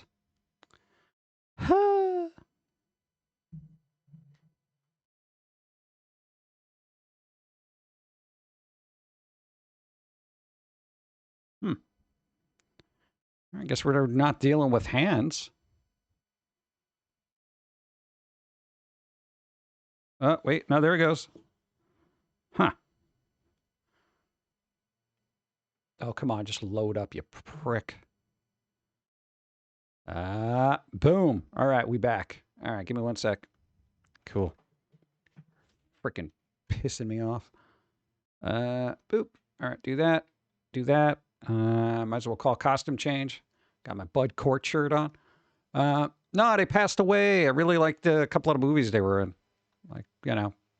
But there we go. All right. Boop. That was bizarre. You know, the hand tracking thing, I think that glitched out. Probably might have overheated. This is what, if you're an Italian, you're not supposed to use this so much. You can't be waving your hands or it's going to burn out the motor. I don't know.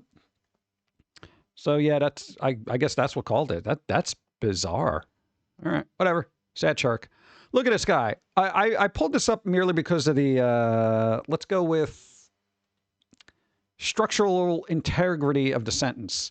I just boggled Starbucks last coffee drink at the supermarket, and the hole that is used for drinking is just shut with plastic. They used a comma.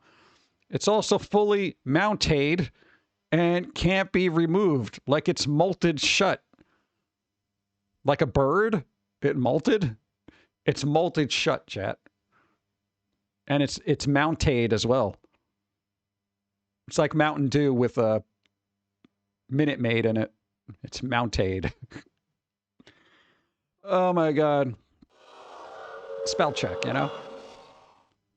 Sorry, but we have to charge our Italian users extra due to the excessive hand tracking that we have to adapt our application to handle. Exactly. Right? We don't got that kind of frame rate. Talk slower. I can't talk slower. This is how I talk. My hands flail about normally. Yeah, unbelievable. Well, we'll see what happens. It could crash again. Could just be a fluke. Who knows? First time that's happened, though. Boop. Music. Yeah, I don't care about that right now. What else we got here? Oh, here we go. Here's your problem. Here's where AI becomes a problem. All right. Netflix warns dub voice actors against boycott over new AI training clause in German contract. German. All right. Here's the thing.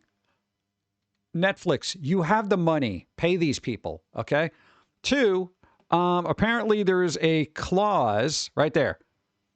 Following the insertion of a clause into new contract that allows the platform to use their voices for AI training without compensation, says a spokesperson. That's a problem. If you're using somebody's stuff, you should pay them. But the other side of this is going to be the future. Okay. And I'm going to tell you why is if voice actors aren't on board for this, you know, these companies are going to find other voice actors that will be on board for it because they just want the paycheck. This is scary. This is going to be that thing where it's like everybody is just going to be robot, you know? It doesn't sound legal. It also sounds scummy. Yeah, it does sound pretty scummy. But I don't know. I don't know how laws are in Germany. Controversial dubbing contract letter boycotting actors. Legalese.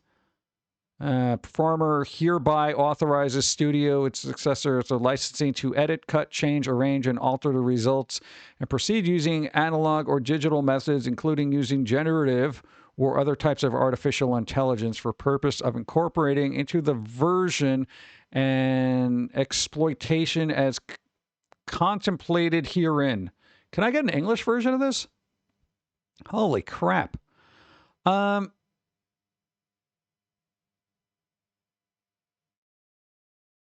Droit. They used the word droit. With respect to voice performance services, performer acknowledges and accepts that no such edit, cut, change, arrangements, or alteration shall constitute an infringement on performers' moral rights or droit moral in connection with the results of the proceeding. Oh, so basically you can have them spew off super crazy things that they would never say ever, and you're fine with that. Okay.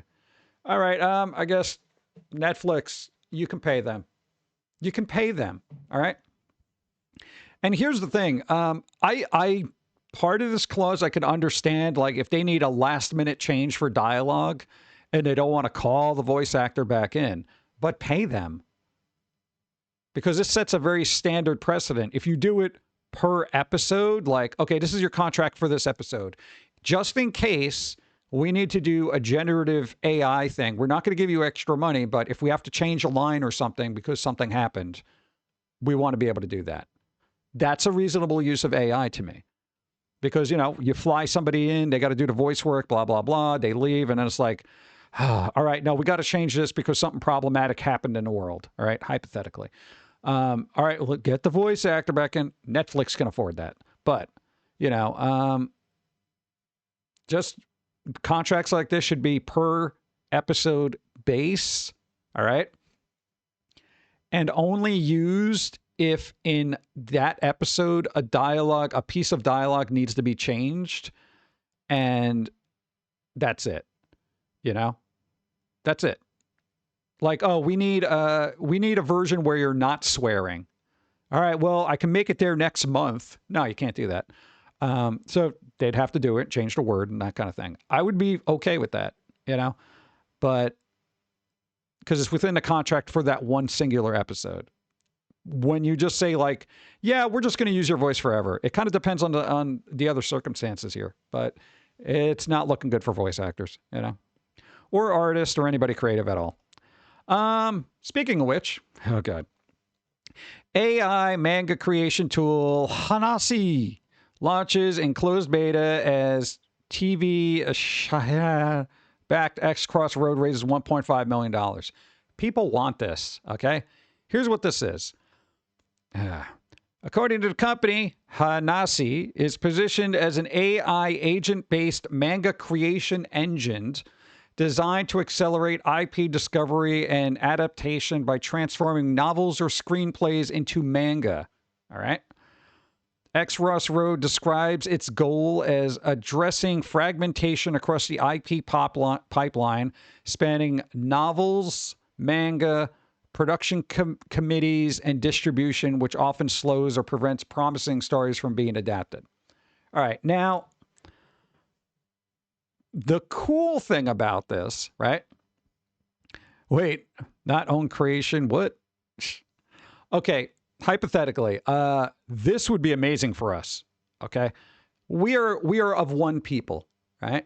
Everything we do is one people. Us. We do it every day, 14 hours a day. It's actually absurd. Now, you give us tools like this where it's like, okay, you got that storyline you want to work on. You just create a data set for your artwork that you want to use and start making those comic books that you never would be able to make because you're going to die one day. That would be cool. However, there is this inorganic, I didn't really work on it kind of feel that I'm just like, about. That's just me, creative kind of thing. Let's see. Honestly, is described as a proprietary manga generation system trained on the structural logic of professional creators rather than relying on a single model. The engine uses multiple specialized AI agents responsible for illustration, story composition, and panel layout. Well, what is anybody else doing then at that point? Oh, we highlighted it. Okay. XROS states the structure is meant to resolve common consistency issues seen in general image generation tools, allowing for coherent long-form manga production. Kind of cool, but I feel like everything is going to turn to shit. It is going to be pretty generic, I feel. But it probably will get better. Key features highlighted by the companies include professionally supervised training architecture where the system is fine-tuned by active manga artists. A specialized multi-agent system modeled after real production workflows and tool aimed at complete character world consistency.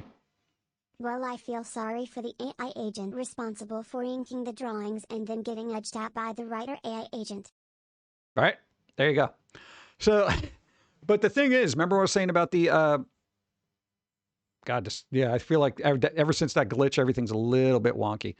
The last page we had open, when I said if the artist or voice actor doesn't want to do it, they're going to find somebody else who will agree to those terms. Most artists who make their own mangas and comic books or whatever you want to call them are not going to be on board for this. However, there are active manga artists who are like, yeah, I'll work on that. I'll oversee the robots creating art because I'm an artist myself. I feel like that Spider-Man thing. I'm somewhat of an artist myself. That kind of thing. It's AI is going to be able to do it all for sure. Yeah, definitely. I find that cool in a way. Up to a certain point, I find it cool because I love new technology. I love jumping into it, learning what I can from it, adapting it how I can. But when you start, here's the weird thing. When you get to the point where you start removing every aspect of human input, then it becomes, as everybody calls it, AI slop, If you got a good story, here's the thing. A lot of people could probably write a really kick-ass manga. Some of you here who have probably have fan fictions and stuff like that, you get a hold of something like this, you can churn out a kick-ass manga.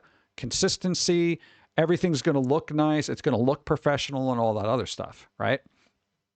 There was actually a recent other story that it kind of fell through the cracks as we were going through all this other stuff, is somebody did an AI manga that was so good, it basically won an award for like whatever new manga, blah, blah, blah thing, became a bestseller. But they took the award away after figuring out that it was mostly AI. And I say mostly because I wasn't sure if all of it was. But it's getting to that point where people are like, this is good. And as time progresses, right, much like synth instruments were scoffed at back in the day, the same thing AI is now. People will eventually accept it, or it will crash and burn. But I think for God, since everybody is so fractured creatively and everybody has their own ideas,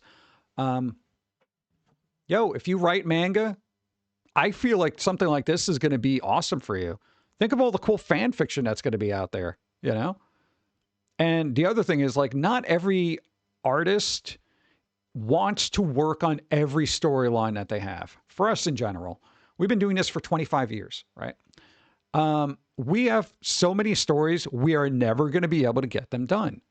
We will die, and you will have notebooks filled with scribbled, indecipherable storylines for characters you haven't even seen yet, okay? You give me something like this, bro, I'll be making stuff and giving it out for free. I don't care, you know? It'd be fun. Maybe $1. Give me $1, you know? That kind of thing. But it kind of depends. Like, I'd have to see how it looks and stuff like that. But this is another one of those examples of stuff happening, you know? And even if this character is AI generated, it's literally better than what I could draw. Yeah, it's not human, but, you know, aesthetics are aesthetics. It's got the right number of fingers. I understand that. I know my talent limitations. You know? I can't draw like that. I feel like people... I don't know. It's just, I feel like this could... There's uses for it. I'm just want to make sure it's done right. But that's going to be so difficult. There's also a position I see the tool for IP holders, studios, and publishers seeking faster or lower cost ways to adapt original IP into manga for market testing and potential expansion into other formats. See, that's it. If, say you're a writer, hypothetically. You're a writer and you want to make a manga and maybe make an anime from it.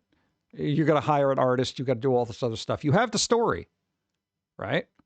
You have all these original ideas and stuff. You can't draw worth crap. This is a good tool for that. And I don't think, because this is my own personal perspective, everyone else can cry about it if you want. I don't think a writer or an artist who may not have a good story, I don't think the talents of either of those should be dismissed and fallen, you know, like whatever. You're a writer. You can't hire an artist because you can't afford it. Well, I guess your work will never see the light of day. Go to hell. Like that, to me, that's not right. Because it could be a groundbreaking, very interesting story. Could also be generic as fuck. We don't know. Because we're not going to know until it gets out there. This could help it get out there, you know? And if the content is good enough to override the, well, it's AI, it's garbage aspect of things, then that means that story was important. It meant something. You know, same thing with the artist. You could be a really good artist, want to do all the artwork yourself, but you can't tell story worth shit. And a lot of artists like that, they can't tell stories. They get hired by companies, you know, and they have jobs. They have no ideas, but they have an immense amount of talent and can create artworks. They could do art, you know. It'll be interesting to keep an eye on this and see how it goes. Promises these AI tools will always be misused. Yeah, of course. I mean, that's everything. The internet is supposed to be a tool for learning. Look what happened to it. You know, this company is going to be churning out, like, well, maybe not this company, but people who use this are going to be churning out, you know, not safe for work garbage that we see everywhere. After a while, you get so sick of it and you're just like, whatever, dude, I don't care. Boobs. I don't know, but I feel like this would be fun just to experiment with, see what we could do with. You know, you'd be surprised how many artists use AI just merely for layouts and stuff like that because they have no sense of composition, which boggles my mind. How are you an artist and not have a sense of composition? That's 101. But whatever, just another glimpse into what the future's doing. Boop. Hot off the heels of Minecraft, Jason Momoa is starring in a Helldivers movie. This guy with his cool hair in this movie. Okay. He's going to be in Helldivers. So Starship Troopers, but not Starship Troopers. I'm fine with that. Some former I can never say that word. I've been hired before. Nice. There you go. Yeah, people know that stuff exists, but I you know, if they have their own ideas, are they going to want to hire somebody? Like, we've been around forever. We literally do not have the finances to hire other artists. I totally would. If I was making like, $1 million a year, I'd be like, dude, let's hire people. Let's go. I'd be happy with that. I would love to do that. Just not in our cards at this point. Helldivers, boom, awesome. That'd be a fun movie. I don't know with this guy. We'll see. What else we got? Gamming. What's going on in gamming? Oh, I think I opened tabs already. My GameStop is closed down. Soon this masterpiece will be lost. Another GameStop bites the dust. Because go to hell, GameStop. I'm waiting for GameStop to crash and burn. I feel bad for the employees, but you know what? They're starting to implement dress code. That's when you know it's over. Okay? Hi, we're GameStop. We're here for gamers. Also dress code. Fuck off. Yeah, it's the last store that didn't have a dress code. Here we go. Steam. This is your chance.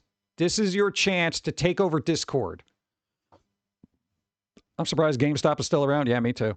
All right. They've made some steady improvements over the years and now pretty good, but there is literally no better time for Valve to go all in and pump resources into Steam chat. Discord has left the gate open for a new top gaming communication platform. So many people already use Steam. To have that integrated in your system, Steam, you will rule the world more. Right? I think Discord's all right. I browse it every once in a while, but I'm not, Discord, I'll use this. I like Steam, I want Steam to win. I feel like it's the last organic company on the freaking planet. Always be a Toys R Us kid. Look at this. Discord alternatives searches jump 10,000% overnight as the gaming platform introduces global age verification. Is a total collapse imminent? Yeah. Discord, you fucked up. Here's the thing. Discord, you can't be the cool people that has no rules and then make rules. Okay? You're like YouTube, right? You had no rules, and then you implemented rules, and now everybody doesn't like you.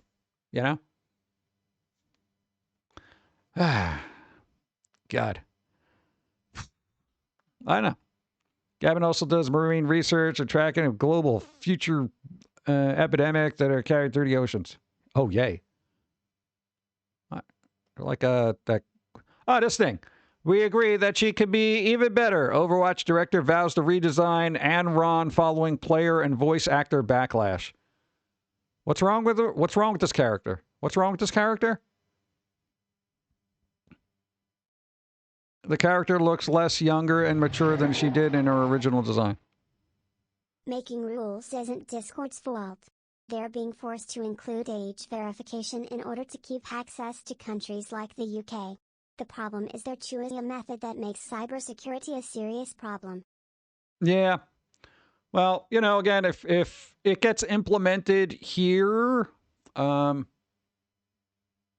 the thing. If they got to conform to UK standards, then you know what? Do it over there. Fucking deal with that shit over there. Leave America the way America should be. I know we're getting into a point of a global community and stuff like that, but guess what?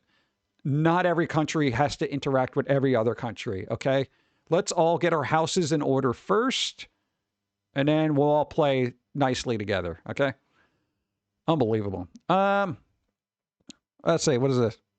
Presumably they meant younger, less mature, some bad copy paste and drag. What's happening here? I don't know. I'm not getting any more info, but apparently they're redesigning it because somebody was complaining about it. Backlash? What backlash? Besides, it looked bland as fuck. Is that the backlash? Yeah, maybe we could do better and make it not look like generic Temu.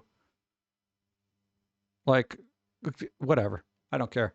Again, I would say to every voice actor, your input should be minimal in the other than the creative voice process. Don't be telling other creatives how to do their job. You're hired for voice, not art. Look, here's the thing. I'm a big person of, if you're going to be part of a team, be part of the team. Don't bully other parts of the team saying, you got to fix this because fill in the blank, socials, whatever. Who cares, dude? You know what? Here's my input. Make her breasts larger and give her a third eye that shoots lasers at everybody who looks at her breasts. There you go. You're welcome. Ubisoft fires 13-year Assassin's Creed veteran just days after suspending him for speaking out against the company's return to office mandate. This was not my decision. Oh, imagine having to go to an office to work. Yeah, like, you know, people who have jobs. I feel like people did get a little spoiled from the pandemic thing. No, everyone's working at home. People loved it. And then it's like they had to go back. And it's like, oh, shit. Yeah, but you see how companies work. Oh, yeah, 13-year veteran? Yeah, go fuck yourself. Yeah, so. Make her look like a hard taco. Oh, man. Flappy Bird was removed from the App Store exactly 12 years ago. Flappy Bird. Bro, this was the game. Yo. Flappy Bird. Look at that little bird. He flapping. People love this game. And then it got taken off, and people were literally selling their phones with Flappy Bird on it. And then you had all these clones. The guy should have just left it there. The guy could have been a millionaire. Like, no, I don't like how popular it got. I'm getting rid of it. Okay, I guess forget about that one shot you had. Okay, we already talked about that. Boop. Yo, something Sailor Moon happened. Look. Entering a chili competition with my Sailor Moon crockpot. Is there literally a Sailor Moon crockpot?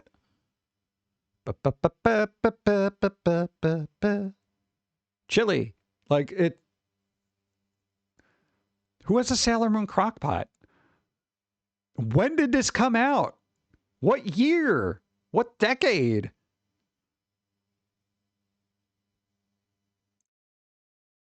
I don't know. They should have different settings, too. You know, basically on temperature. You know, it could be like Sailor Moon. This could be Sailor Mars, Sailor Venus, and then Tuxedo Mask for super hot, right? I don't know. Bizarre. I just didn't even think they'd make a crock pot. Okay. The bank was forced to close out because of it. What? Was that? Remember when having one-time bank fired their veteran staff members that maintained their banking system since all the code was written by the veteran worker that took the code with him since he had IP patents for it. Don't! Yeah, don't. Hey, this guy. Oh, bro. The Mummy 4, starring Brendan Fraser and Rachel Weisz. There you go. It's coming May 2028. All right? And this is all I want to hear about it because who knows? I don't want no spoilers. May 2028. All right, we got 2 years. We got 2 years. All right? It's probably going to be like a couple of months. Maybe Brendan Fraser's, they're gonna throw him in the gym. He's going to get all worked up and stuff, and he's going to be like, cool guy. I don't care. He can come out looking like he did in The Whale. Just make it fun. No, man, I hope this is campy. I hope it's fun. I hope, you know, it's actually a fun franchise again, you know, and then maybe they could do one more after that. Yeah. So hopefully, fingers crossed.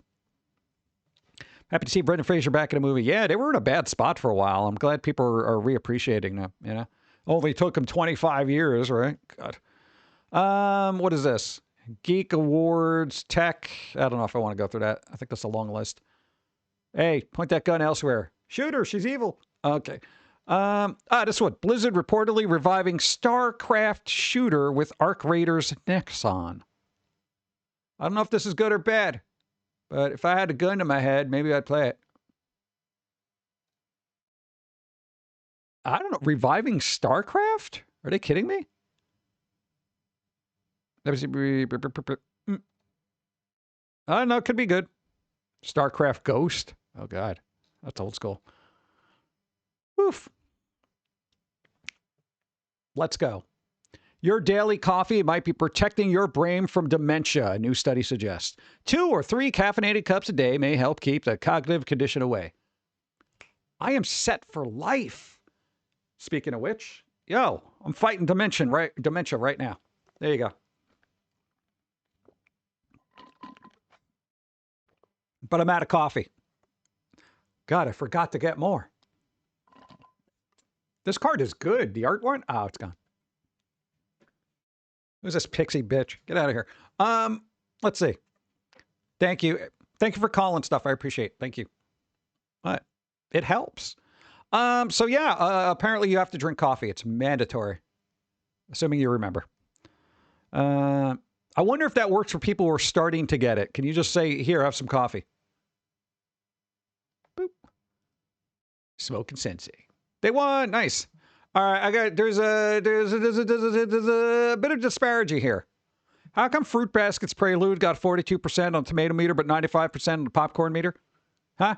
It's Fruit Baskets. Look at that. It's anime. Before it was blah, blah, blah, blah, blah, blah, blah, blah. Dude, anime? What is this such a big disparity here? It doesn't make any sense. Audience loved it. Critics are like, meh. I hate this. Every time I see it, it bothers me. You know, I want to, like, if this is going to be 42, I want this to be around 50, you know? Yeah, the audience were kind of, like, critics, I feel like they're out of touch or they know something the audience doesn't. Same thing with the Burbs here. Look at this, 81%, 66. Did anybody see this? Some people said it was boring. Where was the guy? This one. The one review I actually read. Look at that.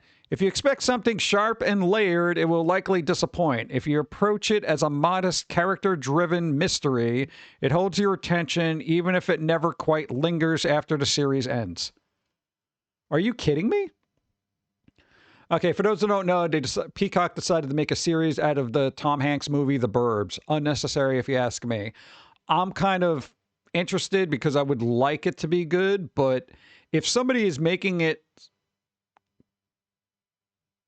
seem like a mystery that's okay, but you probably won't remember it, for that, I'll stop drinking coffee. Like, what is the point of this then? I hate when people make stuff and it turns out forgettable, like most of the recent Marvel movies. Most of them, to me, are forgettable, you know? They're not good. They're not bad. I just sit there and I go, meh. And I've said this numerous times. It is, anytime I watch something, the worst thing for me personally is to have me not feel anything at all. And I kind of didn't want the Burbs to do that. I don't know if it will. I'll give it a shot. But yeah, people seem love the show. Is giving what? What the does it even mean? I'm a sucker for the comedy mystery genre and for Kate Palmer, so this was made for me. Okay. Is there anybody who has an individual thought here? The original movie is a classic, and this show missed. Good job. Come on, I wanted to read that one. The show misses the mark quite a bit. It's watchable, but pretty boring. Oh, great. That's what I love to hear. AI review. Anime cult versus critics who don't watch anime. That's true. Yeah, a lot of people probably don't, like critics don't watch anime. Shouldn't we? Here's a weird thing about stuff like this. Like, IGN and places like that are notorious for this. Every once in a while, there'll be the guy who's really into shooters or RPGs, and they give him a sports game to review. And they give it a lower score because they're like, yeah, well, you know, I'm not really into sports. Well, why the hell are you playing this game? Who gave it to you to review this? This is stupid, you know? You should definitely have somebody who's into horror and comedy watch this and give it reviews, especially, you know, across the board. You want the people of the genre to analyze the genre. You know, what if, you know, these people are really into like artsy movies or something? It's like, oh, well, I'm used to Fellini films, so, you know, the Burbs, the series, didn't really hit home for me. Whatever. I want to look at this picture. It's an arcade. Look at it. It looks fun. All right, Gora, you're going to have to move a little bit. Look at that. Somebody made nostalgia. Look at that. I would really like to go there and just kind of play around with it, you know? Look at it. I don't know what that tinsel crap is, but this is kind of cool. I want to find these rugs before they stop making them. I miss arcades. Yeah, that was basically the whole thing here, man. They're just like, local arcades bring visitors back to simpler times. Well, there aren't like a lot of pizza and coffee stains all over the place with that looming cigarette smoke and the old guy with the little change thing. Great place, small business, family owned. Every game still a quarter. Myrtle Beach, South Carolina. Highly recommended if you come for a visit. There you go, Myrtle Beach. There you go. I don't know. If you're in Myrtle Beach, then maybe go to the arcade there. That's kind of cool. I like that. I would definitely like to play, look, dude, they got Rampage. Let's go. I'll bring all my quarters. Yeah. Toys R Us 1993 catalog. There was something interesting in here. Oh, would you got to move. All right. Let's see. Yo, look at the price of these games back then. Mortal Kombat was $70 back then. 1993. $58, $64, $59. Look at that. $50. Bro, this is insane to me. Yeah, the Super NES was only $90. Like, the whole console was basically $10 more than this. That's crazy. Like, and I could see why now they want to raise the prices of games, because they probably haven't in like 30-something years. Like, okay, $69 in today's money. What is that? Like $120? Probably easy, right? Those prices, man. Wow. What else I got? Little handheld things. These things are $20 a piece. Holy crap. Now I know I never got one. Remember buying Sega Genesis games, though, for like 20 to 40 bucks? Yeah, it was probably smart of them to get them cheaper. Hey, at least the Game Boy games seemed kind of reasonable. You know? Yo, the Game Boy basic set was 50 bucks? Oh, man. Should have gotten a Game Boy. I'd probably not like it now. Oh, dude, Game Gear. $89, bro. Look, Game Gear. Look, $34. Look, 40 bucks. Dude, that's that. See, these are the prices I like. Look at that. Beautiful. That's kind of cool. I like seeing the old gamey stuff. Look, Sega. Look, 50 bucks. Yeah, dude, this one. Dude, the Royal Rumble. Look at that. 64 bucks. That's crazy. There's probably most of that's the licensing fee. You know? It's like, yeah, you're gonna have to pay a licensing fee. Sega Game Gear are 8 batteries alive. Yeah. And then I got the $30 sale. No, I just thought the prices were kind of interesting. It's just like, some of this stuff is stupid expensive for the time period. It's like, now looking back, I'm probably like, yeah, I understand why we didn't have a lot of games. Because they were all expensive. Like, there's no way, you know, your parents were going to pick you up Mortal Kombat for $70, not on the budgets they were on. Yeah, that's crazy. 1993. Pretty expensive. This guy. Look at that. Art Bell. We were talking about him earlier. This is a long story. Yeah. Let's see. He died in 2018. I don't know. There's a whole story about it, but I'm not going to read it right now. Oh, look. Hey. Kurt Cobain's death. Why unofficial researchers say it's not suicide. Still with this? I just assumed he was murdered. I just assumed. But apparently independent studies, you know, went back, looked at all the forensic-y things, and they're like, yeah, this guy was murdered. Dude, everyone thought this in like 94. As soon as it happened, they're like, no, man, somebody killed them. You know? I don't think rechargeable batteries were commercially available until post-2003. I don't remember getting rechargeable batteries till around then, yeah. But could have been later. Who knows? Huh. So, yeah, they're not reopening case, but independent researchers are like, yeah, there's a lot of evidence that says something went squiffy there. You know, it's because he had too much heroin in his system. He was basically overdosed to the point of being comatose. And there's no way he'd be able to hold that gun. There was no blood on his hands from the shot and all that other stuff. So they forensicked it and basically said this guy was murdered. Yeah. Yeah, I've heard that. People said it was the other one. That lady. Yeah. So who knows? Thrift store find. Icarus 1. Nice. Skip that. It's happening. Nicolas Cage. Spider Noir. Bro, it's happening.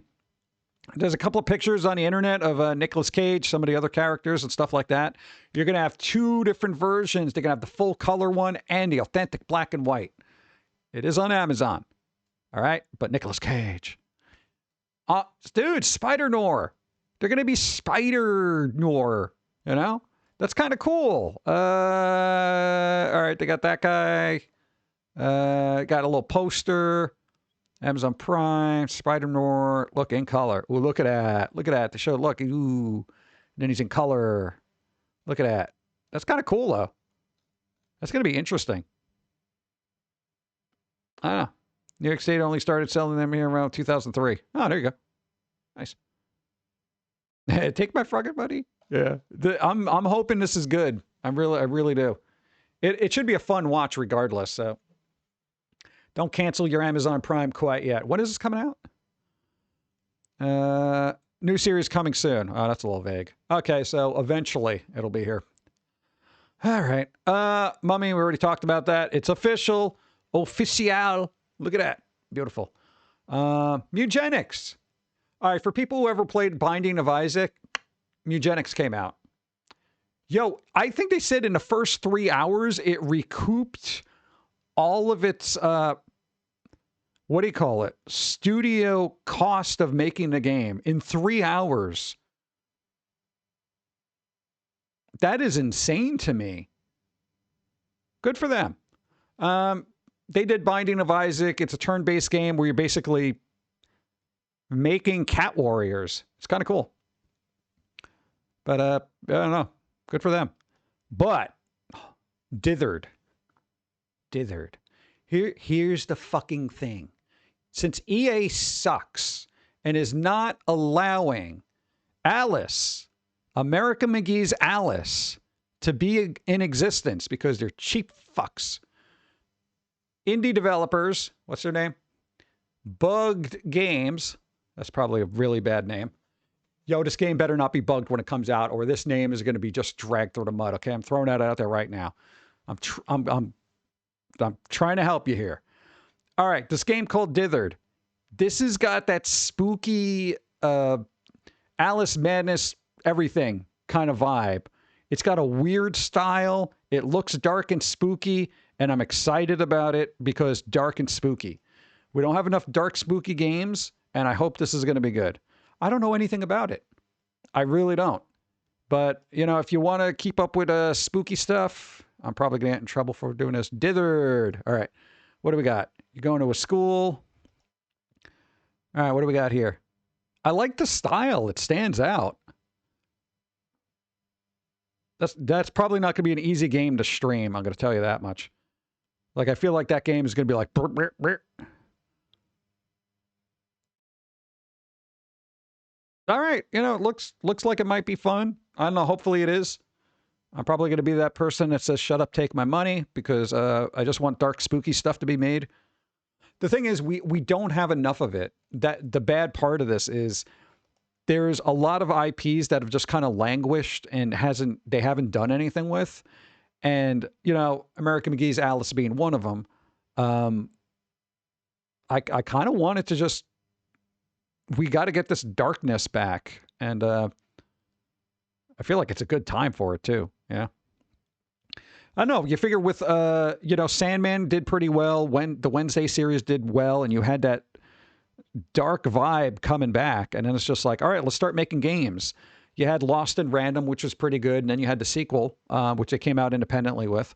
We need more of that. You know, I think people could do it. Yeah. Just add to my wish list. Nice. Legends of Legaia needs to be remastered and put on Steam. Yep. All right. Well, keep an eye out for it. Dithered. Need more spooky. All right. Weird collab. I never thought I'd be like, all right, I like collabs.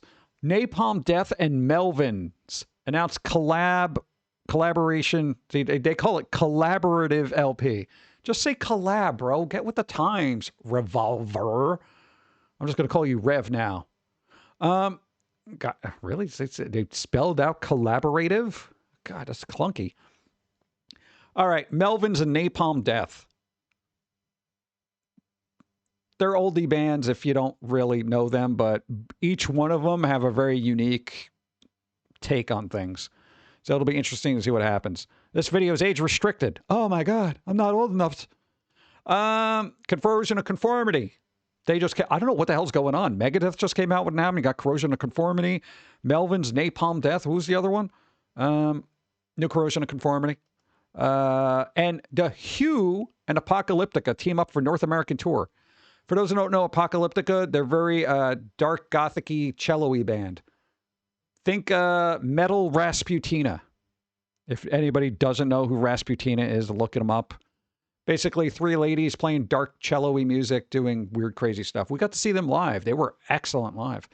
And the these people, they do that like throat singing kind of stuff. Or they had that one song that did it. Yeah, dude, both of them, that's pretty good.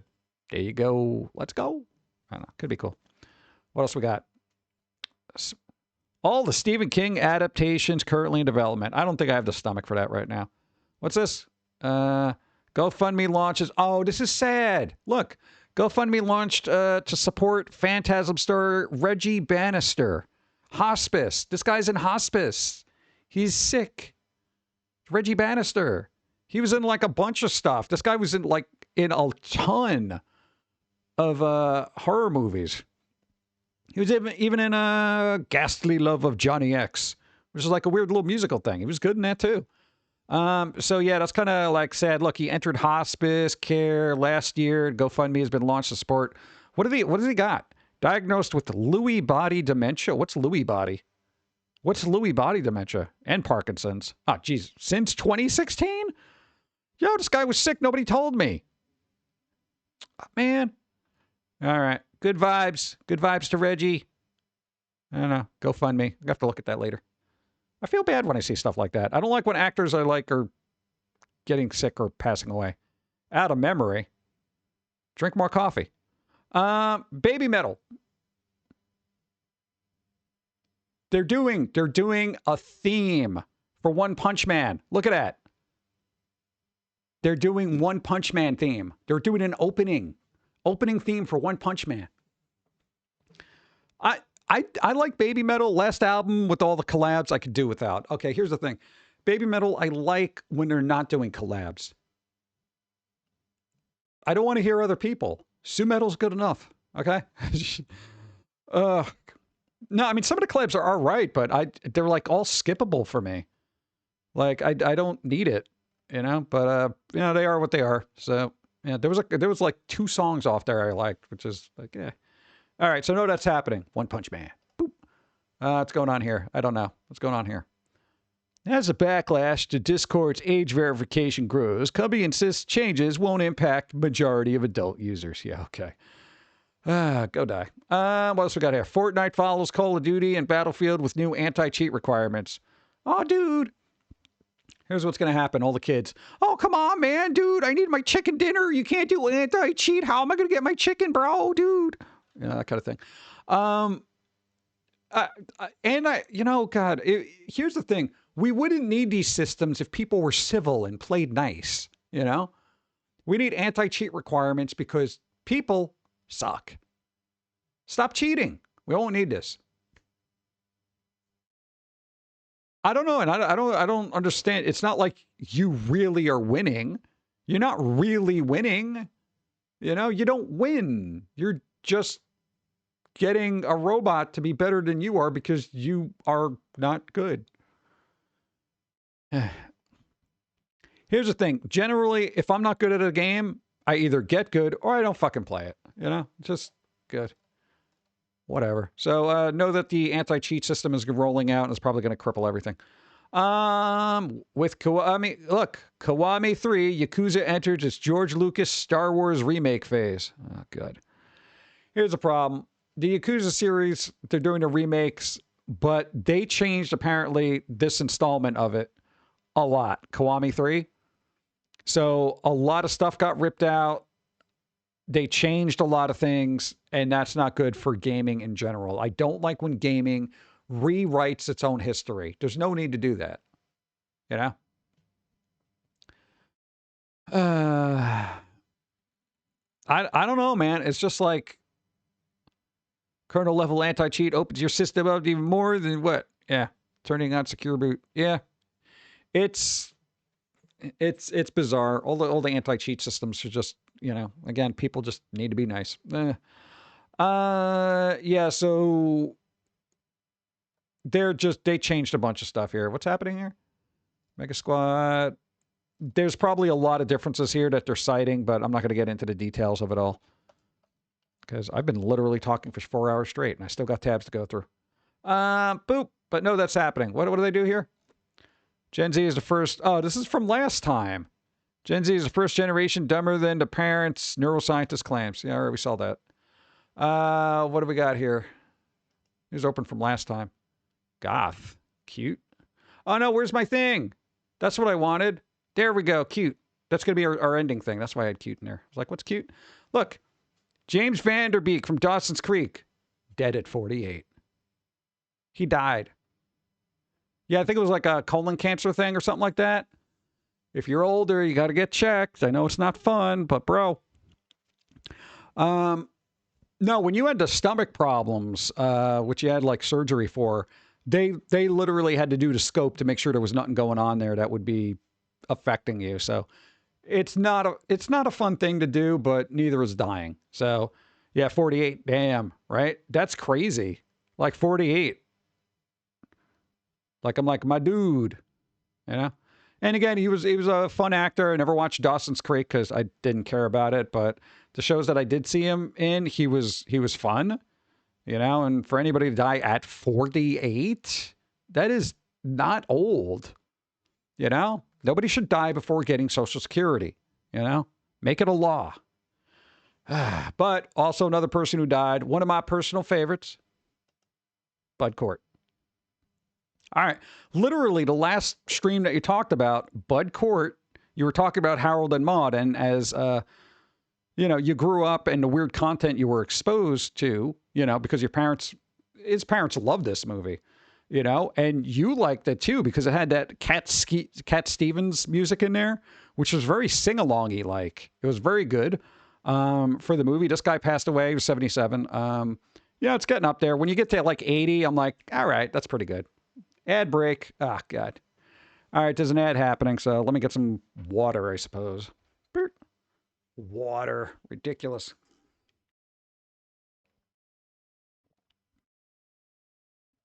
Brad Arnold, too.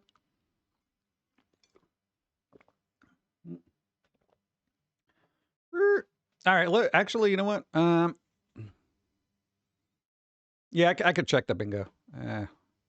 I didn't realize ads were playing. That sucks. Yeah, so unfortunately this guy, it's not like I was going to expect him to do another Harold and Maude, like Harold and somebody else. What would have been good is if they were going to redo Harold and Maude, they could have had him be the Maude character. For those who don't know, what I did like about Harold and Maude, right? This guy played the Harold character so dry and deadpan, it was absolutely amazing. It was really good, and the humor was super dark for the time period. He basically pretended to off himself in various ways to kind of annoy his mother. And the funny part about it was the mother was so used to it that she would just like, he tried to drown himself in a pool, and she just swam around him. Because she's like, oh, this again. Just doing laps in the pool with his body just floating there. It was pretty funny. One of the reasons why we have a dark sense of humor. Now, he was really good in that. And the story is, you know, he and this older lady ended up kind of meeting at funerals because he would go to funerals for fun. And so would the other woman. And, well, the woman. And, they, you know, they started talking and stuff like that. The old lady steals a car and gives him a ride home or somewhere. I haven't seen it in a bit. And, you know, they hit it off. They kind of get into a relationship and they're kind of happy. The mother is freaking out about it.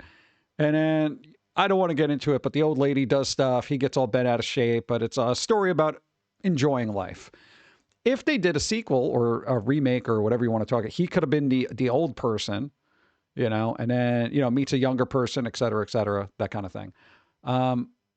There's a lot of overtones of like state of the world, that kind of stuff, the concept of love, age differences, and all that other stuff. So it was well written. It was dark and had a very cynical yet heartfelt, thing about life. I'm just glad most of the Northern Exposure cast is still with us. Give it time. You know, that's kind of how it is. It's everybody's going to shuffle off eventually. So enjoy what you can, you know. So thank you, Bud Court, for being a very dry sense of humory type person in a movie that I watched when I probably shouldn't have watched it.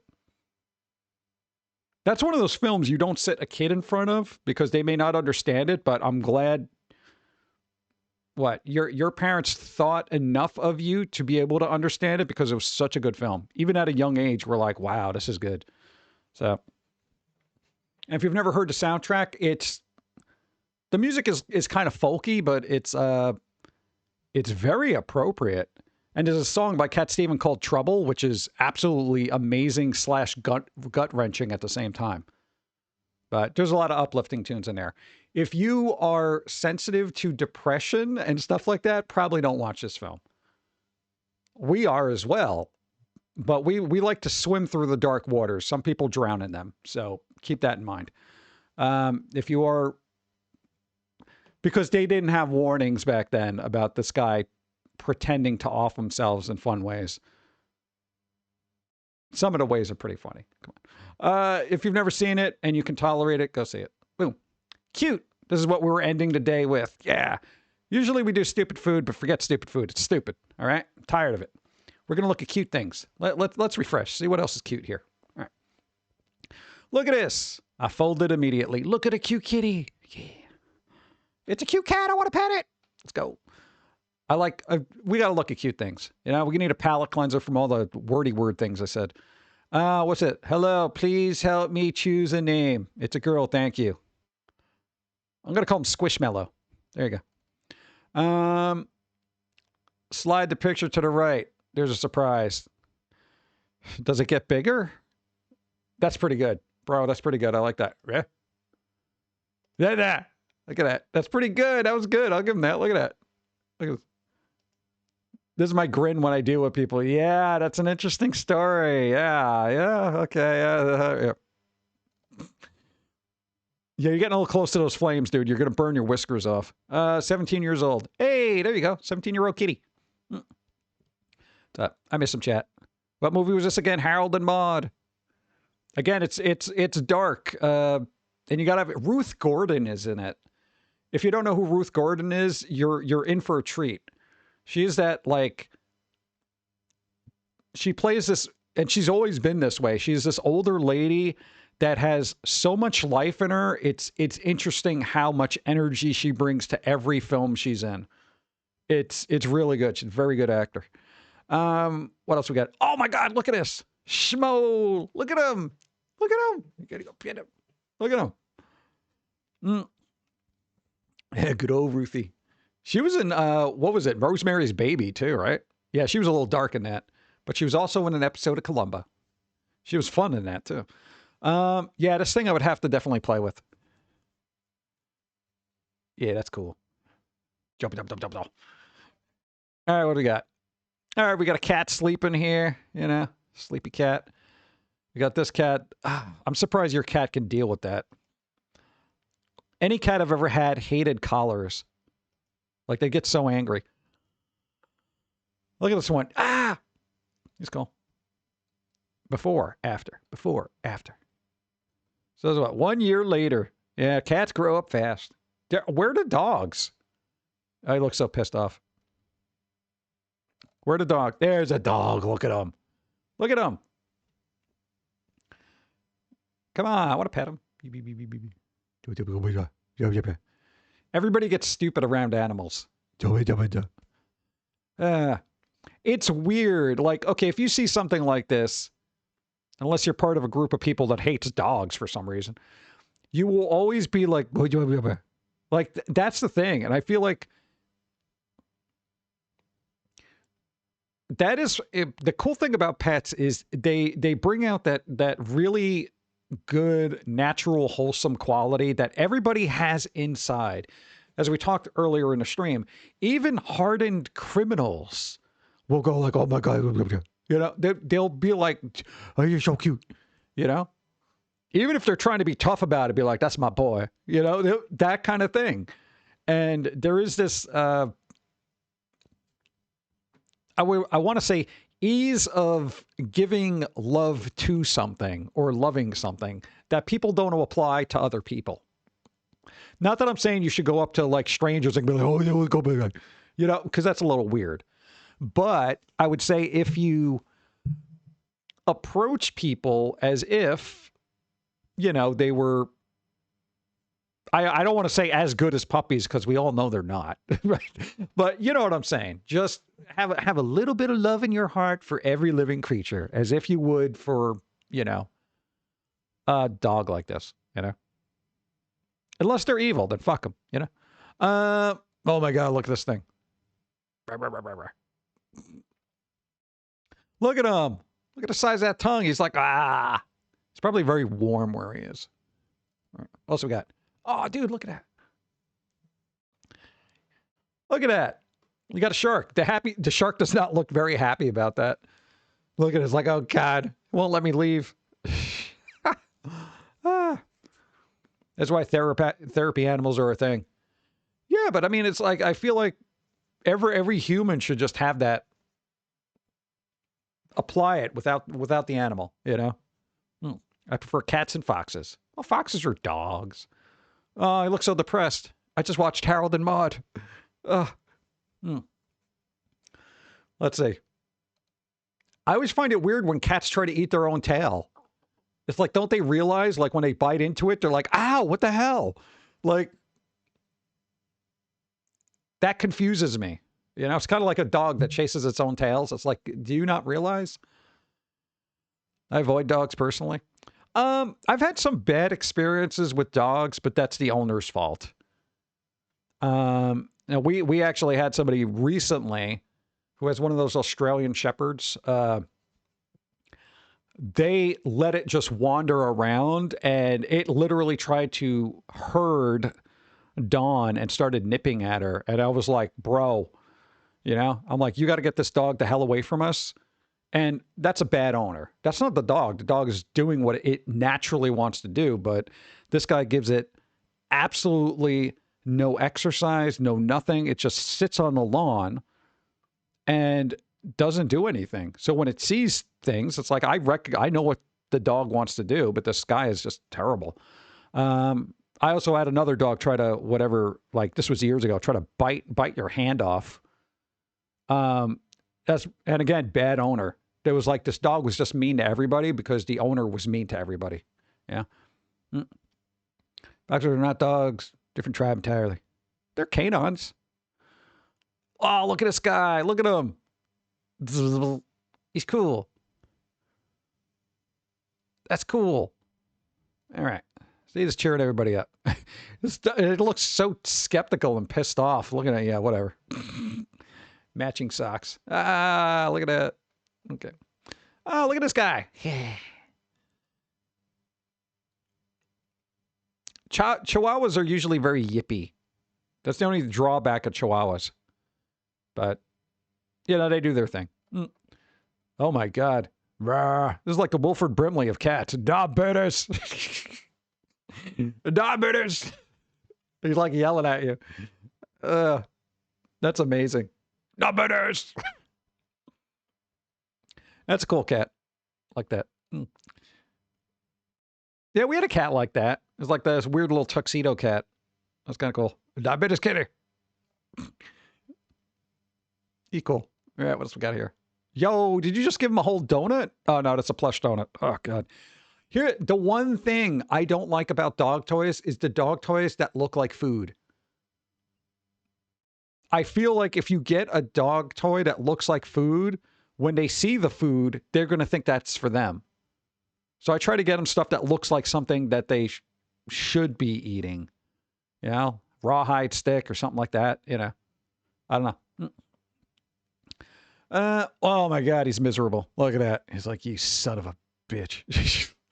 Poor cat was upset, but still cute. Look at him. Well, you put a cover on him. He doesn't want covers. You know, if you put him down here, it kind of looks like a Sith Lord. Look at him.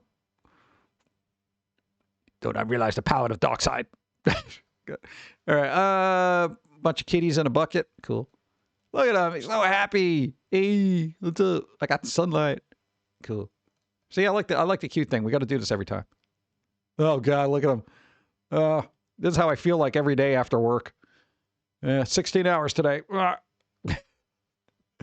Sad but true. Hey, there you go. Look at that. Hey, it's a little panda.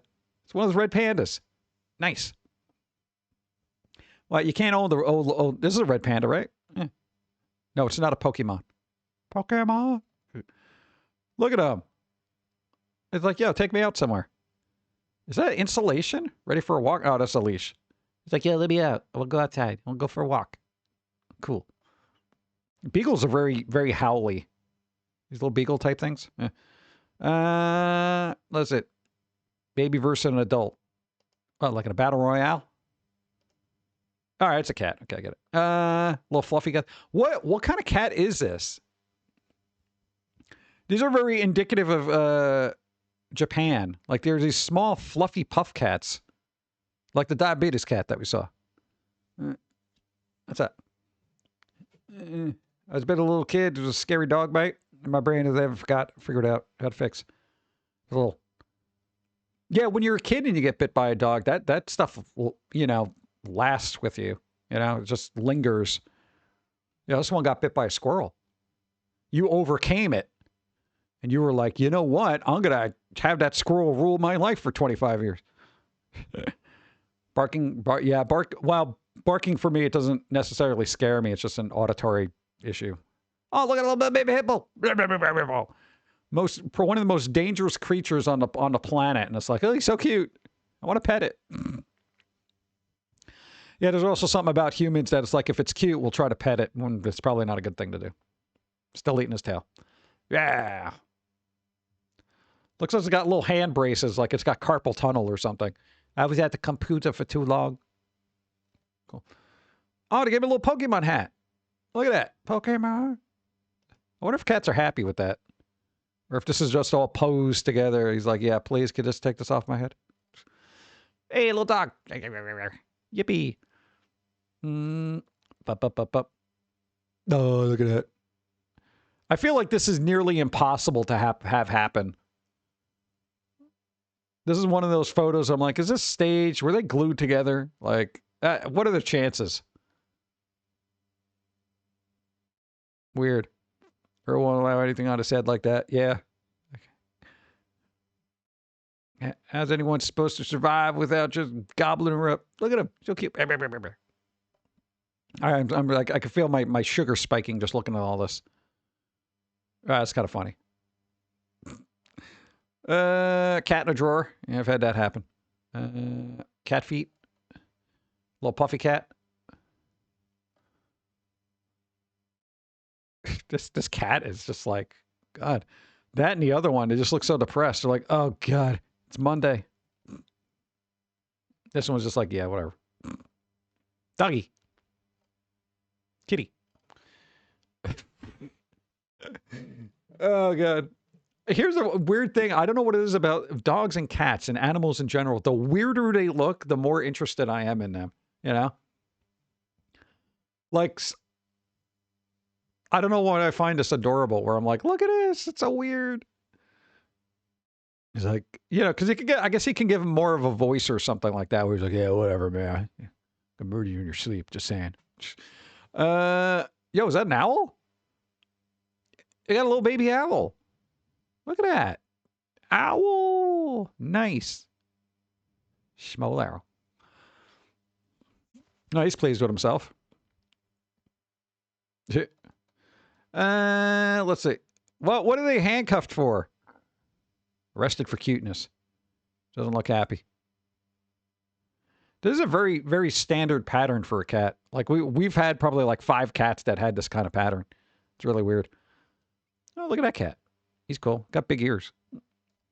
Cat tracks. Oh, dude, you just want to put your paws up against the glass and be like, I'll take you home. Look at you, take you home. Oh, God. Baby crows are also cute. I've actually never seen a baby crow. We have a lot of crows around here, too. Never seen a small one.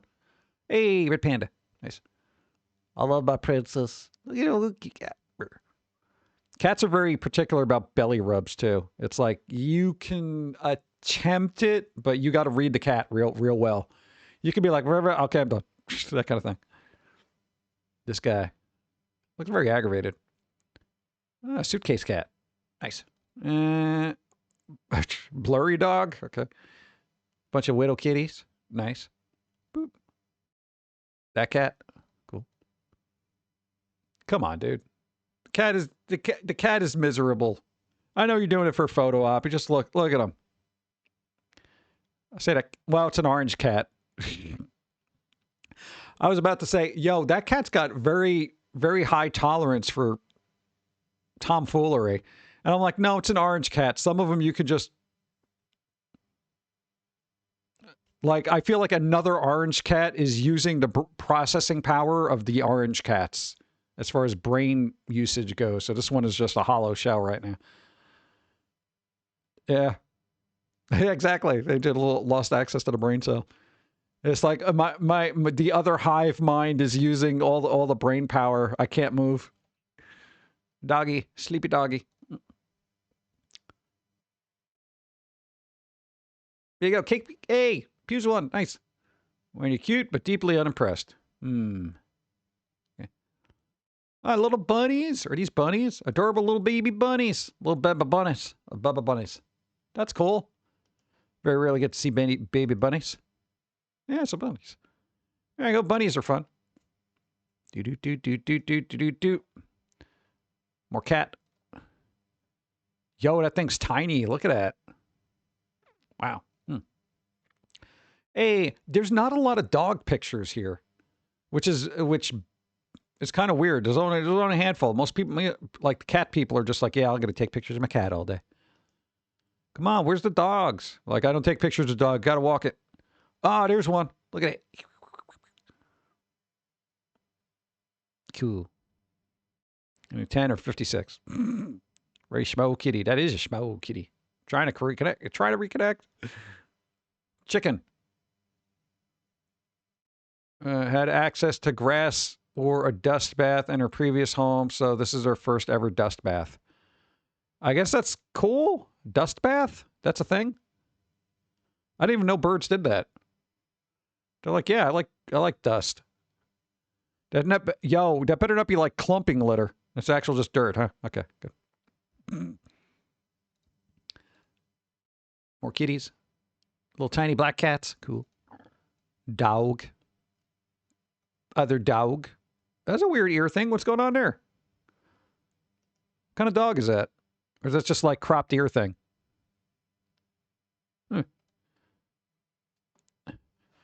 This one looks like that person just like waiting for somebody to come home or is just spying on the neighbors. Look, Martha's coming home late again. I wonder what she's doing. Kitty cat paws. There you go. Oh, God. Yo. It caught a mouse. Look at that. Oof. That's a good cat, though. That's the cool thing about cats, though. If you have a cat and a mouse gets in or something like that, well, if you have a good cat, they'll do it. Look at that. Different color eye cat. Whoa, whoa, whoa, whoa, whoa, whoa. Cool. What the hell's this? I don't know what that is. What is this? Hedgehog? What is that? Most outdoor animals will do dust, dirt baths to help keep bugs off them. Oh, all right. Weird. Cats don't do that. They just groom themselves. Weird. Yeah. I feel like the next picture is somebody drawing like a penis on its head or something. Too many frat parties, bro. More cat. Hey, it's a cool little snail. Go. That dog was an Anatolian Shepherd. One of the best livestock guardian dogs. Ooh. This one. Nice. There you go. Yeah, I probably wouldn't want to mess with that. Cool. See? I also like dogs that have usage. You know, a usage dog. I'm not going to play videos. Yo, look at this cat. Bro. That's a cool looking cat. Cats like this, though, I feel like are very... I don't want to say high maintenance, but I want to say they need interaction. You know, we've always had cats that are just like, yeah, you could be here or not. I don't care. You know, it's like this one and those hairless ones. They definitely need a lot of interaction. It's like a lynx. Hey, little puffy cat. Yeah. He's like, just pet me while I'm hanging out in the sun.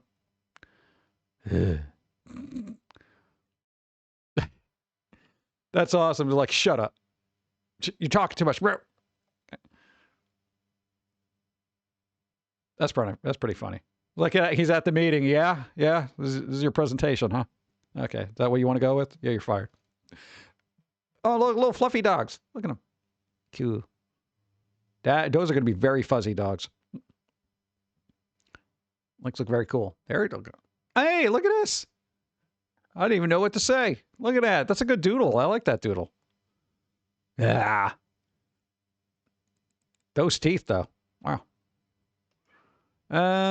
Hey, that's pretty cool, too. Nice. Cool doodles. I like this one. Nice. Do. I think I'm almost all cuted out here. I don't know if this constitutes as cute. Maybe. They seem happy.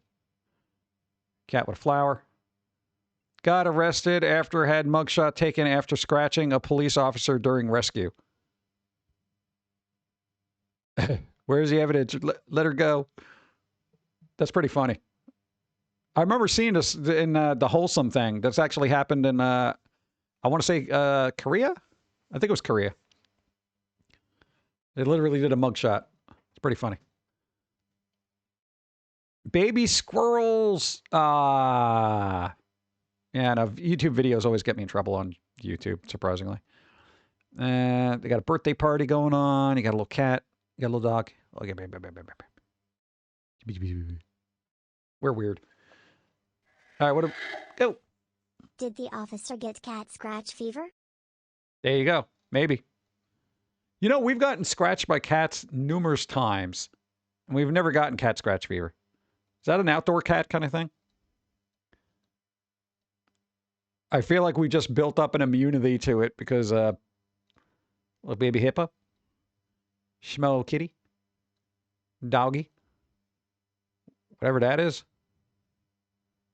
Chinese water deer. What the hell? It looks like an animal trying to be a deer, but is part Wookiee. It's weird. That's a caterpillar?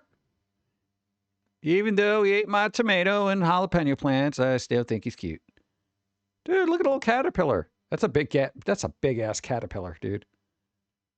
What is cat scratch fever exactly? I, too, have been scratched a lot growing up by cats. I don't know. I just heard about it. I think it's something that infects your blood and drives you insane. Allegedly. I just kept hearing it, and then there was a song about it, and I didn't even bother looking it up because I never had it. So, what? You kitty cat? I would have got it. No, I'm wasting all the cuteness. Little turtle. No kitty cat. You want to leave on heart cats? Heart cats. There we go. Heart cats. Bring this forward to you throughout the rest of your day, which is probably like 2 hours. Oh, God. All right. Are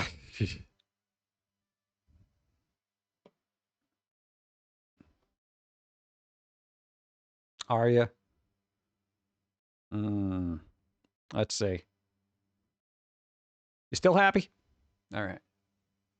Yeah, be happy. Do your happy dance. Yeah, okay. Let's see. Where to leave off? All right. No, but we should. I'm going to wrap up because I still have to eat. It is weird. There's this, when I get on topics, I've literally been talking straight for 4 hours and 30 minutes and I have not moved. I have not taken a break. I have not done anything. I don't know what the hell it is. What the hell? That's probably not a good thing. And remember, this is just us talking. Imagine if we were working on something super focused. This is why we could work like 15 hours a day or 17 hours a day. Card battle. We just made it. All right. Card battle, dude. All right, David, you got to roll. Equal to or greater than this guy again. All right, roll. Was this the same as the last one? 13. All right, there you go. Good, you beat him. Beautiful. All right, pick a number, any number. I don't like when there's repeats, bro. Winner. Nice. Oh,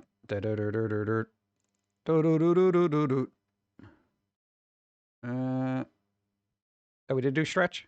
Number 2. There we go. Boop. Got it. Let's see. I think we got the we did that, right? Yeah, we got it. Cool. All right, they won. Let's see. Let's see. Do I winner here? Oh, dude. Got it. Boom. Last second. Nice. I'm a winner. That's me. Oh, man. All right, definitely got to wrap up. Weird. I don't know. All right. But was it Thursday? Tomorrow. Today's Wednesday. All right. Nobody's streaming tomorrow in the entire planet. Not just us. So I don't know. Dawn's got to do some stuff, but Dawn will be streaming Friday and Saturday. There's going to be some game giveaways on Dawn's channel on Friday for Valentine's Day. I don't want to understand nothing. That's my stick. Give me back my stick.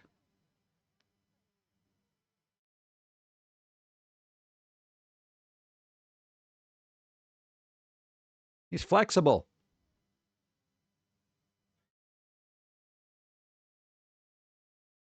I feel like if we give him drugs, he'll settle down.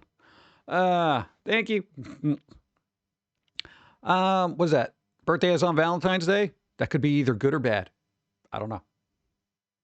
Who knows? Happy birthday in advance. There you go. Say for the let's see, David's streams on Thursday. Hey, there you go. Should have a stream tomorrow. There you go. You click on their name. You do it. Same thing with David. You click on their name. You'd be like, I'll go follow you. I'm going to see what they do. They can press buttons here. Let's see how they press buttons on their stream. That'll be fun. There you go. Nice.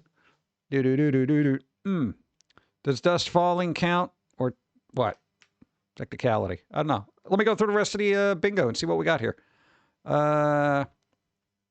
No stupid food, physical item, doodles on stream, ask for help, somebody look it up. I think I did. Boop. We haven't had a fancy card battle. Damn it.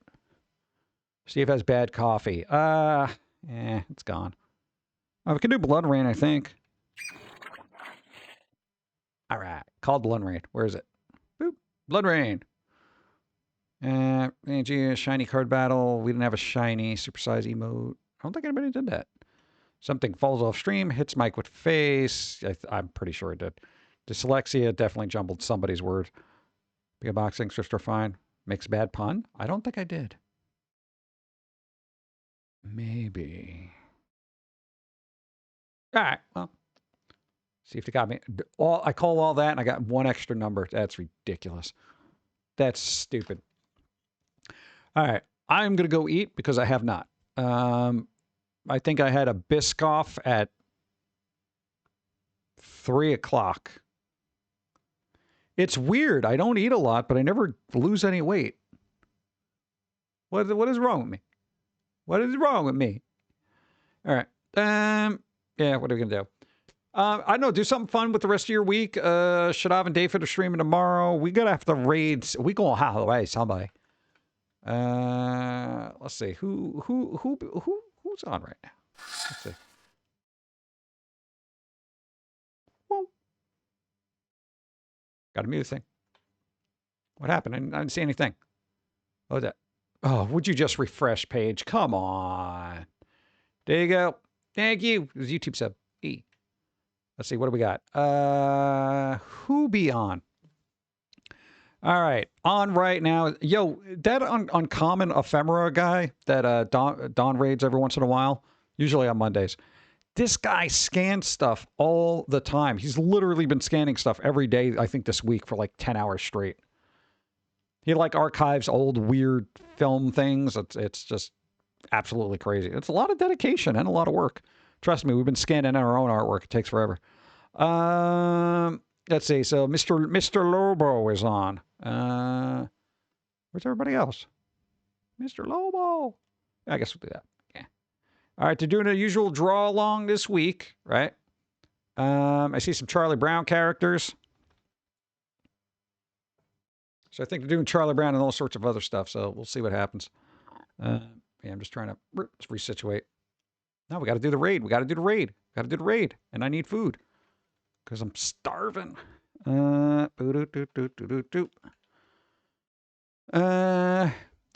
everybody, thank you for being here. Everybody, and again, like I said earlier, even following the VOD channel really helped. So I think we could be up to like $2.40 right now in ad revenue. Getting that sweet, sweet money. It's not a lot, but I appreciate every penny. I really do. Thank you. Yeah, so again, Dawn will be streaming Friday, Saturday, Friday at 5, Saturday at 2, Dawn of Time BC on Twitch. And we're going to be back on Sunday at 12 p.m. with the Pum'Kin, also known as Fat Carrot. It's funny. Come on. And the usual stuff. If you have Valentine's Day stuff to deal with, I don't know, good luck. Don't overthink it. You know, it's Valentine's Day. If you're not doing anything for Valentine's Day, Dawn is. You can hang out and just be here and get rid of avoid the high-priced menus that everybody jacks up during that one day. It's the special Valentine's Day menu where the French fries are now les French fries. So, you know, because that's French and sexy. So, and they cost 5 times as much. They're just French fries. Good. All right, whatever. Do something fun. Be well. Have that disposition that you would have towards a new puppy or kitten and try to apply that to people, because some people are just dumb puppies that don't know any better. So, I don't know. Throw treats at them? I don't know where I'm going with that. Whatever. Go do something fun. We're going to raid. Mr. Lobo, everybody break out your pencils. I'm so far behind on that because I keep running late on these things. 4 hours, 38 minutes. God. Also, watch Harold and Maude if you've never seen it. That's pretty good. All right, later. Thanks for being here. I gotta see if this thing breaks now. That was a weird glitch. I gotta figure it out. All right, later. Go.